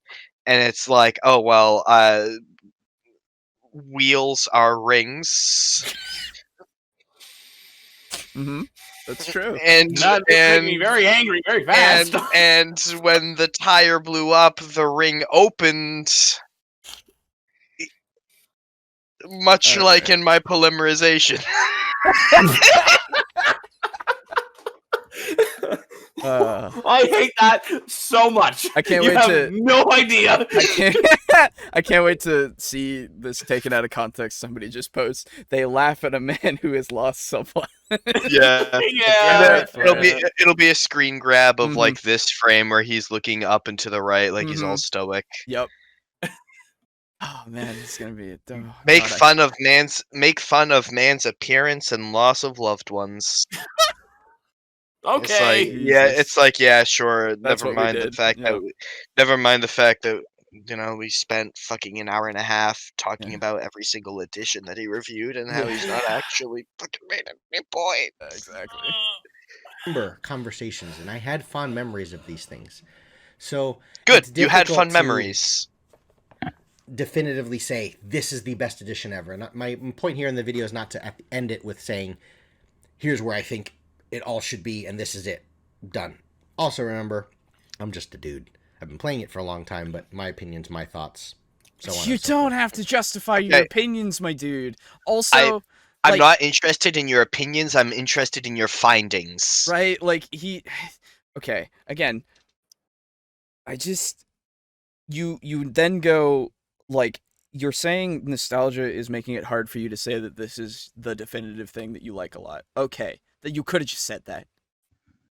5th edition is just the one that I currently play. Folks said, hey, I heard you're a DM. You've DM'd a lot. You want to run some games for us? I got 5th edition books. They handed them to me. I went home. I read them all. I bought them on my local gaming store on Amazon, and I started playing. It's turned out very well. I think it's an amazing edition. The good about 5th edition that I like is similar to what 4th edition did, of the inclusion of bringing in new players. There's a certain elements of complexity, right? Because every class feels so different and every class feels so viable. There is a big difference. You're not just playing a fighter anymore. There's a Eldritch Knight fighter, but then there's a Battle Master versus a champion. They feel different. The Barbarian still has the essence of that rage-fueled Barbarian. There's still those essential mechanics about each class that no other class has. You know what I mean? Like the Barbarian Rage is a defining characteristic of that class. Well, so yeah. Oh, okay. You mean okay? No, sorry. You mean those kinds of things. But there's no way, just like the wizard, you're a spellcaster, you're a studious guy, you get your spell book, and so on and so forth. But they've kind of made it a little friendlier. You don't have the drastic difference in hit dice and stuff, and, it's not like, oh, I have 2 spells, and once I'm done casting those, I'm just shooting a dart or a crossbow or throw. It's just they feel different. Battlemaster and Eldritch Knight feel good to play. Champion. Anyway, barbarians. Very good. Oh, Very that's good. what the fuck? He used the definitive word again. Yeah, he did. Warlock, Which is Warlock and Fighter, very fun to play. Ranger? Anyway, about barbarians. Yeah, exactly. I came here to be informed, man. not preached. Yeah. It's definitive in my opinion, which is definitive. Yeah, great, good stuff. Yeah. New players are a nice feature. That's true.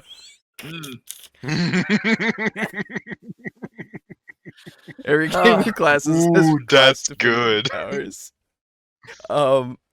Did he bring up classes feeling different than when he was talking about 3.5? No, he doesn't talk about that at all in any other edition. Apparently, they all feel the same. I suppose this begs the question, does the abilities make the barbarian, or does the barbarian make the abilities? Is a rage-filled fighter technically still a barbarian? I would love to ask this man that question. Yeah, I don't know. Throwing darts, and that I can do. Is every class feels they have a strong essence of who they are and what they're about, and that's a really good positive thing. So it helps bring everyone in. Obviously, we're in a time period in life where, socially and just inclusivity and stuff like that, and sexes and genres, or excuse me, and genders and various things like this. There's no restrictions as there used to be back in first edition. Oh, You can okay, play okay. any male, female. There's no differences in what kind of strength you have, and you can be the Brienne of Tarth from Game of Thrones, right? And we see it everywhere. It's in media, it's in other games. Laura Croft is one of the baddest chicks, in all. You could do this in 3.5, my dude. You could do this in 4E, I bet. You could do this in 2E if you talk to your DM about it, probably. Like I understand there were more restrictions back then. And yes, this is better in that way, I guess, but Sure. you can do it still in other things.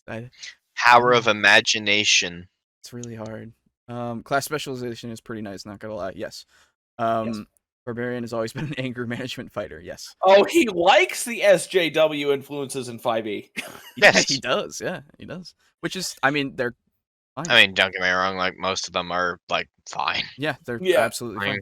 And the ones that aren't fine, we basically just ignore. Right. Exactly. Like there's nothing. I mean, There's nothing in at there the- that isn't fine. That is like that. I don't think.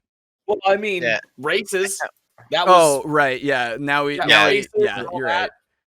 literally my biggest / only complaint is the idea that orcs are now humans. Yeah. Yes. Yeah. All that kind of stuff. It's almost as if people feel that illusion of choice from last week. No. He is talking about 2E when we were restricted. Yes. Yeah. Of video gaming, the best hero, and then you have the male hero, and then you have the fallen female champion and the fallen male champion. So there's a lot of just including anyone that wants to play. So that's a good thing about 5th edition. I agree. The content is top notch. I believe just the availability of feedback, right? Whether we have D&D Beyond and various message boards and forums, new books come out, all sorts of things come out, and people can kind of give their take on it. You have these entire websites, and Is that a virtue of the edition, or is that a virtue of the internet developing? Exactly. Like, come on, man. Like, I agree that they have made themselves, the company has made themselves more open to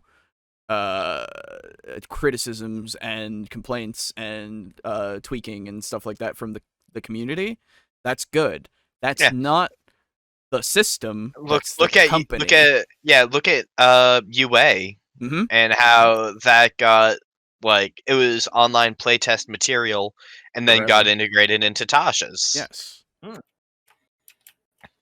things that have where you can build through the best ranger or the strongest battle master, and what's the highest AC I can get from my paladin, and so on and so forth. And people will nothing on I champion. call it, nerd number crunch. What do they call it in baseball? Analytics. They can break that stuff down in Excel spreadsheets and tell you this is not the most optimum build and this and that. But then you have that relationship of the metagamer, power gamer aspect contrasted with the DM who has to invest his time and energy into all these different things.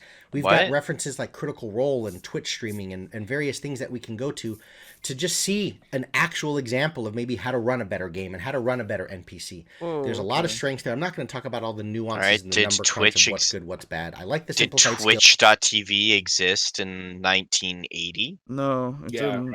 Like, well, we better thank D&D 5th edition anyway. Right, exactly. So if you RP angry enough, can you spontaneously multi-class barbarian? Yeah. Yeah. I mean, it's all up to the DM. If they want orcs or goblins to have more character beyond murder monsters, they are free to do so. Always favoring nurture over nature. Yeah, I mean, that's the whole thing with we did a whole podcast on it. Yeah, we did a whole thing on that. Go watch that if you want to know our thoughts on that in detail. 5e comes out as soon as the internet gets better. It's a feature of 5e. They had feedback in the past, like forums existed for a very long time now. That's what I was thinking. It's just like 4e, there were forums for 4e. This feels so disjointed, and I don't think this really makes sense. I agree. Hot take: 5e has always been a bad addition for power gamers and meta gamers. 3.5 was always much better for people who wanted to be rewarded for breaking the power cap. So depends on your definition of bad. I would 3.5, I believe, gave people better tools to do so. Yes. Depends on your definition of bad for 5e, because I think you can still do it just fine if you really want to. The list. I like that it can focus enough on the 3 pillars of combat. For a bad aspect of 5th edition, the only thing I might say is there's so many websites on the builds and how to make the optimum character. That's bad, guys. Sometimes there's too many Just like Content bad. what content that is outside entirely of the. Okay. Content Yeah, bad. Content bad. players trying to win. I don't want to disrespect that, because it's hard for me not to come at this from the perspective other than the side of the DM screen where I'm the dungeon master, as I don't really enjoy playing as much, as not even close, as I do DMing. So I don't want to say I've never been in their shoes enough to see the worth and value of that, but I do miss a little bit of make your character now in 5th edition simply because it's a cool idea and something you think might work. That's it. That's Maybe a thing that people do, man. Like, what? Yeah, Just a because. lot of people okay, do. here's the thing. Just because guides exist to tell you the optimal way to make a character does not mean that people are using those guides. Yeah. That is. Oh my god. They exist, though! don't. Right. And content bad. Right. Exactly. I'm just not a fan of 5e. That's totally fine. Imagine not liking a game because it has too many mods. Oh. You must fucking hate Skyrim. Right? It remotely relates to the game, therefore it's a flaw within the game. 5e makes me want to play 2e. Yeah, okay, fair enough. Fair enough. focus on the background, and you were once a fisherman, you had something happen to your family, and now you want to go out and protect and save the world and others from harm by being some kind of a fighter. Don't make it by going through a build chart and an Excel sheet and putting in every... Fuck you, I'll do what I want, man. Yeah, okay? I'll do what I want. Like, that's... I don't care. Like, if I want to make the most OP thing, hey, guess what? I can also make it work with my backstory. Yeah. Okay? Like, it does not have to be one or the other. And also, if I'm having fun with it, it's fine. If you're not having fun with it, that's okay. You don't have to do it. Like, what... Also, I mean, people just chose to play that way. I just want to be the best at something, but I don't know how to do that, so guides help me sort out how to do what I want. Yes. Funnily enough, I heard a great comparison that 5e is like an Elder Scrolls game. The devs released a bare bones game, and you have to tack on your own content to flesh it out. Who said who? All right, kill Chrono. Kill Chrono.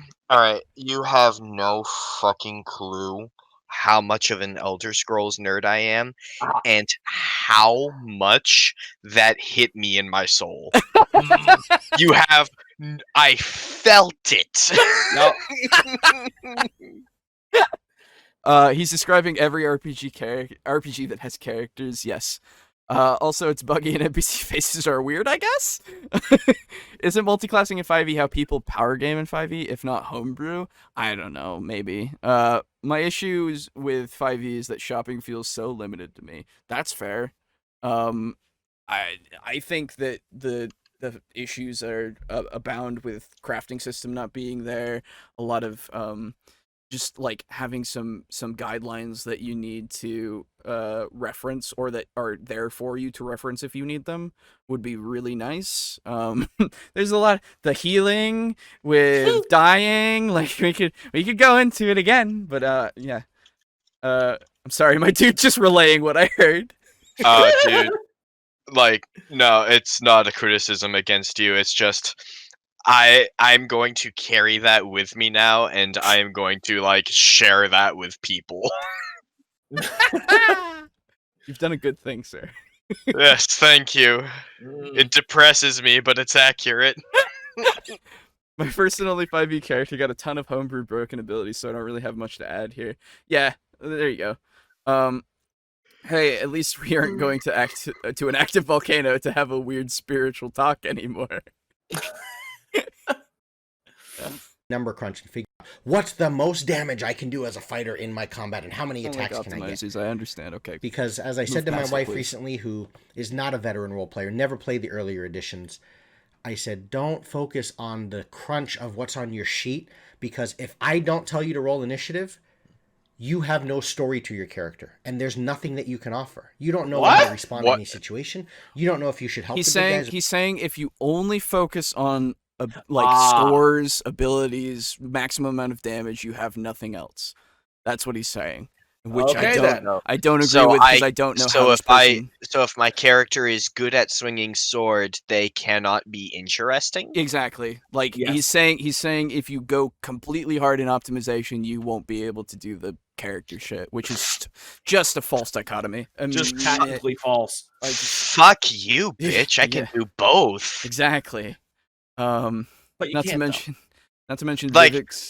don't get me wrong, I don't optimize because I don't care to put in the effort to optimize, but I can still take a character concept that is fucking cool and then tweak the ever-loving hell out of it to make it a monster in combat. Yeah.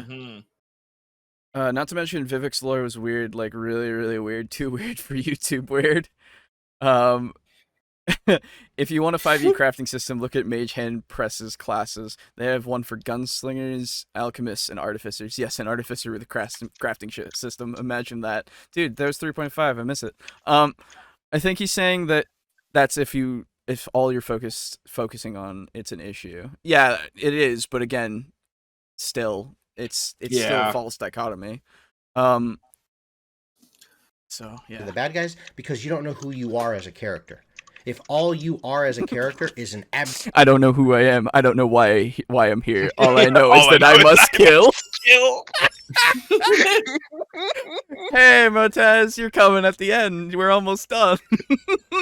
Sorry, but hey, welcome. How's it going? Here we go.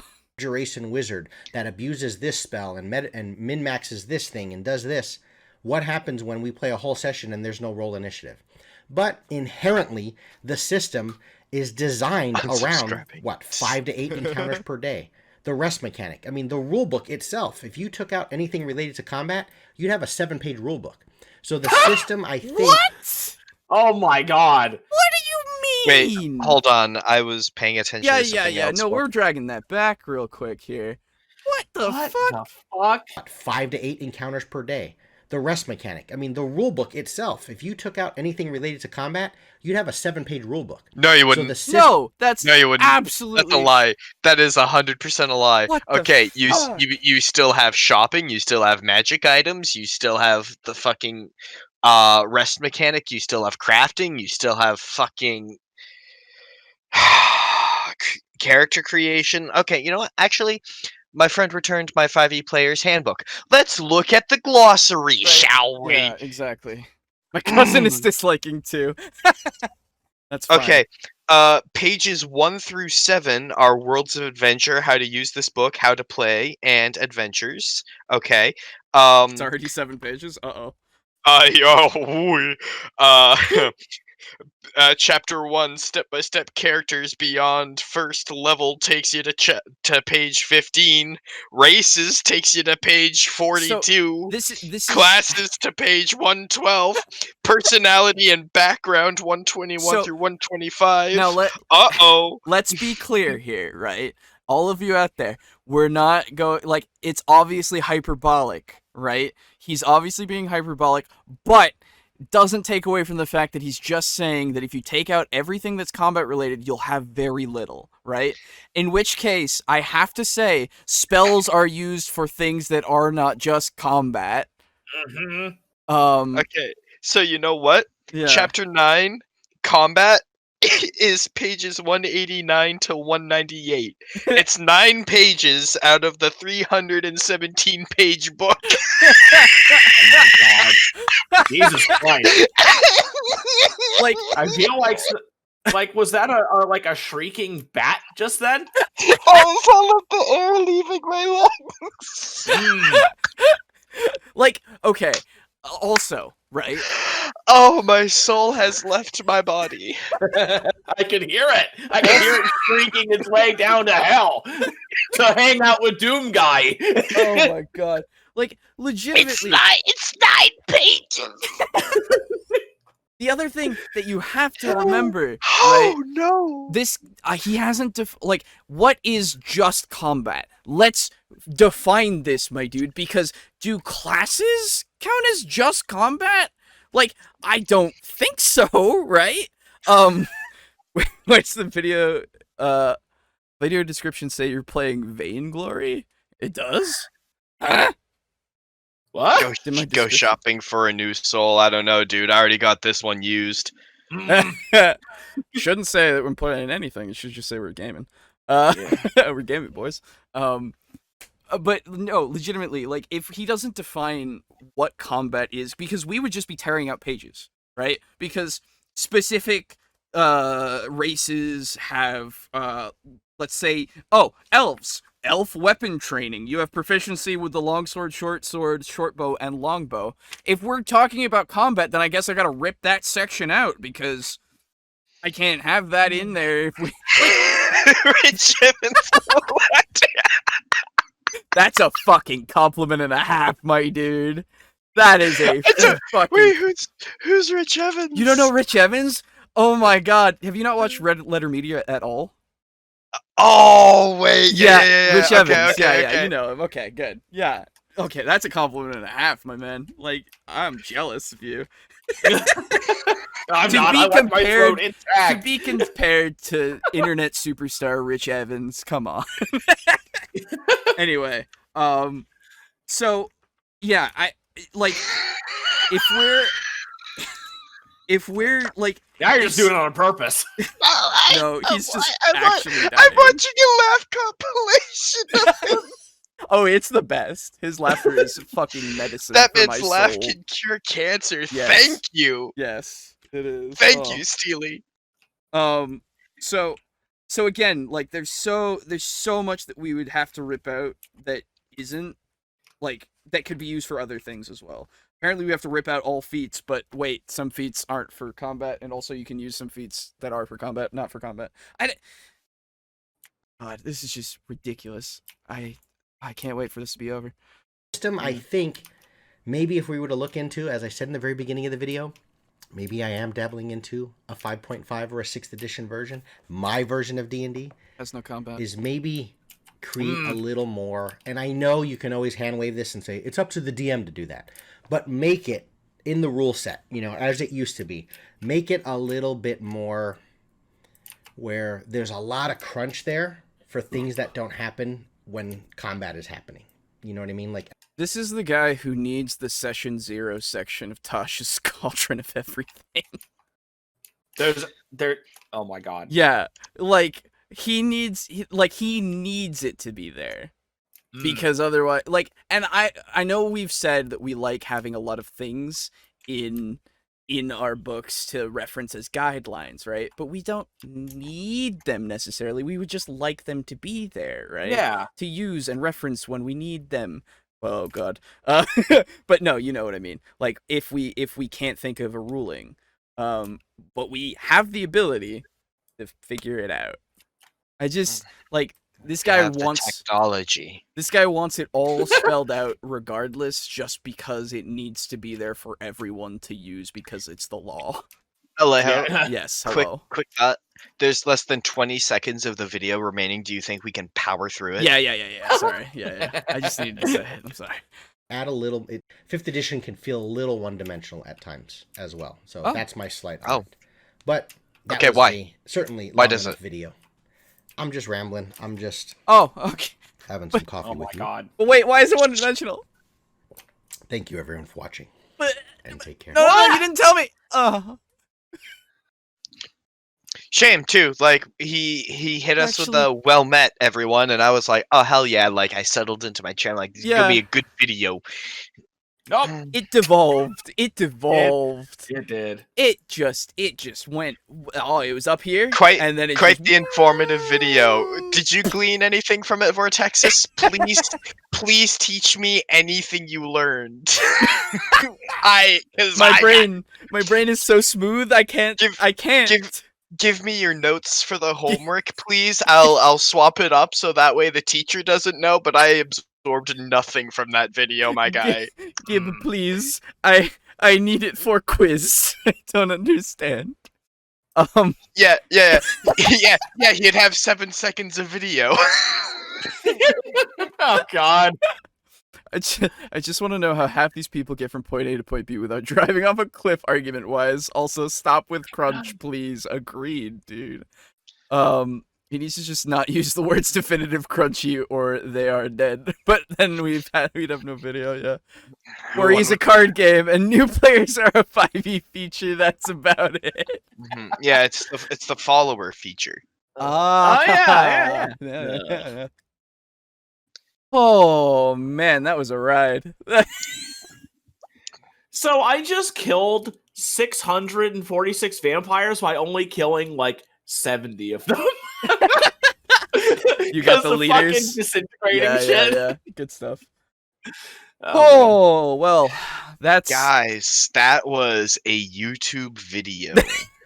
definitely was. I really liked the first video that we watched. yeah, I the really first liked was that so one. good. That one was very I- informative and nice. And you know what, Aiden? You should go and watch the rest of that video.